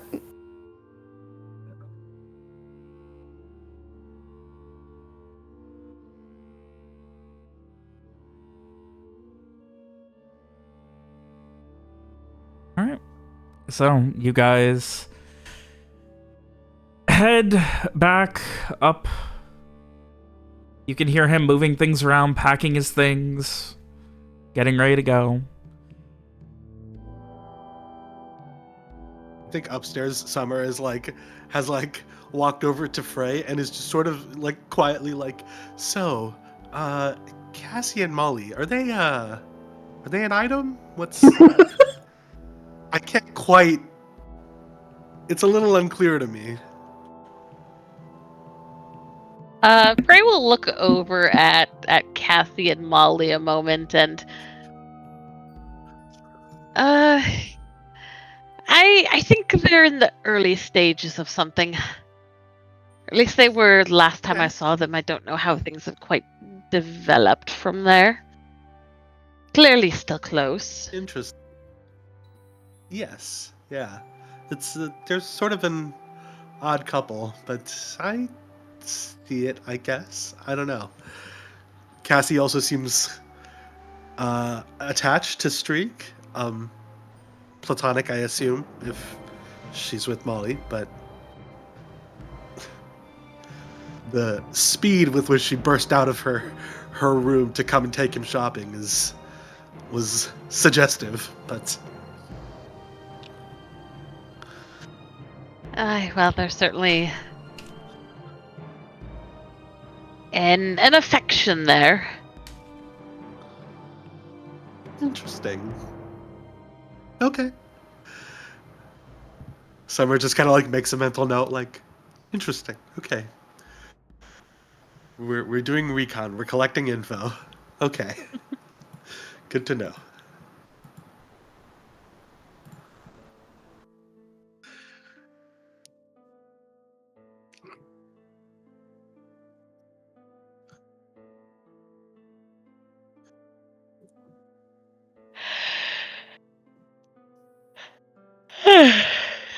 So, with that, you all gear up to go shopping.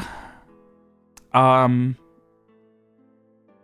seems that during your downtime, Viv had found out whether when the next play was going to be. Unfortunately, it is not going to be until Midwodane, which is in 2 days. Oh, okay. Well, Which that gives us time to shop. Does that give us enough time to still get to Milo Harbor in time to ride out with Captain Wallace? Yeah, Midwodane's is on the 13th, so Wallace's play was to leave on like the 14th, he said.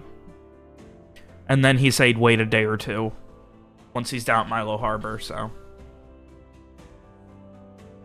Sick. You guys have a little bit of time. So, Beautiful. you spend the evening getting measurements and custom-tailored clothing for your lovely time at the Theater of Dreams. During this time, Viv also finds a way to... She essentially, like, at one point while you guys are all shopping, she leaves Garrett with the money, ducks out, and in the coin purse, Garrett, is a note saying, "Went to see my cousin, back later.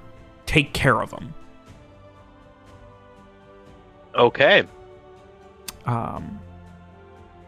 Which... Yeah. Always careful She not kills to her random. use the D word when writing things down. Yeah. But leaving you with the coin. Yeah, yes, Alex. She was careful not to call her not to call her cousin a dick. That was it.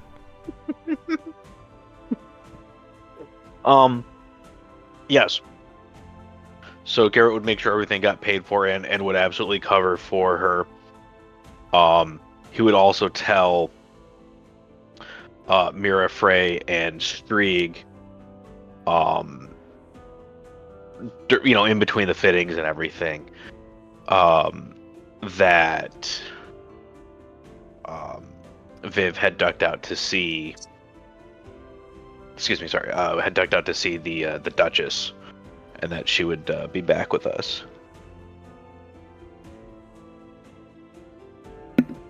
Okay. And so we'll see where that goes. But he would have intentionally kind of not told Samur as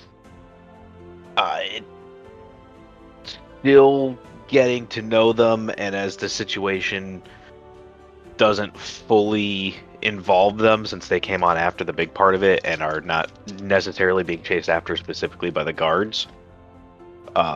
Yeah. That don't quite need to know. Obviously, Yeah. if it push came to shove, but right now, just Sure, makes sense. Are we went out to go and shop and stuff? This isn't like a Taylor came to our place or something, right? No, you're going out. Yeah.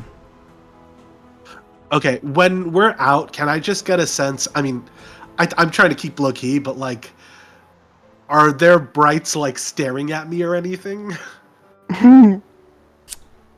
Not obviously. Give me an int notice to try and read some body language and see if anyone is maybe following you or you've got a tail or anything like that. Yeah. No, you're fine. You're fine. Relax. Have fun. You're good. Right. I think I will mention to the others, like, I think I'm safe based on...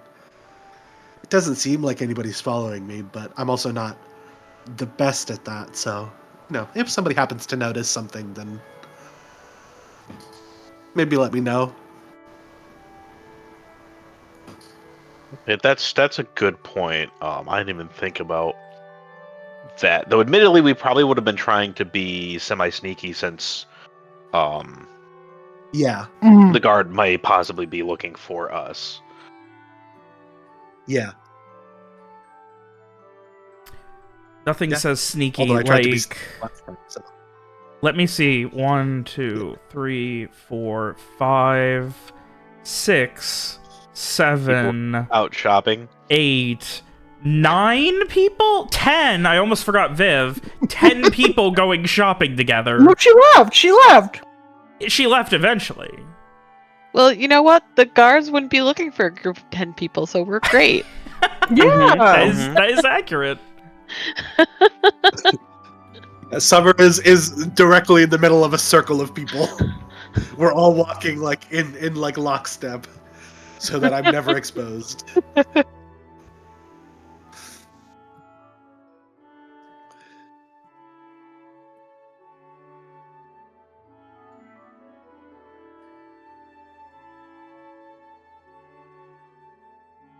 I mean, if we want someone to look out and see if we're being followed ever, we could ask Street to do it. He would, yeah, he is the best at that. Right. So Streak hides Yeah. behind you guys and keeps an eye out. Yeah. Alright. Do I know that Streak tailed me to the Lucian Ray?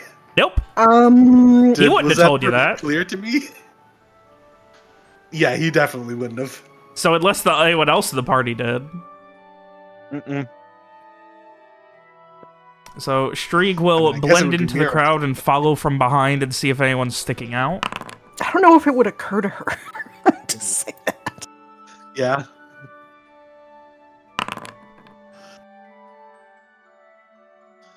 We'll see. Well,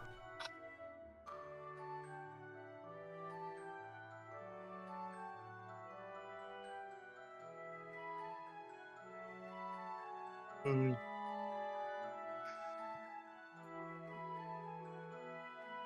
I can't stop yawning. Okay.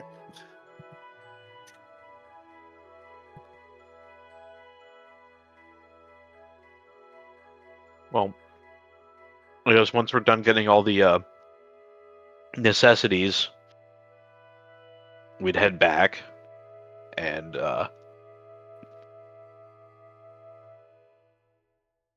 other than talking to Viv when she comes back from the Duchess's, I can't think of anything specific that I want to do between now and the play.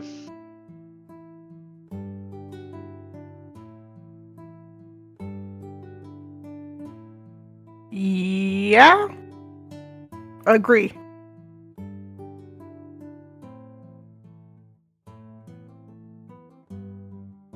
All right. So, yeah, the rest of the day, you guys get your measurements and essentially, like, explain what you want, things like that, and they are going to have clothing custom tailored to all of you. All of you who are getting clothing. It is being covered by the Viacor estate, of course. Eventually, as the night winds down, Vivian comes back, escorted by a couple of the Duchess's personal guards. Oh. And essentially she just explains to you that she found out that it is opening night of a new play on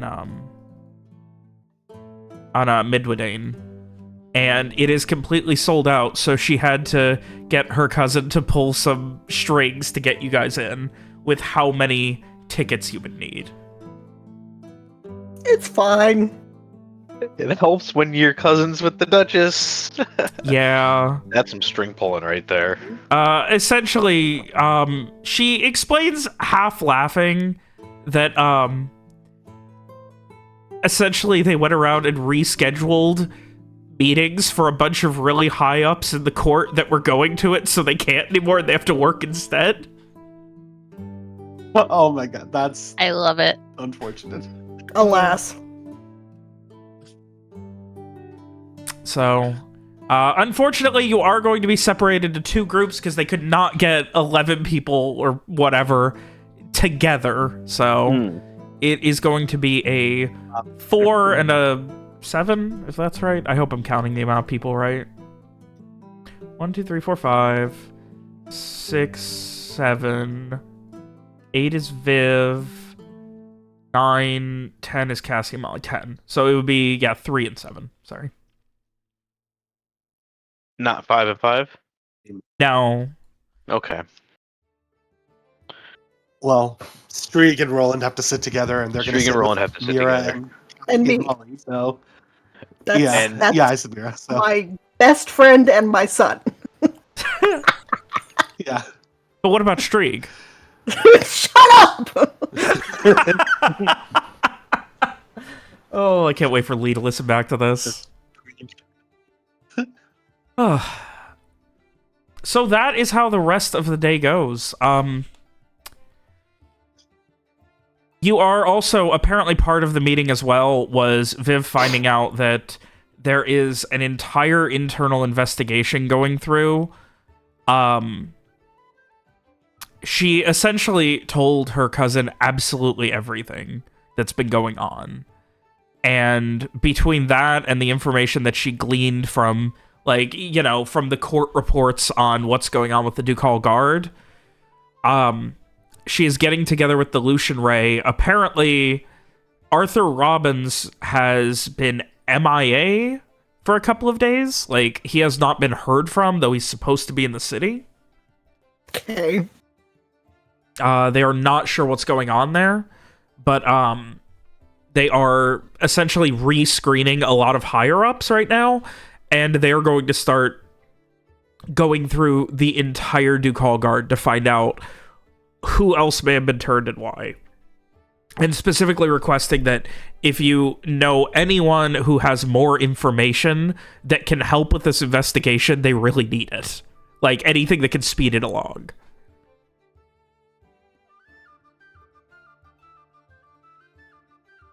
Well, All right. Well,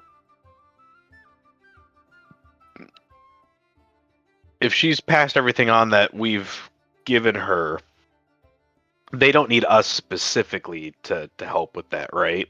No. More like, you know, more like, hey, if you guys happen to have someone prisoner who knew about the operations and could help us narrow down things, that would be really helpful. Who we've let go. Yeah.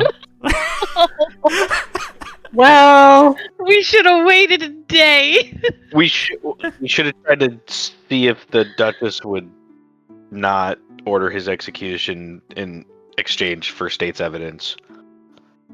that was the smart option that we didn't think of. Yeah. Okay, I totally forgot about the entire deal to bring him back to The whole Yeah. reason containment. that Abney was with you guys. Oh. Oh, He got away. That's He what told I a was Listen, bunch saying. of listen, That's you what win I'm some, you saying. lose some. Sometimes you don't save a bunch of corrupt guards from a nuclear explosion, or your friend from a nuclear explosion. Sometimes you save a lot of prisoners from a torturous death, and sometimes we free a mass murderer. sometimes you free a serial killer. Christ. If Rohan were here. Unfortunately, that is what he would have recommended. I mean, he would have recommended taking him back to containment. He would not have thought of, state's evidence and stuff, but... Well, it is what it is at this point. By the time you guys return on that night, he is gone.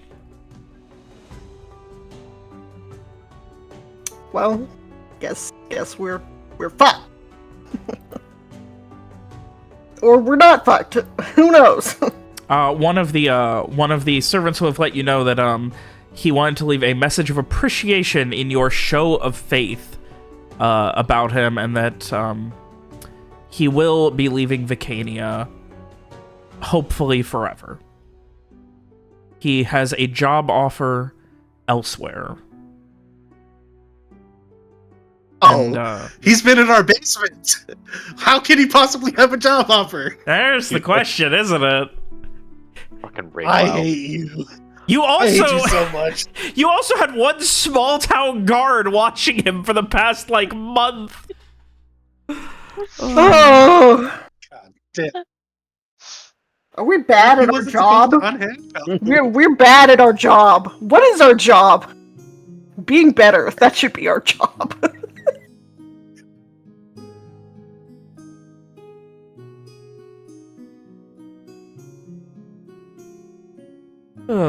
So, with that, yeah, you guys have about another 48 hours before the play, so...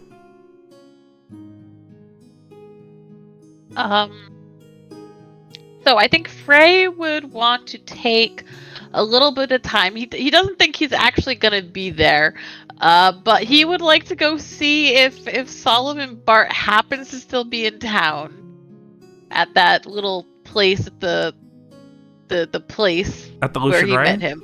Yeah. The, God, I need to open up my notes. I need to see when it said he was leaving. 1 second.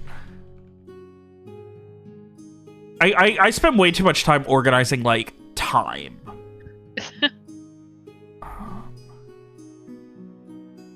Let's see here.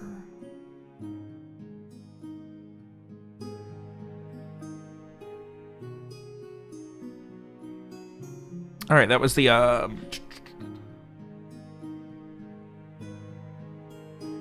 that was the Scholar's Nest. Yes. Yes. Alright, so you're heading up to that same room? Yes, I am. Freya's going to knock on the door. Wow. Okay.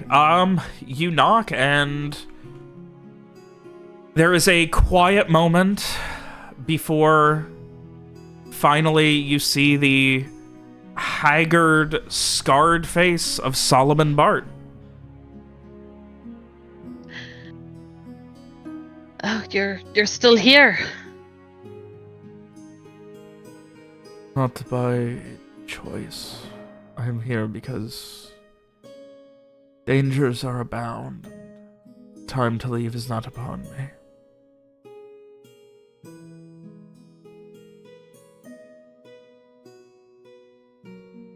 And we speak.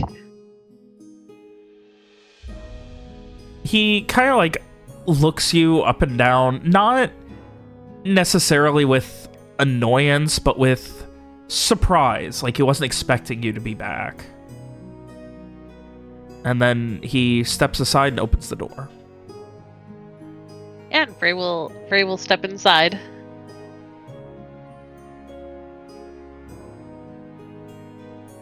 Does the room still have like that bloody ritual circle in it?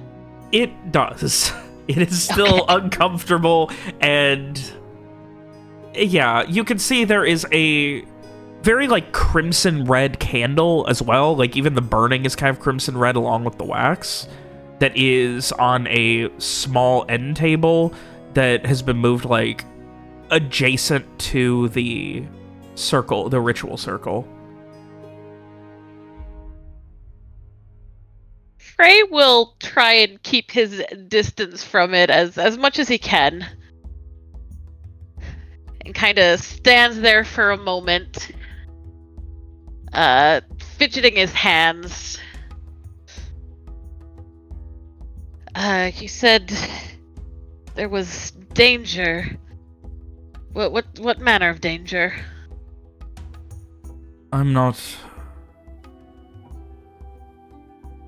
There were lockdowns on the city, curfews, Of explosions. course.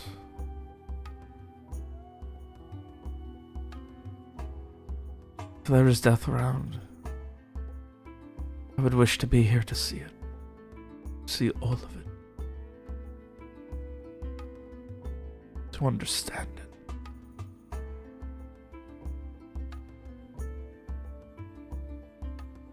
Well, I have been far closer to death lately than I would like to. He looks you up and down, a little skeptical.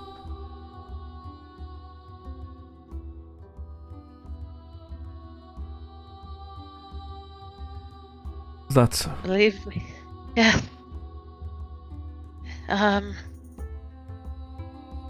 And not even me personally, but someone close to me. And I tried to reach out. I tried to reach out and contact his spirit, his whatever it is that might be left of him. But somebody else answered instead, and they stayed, and I couldn't make them go away.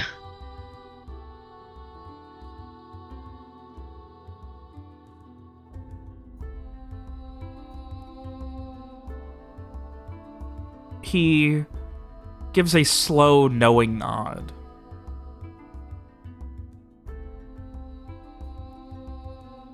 They are not all going to be willing participants. What we are doing, tearing them from where their spirit wanders, binding it to us.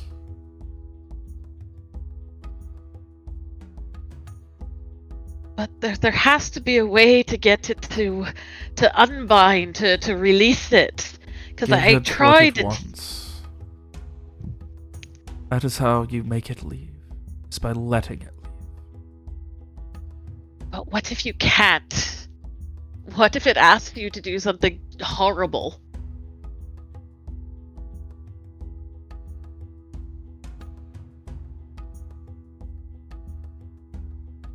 He holds up his hands and he has this moment where you can see in his eyes a recognition as he looks at his hands when you say that.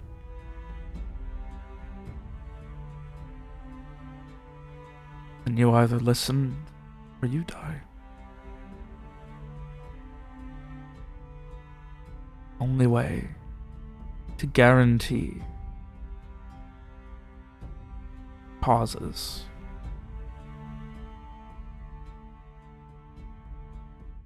The closer you are, the closer you stare death in the face. The more you can bind it, the more you can control those spirits so that they may not control you.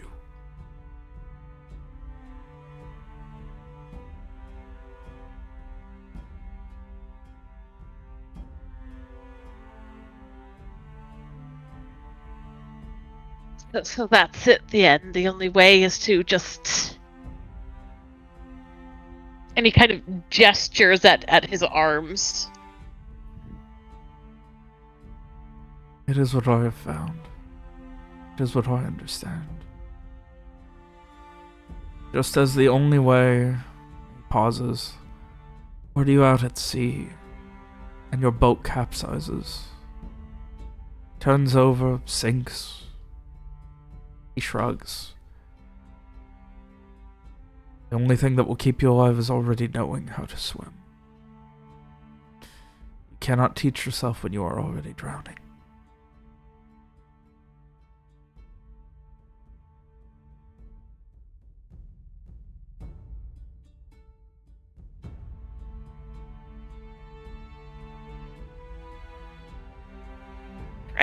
Frey turns away from him. He's kind of pacing a bit now, very, very agitated.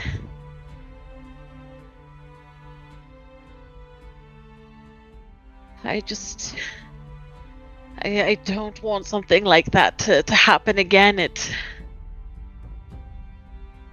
It almost made me kill somebody. I think I did kill somebody, but I was able to bring them back. Have you ever done that? Is that... He just kind of slowly shakes his head. Never brought anything back from the dead that was not already there. Not already going back there.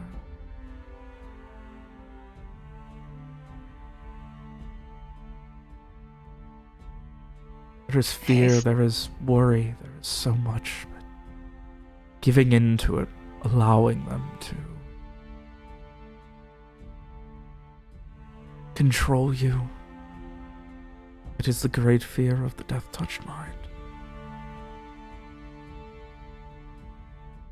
If you do not wish to learn to swim, stay out of the water.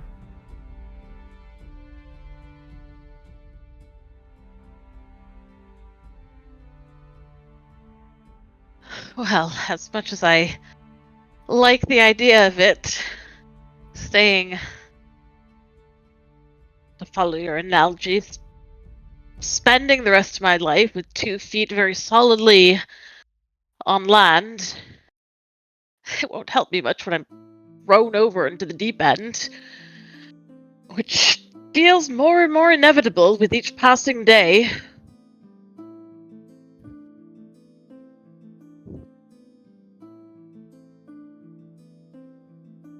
He looks at you and just kind of looks you up and down and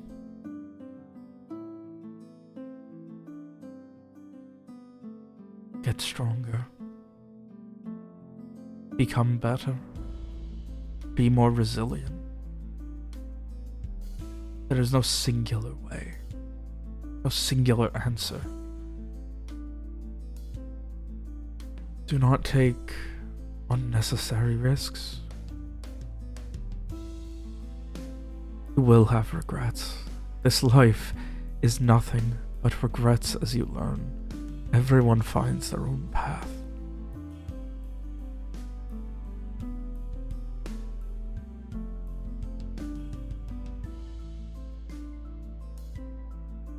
Have to find some way. My path led One- me to over a decade in a jail cell.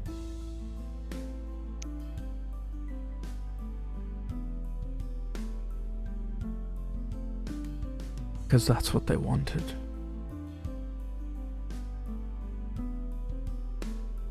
The dead or the people? The Atonement, living.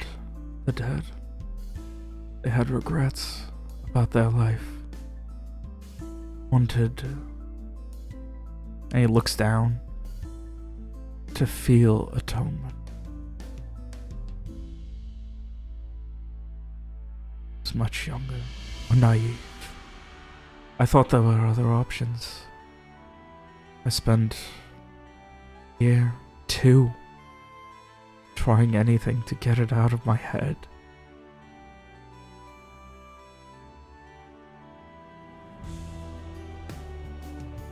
"11 years, 7 months, 16 days. That is how long I spent in a jail cell. That is how long I spent speaking with no one but the spirit in my mind.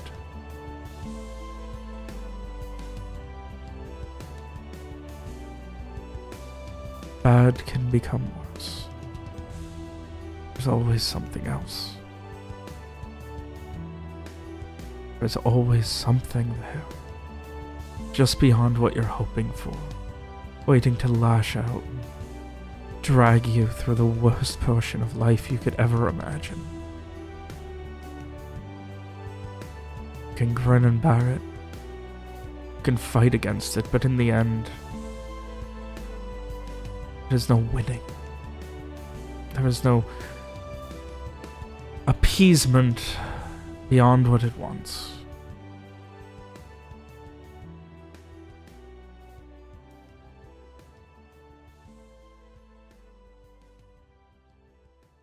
There is nothing. No options then, just... And he just trails off. He's silent for a little while. One more question. Is He it looks up at you. possible? Is it possible to reach out to someone in particular? To find someone, a certain someone on the other side, because that's what I tried to do, but it didn't work.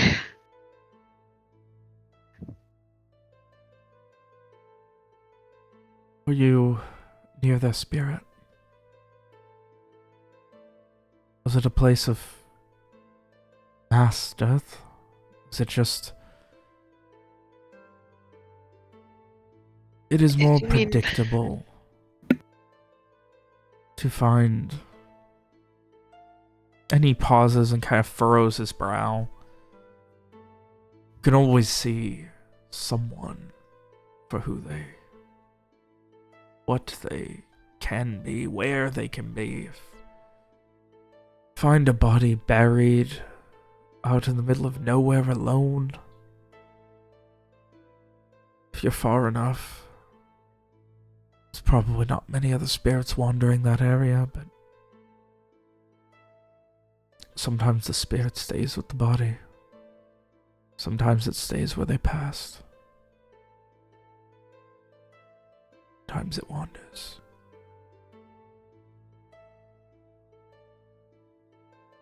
For my knowledge, place of death is always going to be the strongest for them.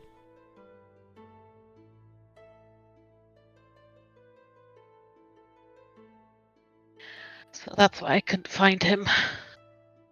Because I was too far away.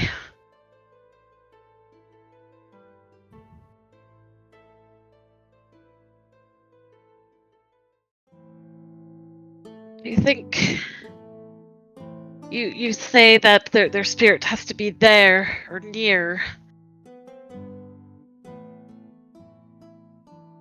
He just gives a slow nod.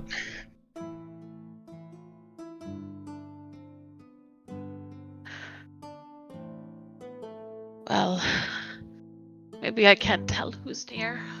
I can feel it sometimes. Feel them.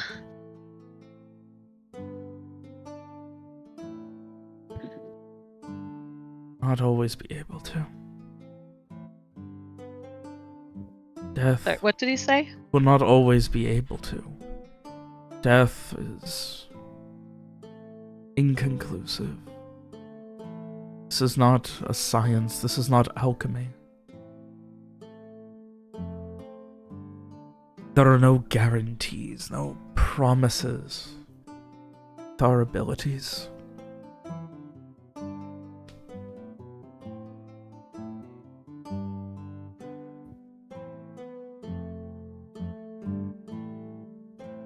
No certainties. But it's a start at least.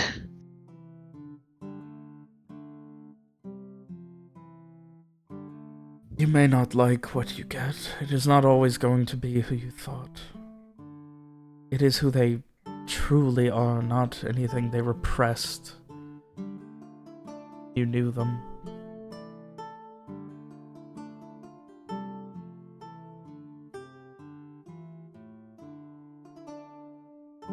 Trust me. There are many, many regrets to have. Hunting for spirits. The loved ones you lost.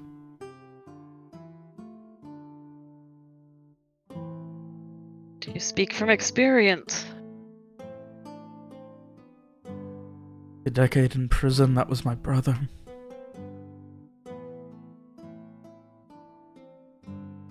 He drove you there? Did he hate you? He caused a fire. Killed a dozen people. No one ever knew. Lived with that guilt for years. Till that guilt took him. I refused to accept. I needed to know. I just wanted him to know that I loved him and that he was a good person. But he didn't see that. He saw himself mass murderer. Monster. He wanted nothing more than to serve his penance. So I served it for him.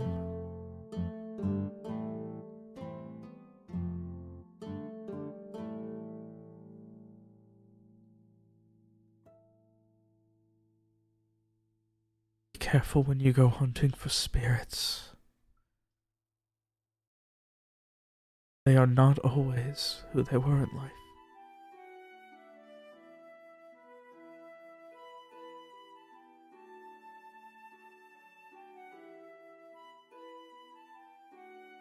Ray just gives a quiet nod. I suppose I can only take your words of warning with me.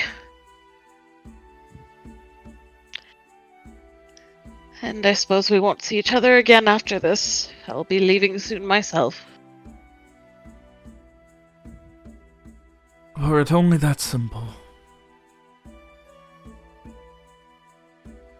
Somehow the few of us here, Death Touched Mind, Amandir Seen, whatever other, I'm sure there's an Arafian word for it. We few end up finding each other, one way or another. I've never been able to understand even the beginnings of how that could happen.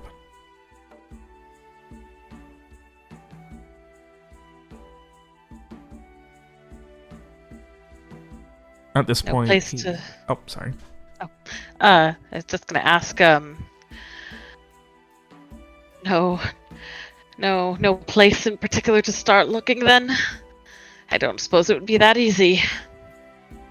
He just slowly shakes his head as he stands up and holds his hand over the crimson flame, and it begins to grow, erupting around his hand, burning it. It's not that easy. Right. Backs away.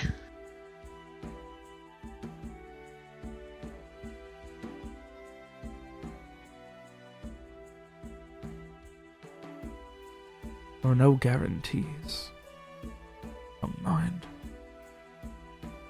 And he pulls his hand away, and you can see the fire burning, his fingernails starting to slip off of his hand, almost melting off. Oh god. Oh god. He didn't even flinch.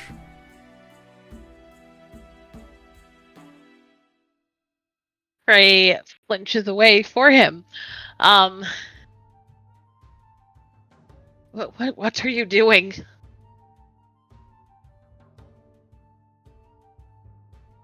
I have done this for a long time, but then I am beholden to the spirits still from time to time.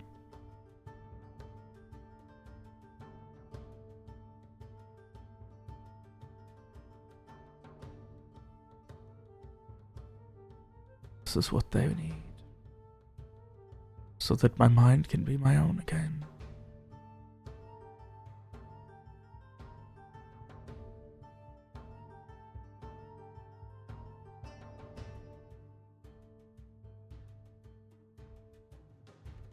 Frey just shakes his head, backing away towards the door. I accept some of the things you've told me, but that is a horror you're living. This is the world I have promised to live, to try and understand.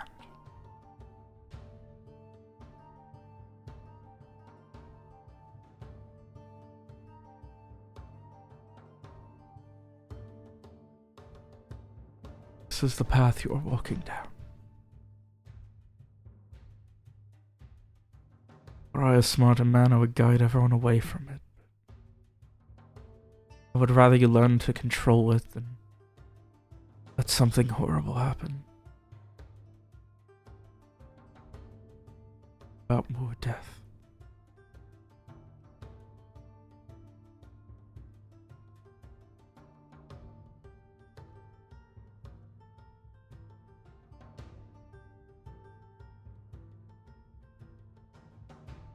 He goes over and plunges his hand in a pot of water, not boiling or anything, just a large pot of water, and holds his right hand over his left arm and wraps it around the forearm, and you see a glow coming from the pot, and he winces in pain, and when he lifts his hand out, it is healed as if there was no burn.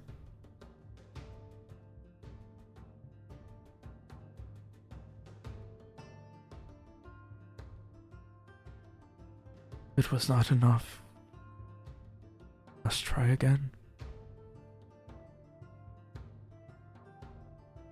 And that Frey is just gonna flee out the door, shutting it behind him, and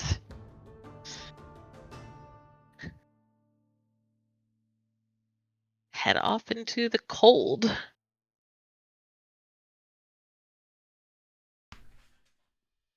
All right. Anything else anyone's doing for the next couple of days?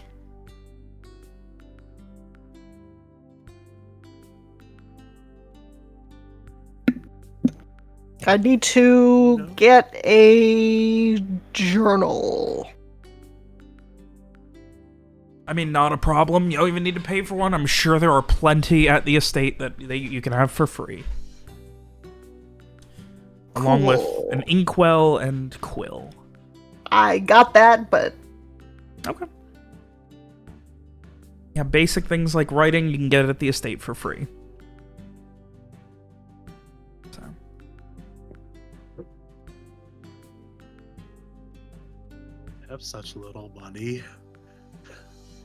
It's so sad to have lost everything that Rowan owned. It's fine though. Jesus. Oh god, yeah, Rowan did have like 130 gold and a bunch of mana. We would have a lot of questions if Yeah. Samar just showed up with robots and gear and money. Oh. Alright. Well, the thing is that, like, they're like a doctor and a therapist, so they can't really like Rowan could go like, you know, scam people at the bar or whatever, but Summer can't really be like, hey, interested in some therapy?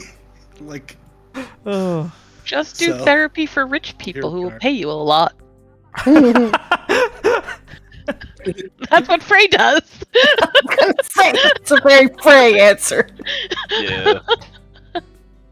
me just like walking up to Viv as we're staying here for the next couple days, like, hey, can I just do some therapy? Oh. She's like, hey, I bought you that nice new outfit. I know. So, the rest of the day of Madridane goes relaxed, and while troubling for Frey at the revelation that, you know,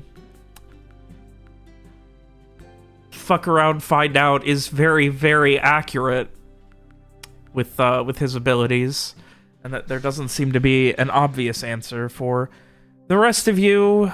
It is a time of physical and hopefully mental relaxation, a day of no real worries, no immediate news, but Viv, of course, seems confident that the Duchess's personal investigatory body is going to be ousting everything. And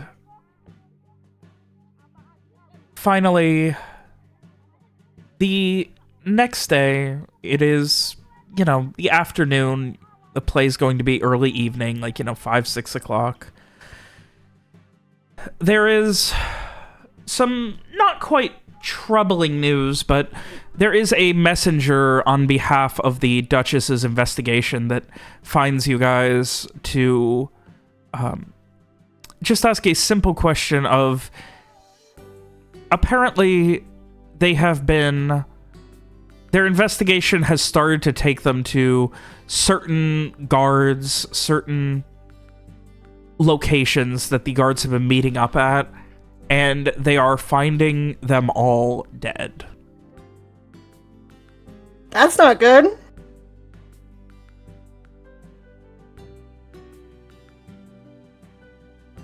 Not every single person that has been part of this, but, like, you know, where you guys were able to identify, like, a hideout, like, things like that, they would find, like, half a dozen guards dead, and then when they looked into them, they would find out, oh, they were all part of this.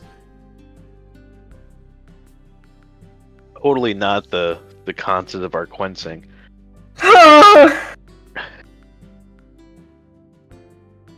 We have. Do we know how they were killed? Most of them were apparently killed with bladed weapons. Fuck's sake! Yep. God damn it! I feel so stupid. Yep. We made a big fucking mistake, didn't we? Listen, Samar doesn't know you made a big mistake. Samar doesn't know anything about your friend in the basement. Something else. It doesn't have to be him. It doesn't. It doesn't have to be him. There might be someone else trying to cover this up. There are lots of people with blades in this city.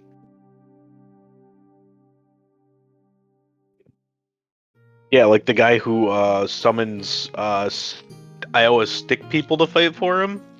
Yeah. Stickman, yeah, that guy. Can we point them towards the...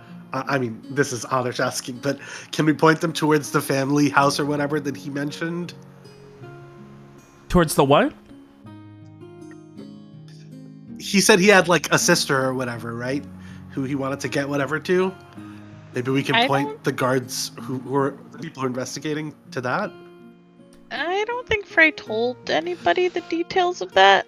Oh, yeah. Yeah, this is me above the table asking. Yeah. I'm just wondering if that's a thing that we wanted to do. That's maybe one option. Is the only thing I'm saying. But yeah, we definitely. I mean, I wouldn't. I don't even know if this guy existed. So I mean, that's nice. I'm blissfully ignorant. I don't have to feel any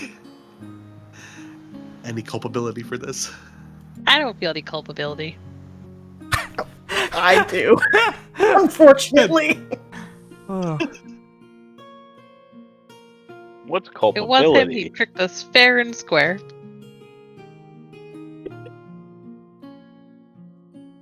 Ugh. So, otherwise, the rest of the afternoon. So yeah, did you guys have any information you wanted to give the messenger, or no?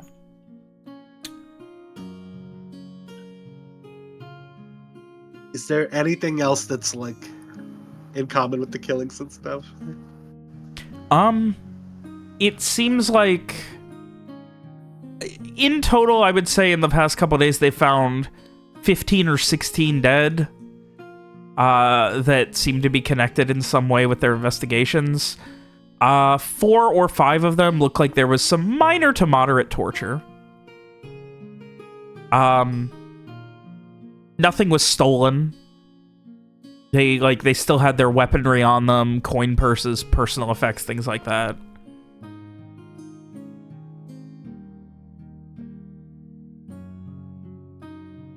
Yeah. Okay.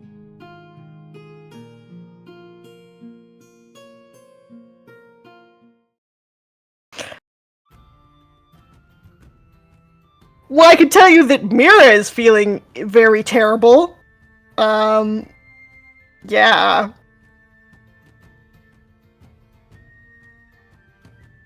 Shit.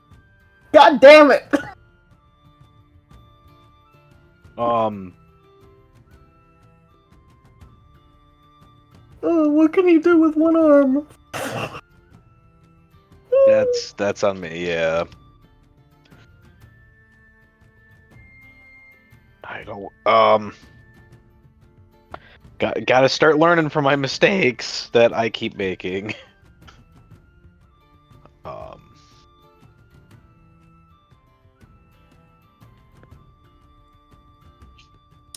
So I will ask again if there is anything that you guys want to... No. Wallow in misery.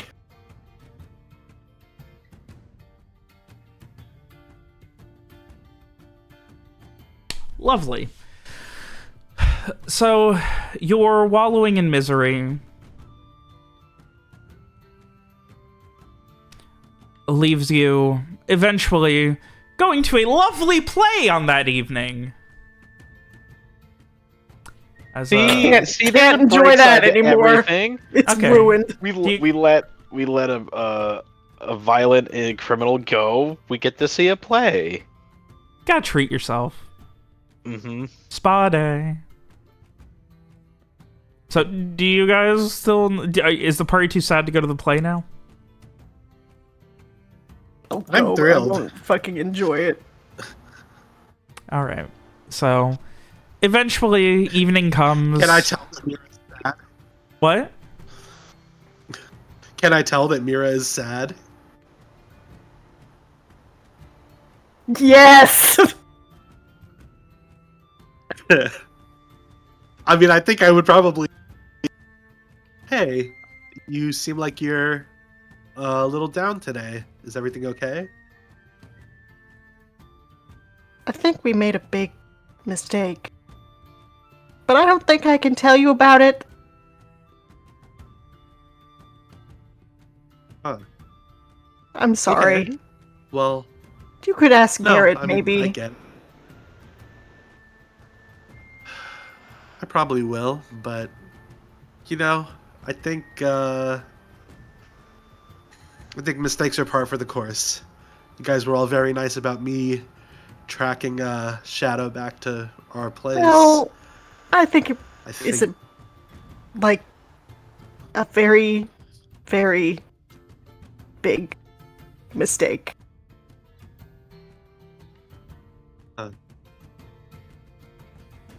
Well, I haven't known you for long, but I feel confident that you meant well. So, you know, If you mean well and a bunch of You, people still die, does that doesn't make it any better? I mean, you can only do the best you can do, and if you think that that was the best you could do, then, or at least that's what you thought at the time, then, what else can you do? You didn't have the information then that you have now. Mm.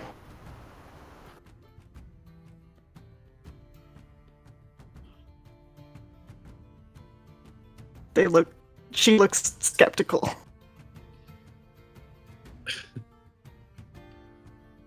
I like to think that whatever decision you made at the time was always the only decision you could have made, because it's the one that you made.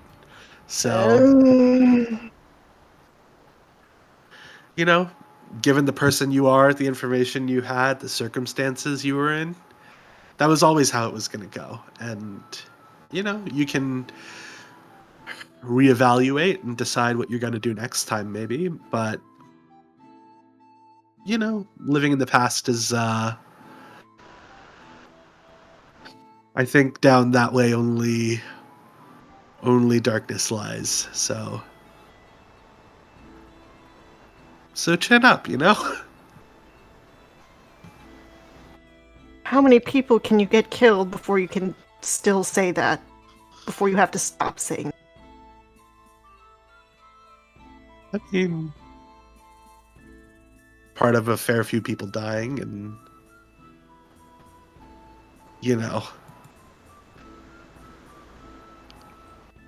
I don't know. I have to assume that that people are always capable of being better and being good. It's the only way you can talk to people who've done terrible things and make them change for the better, which is a lot of what I do. So.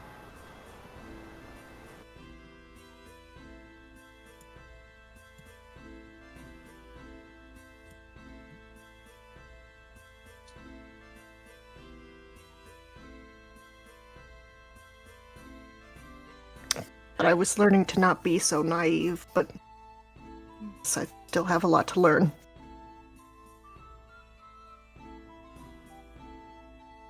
She doesn't really look very much comforted, but Yeah. I think maybe the last thing that they'll say is just I find that people only use the word naive when it turns out badly. I think that the same decision could have turned out well, and then it would have been a good decision. And if that's the case, then how bad could the decision really have been? Maybe you weren't being naive. Maybe you were being gracious or generous or trusting or kind, and somebody else took advantage of that. Or, sometimes you're naive and it turns out well, and then people give you a pat on the back for it. I think maybe don't be so hard on yourself if you can. And enjoy the play. You're going to play.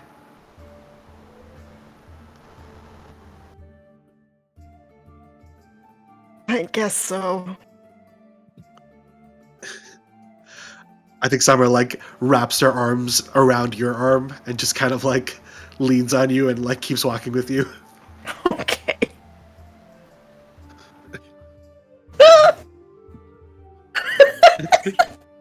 I don't know if really it's gonna you. work. I don't know if that's it is the what it is.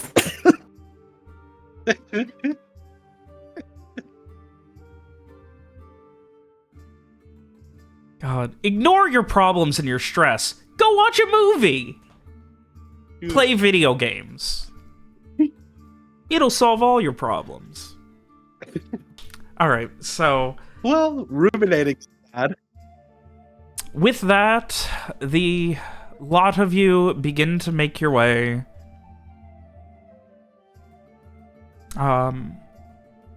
Getting fully dressed up.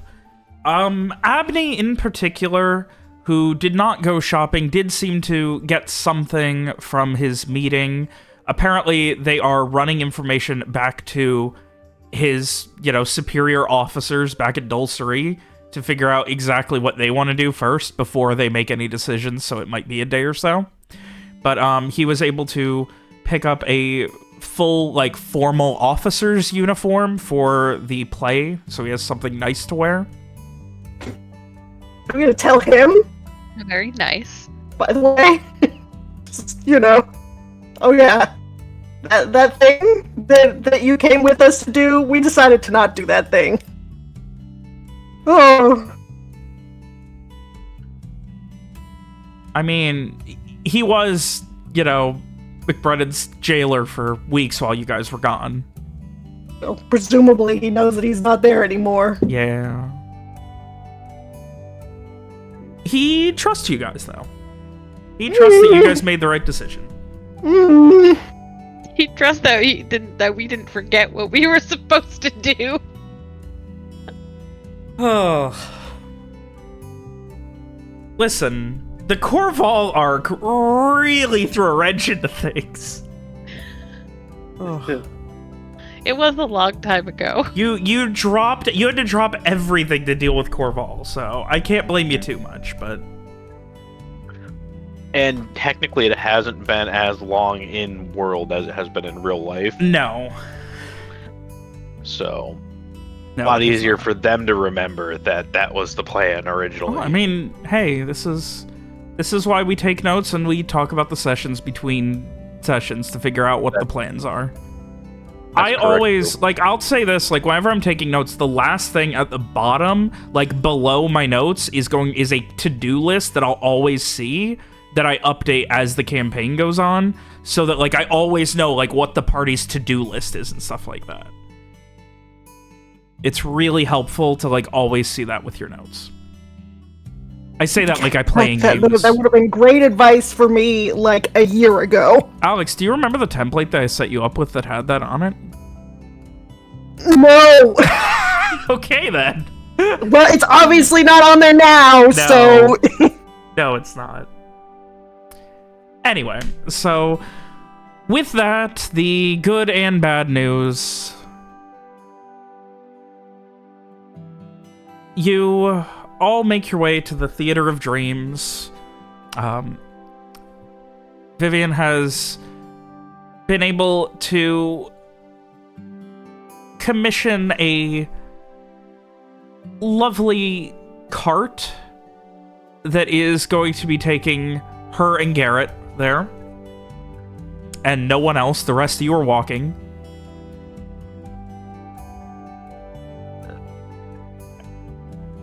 Sorry, she's a little bitter that she didn't get invited first, and she's taking it out on everyone else except Garrett.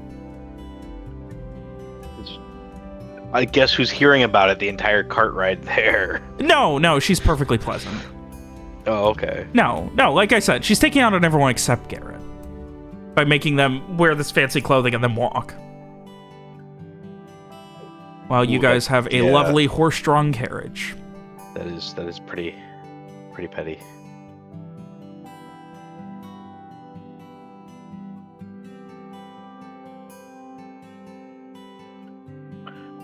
So, with that, you all eventually get there. There is a big crowd for this opening night of this new play, The Ashes in the Almatyr Valley. Very little is said about it, but apparently it is a romantic story set during the colonization of the Almatyr Valley, when the Scourge of the Almatyr, a great true dragon, was still reigning above before it disappeared. The Almatyr Valley, of course, being the first place that was colonized by Ein Ferris hundreds of years ago during their heading to the western coast of Madara from the main continent. The Almatyr Valley in particular spanning from, you know, pretty much about Solistad all the way to up the Aldwin River, past Oslake and Blair and things like that. Which would include Redwater, Garrett. Yep. Yeah, which for some reason I've had this here and it's been hidden this whole time. There you go. There's Redwater. Ta-da! That's been there for so long and I've had it hidden. Oh, that's one I can actually show. The lovely destroyed town of Redwater. But yeah, and as you guys get into your seats, yes, there is a 3 and a 7. So 3 of you will be seated together, and then the other 7 can be seated together.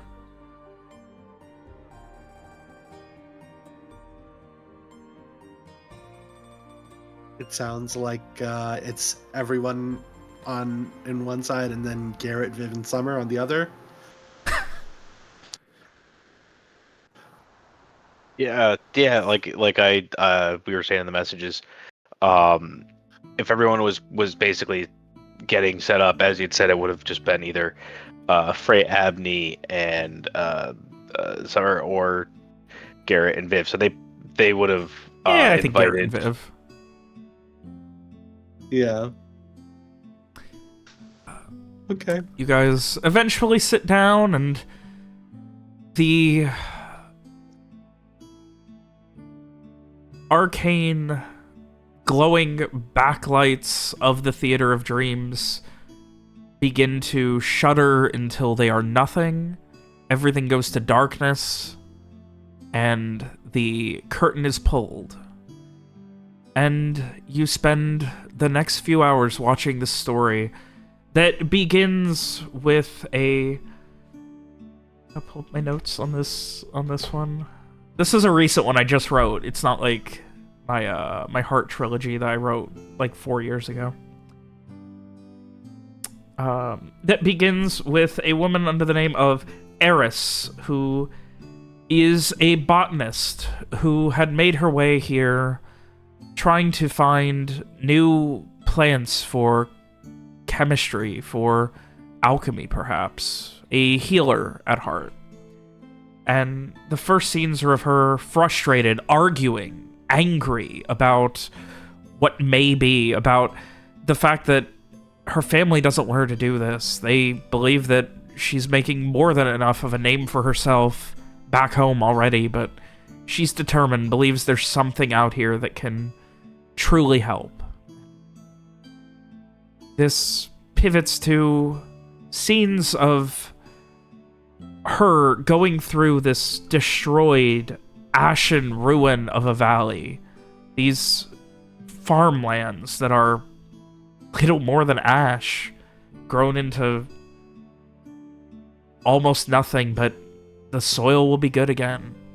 And as she looks poring over the destruction, there is this heartbreaking scene as she finds another of the dead and another before finally someone alive, someone moving.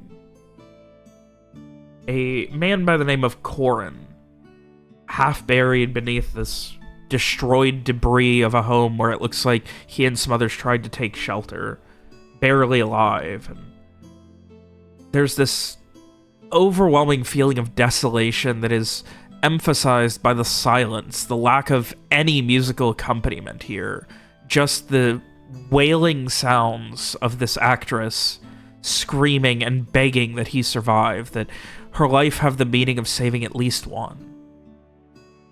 And that is how the first act ends. The second act, beginning some hours later, that evening, perhaps the next morning,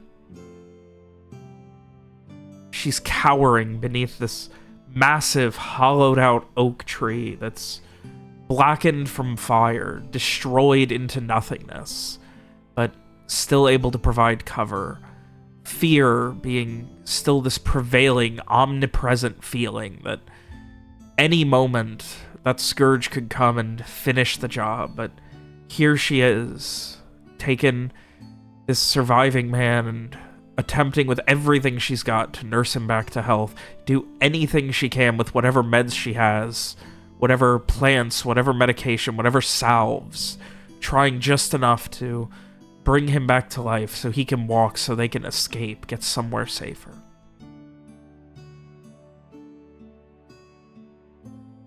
But his consciousness is broken by this bitterness as he finally gains consciousness and just... he doesn't trust her. He's frustrated. He's angry at everything that's happening. These sharp, angry violins just emphasizing how frustrated and untrusting he is of everyone. And she finds out that he was a soldier hired, a mercenary, to help in the hunt of the Scourge. That he lost everyone. He joined with childhood friends, family, part of a great retinue who believed that they would be able to defeat this dragon. But they found naught but death. Eventually, though, he starts to admit he was wrong and lets the grief overcome him.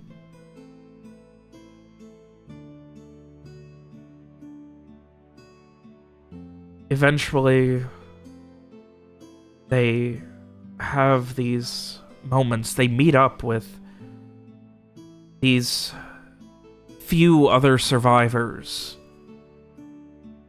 A rare snow in the Almatyr Valley, emphasized by these billowing sheets, and beyond it, this mountain pass overlooking the valley where they're hiding beneath these tattered militia banners of the various soldiers and mercenaries who have tried to hunt this scourge. The dragon itself is never seen, but instead, these effects of fire and flickering red just arcing through the tops of the theater. This continues for minutes as the fear, the extent of what they are, the fact that they are not safe, even trying to escape the valley anywhere they can. The mountains aren't safe, the valley isn't safe, nothing is, but they have found safety in each other in this small surviving group.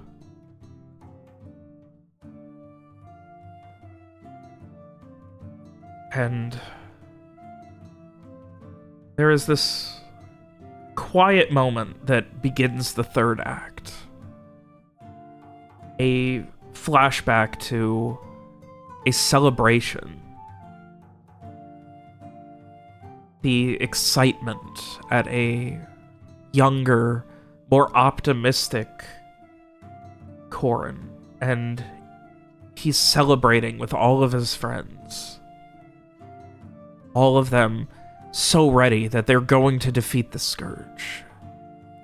And the scene is abruptly undercut by flames erupting onto the entire stage from the top, engulfing everything before the curtain falls momentarily, the flames gone, and nothing but darkness and screams remain.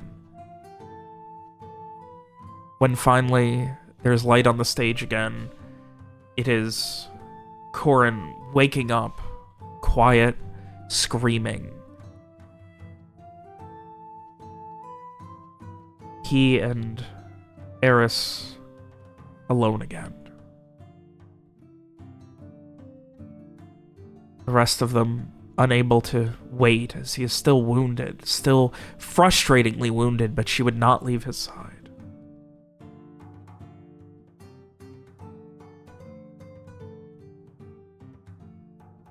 There is frustration, heartbreak as finally, as they seem ready to escape, they're getting out of the valley. They just need to 400 paces, they scream. We're going to make it, but Corin is too wounded, and Eris is doing everything she can to carry him, but the Scourge has found them. At the base of a crumbling watchtower, Corin screams, slamming a shattered blade onto a bent, scorched kite shield, screaming for the dragon's attention, declaring his love for this woman who would give up everything for him. And she watches from stage left as he on the other side is engulfed in those same flames as his nightmares. She escapes, heartbroken, watching as he faces the death that she couldn't stave off for more than a week. But not as a soldier hunting a bounty, but a man who wanted to fight for something far beyond himself.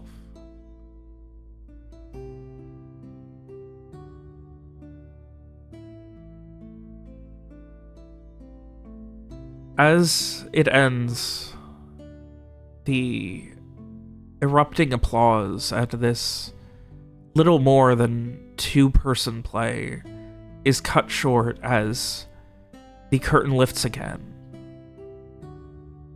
Rare among the many plays that Frey, you and Garrett and Viv and some of the others have seen an epilogue.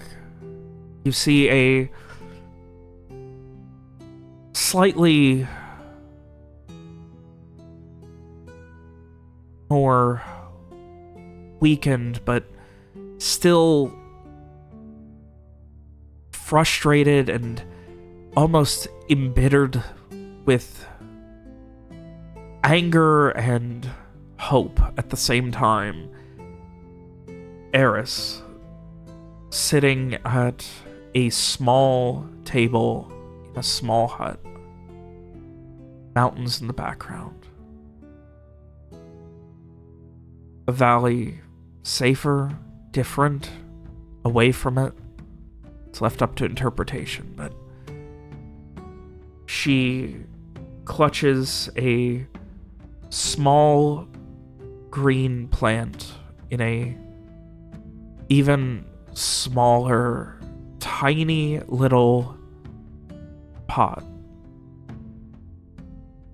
weeping over it before walking outside. And as the lights on the rest of the stage light up, she plants it in the scorched ground,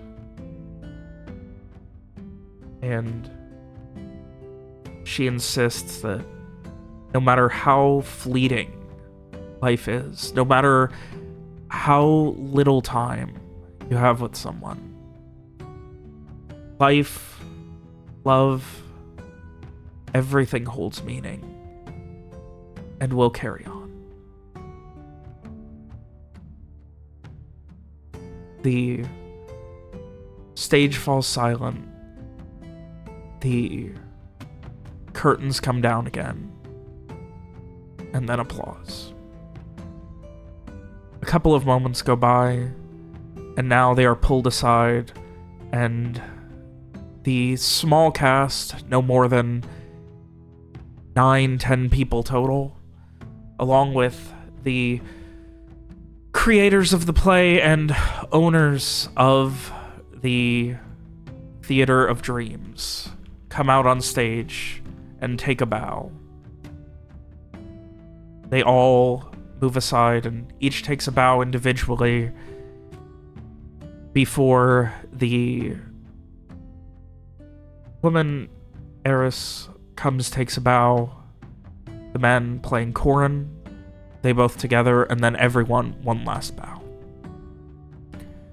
There is more applause that comes from the crowd, and everything erupts in excitement. A few people in tears, and you can see flowers, coins, all manner of celebratory, just proverbial confetti coming to the stage. And they say their goodbyes. The two brothers, Julian and Edward, who head the Theater of Dreams, wave and thank everyone for coming, insistent that this play will be going on 2 to 3 times a day for the next couple of months. Asking everyone to come back, tell their friends, and celebrate. And Garrett, you can feel Viv squeezing your arm, and by the end of it, she is just like shaking in a mixture of excitement and like heartbreak. And she's just like, she just looks at you and just starts crying.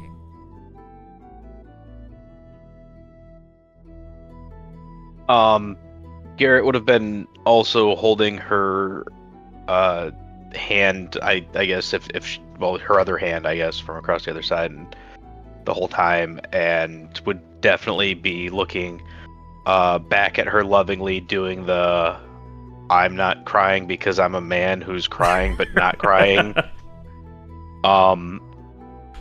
look.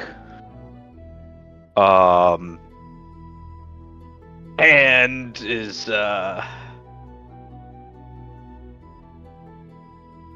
gonna pretend that Summer totally is not picking up on this or seeing this at all, even though they probably very much are.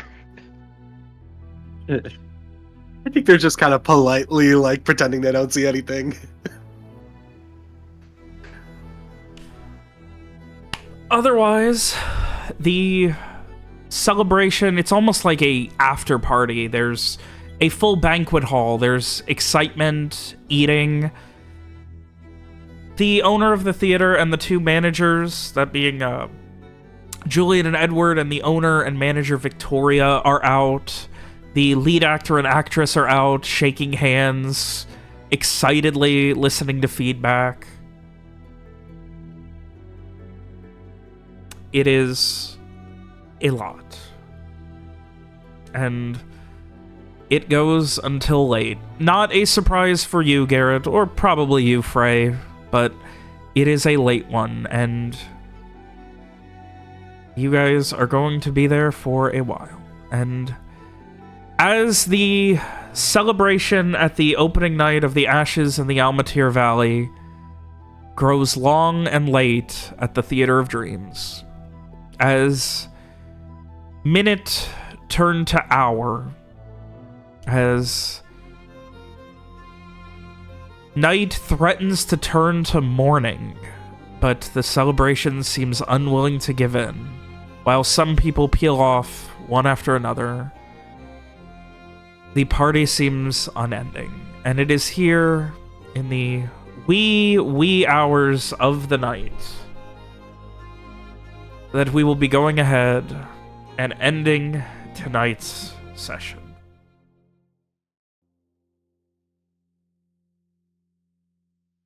Oh boy. Yeah, I definitely want to say it is very good to hear that the issues with the guard are going to get resolved without more intervention from us. Mm. Yeah, I mean, hey. Something like that. Well, I mean, hey, I, in case it wasn't obvious, I've been writing these things for like 3 fucking years. Oh. I guess that's true. I guess we don't like it happening, but it is kind of convenient. Oh, I love describing plays and big grandiose shit that the party is just a small part of. Yeah. No, the honestly, the play actually sounds really interesting in and of itself. Like that's a play I would go watch. Um, I'm just surprised that you don't have individual lines already written out. No, that's like That's a bit too much. I have every like essentially I split it up into acts and scenes, and like I was like, here's a description of each scene in each act. And But you then I don't kind have of that- like, as yeah. I'm reading over the writing, I kind of like, okay, what can I like summarize here to kind of make it flow better? Because I don't practice describing the plays beforehand. I'm not that much of a maniac. But yeah, like I love it. It's the equivalent of two people standing in a room talking for 3 hours, and then one of them dies, and it's sad. Which is my favorite genre of movie.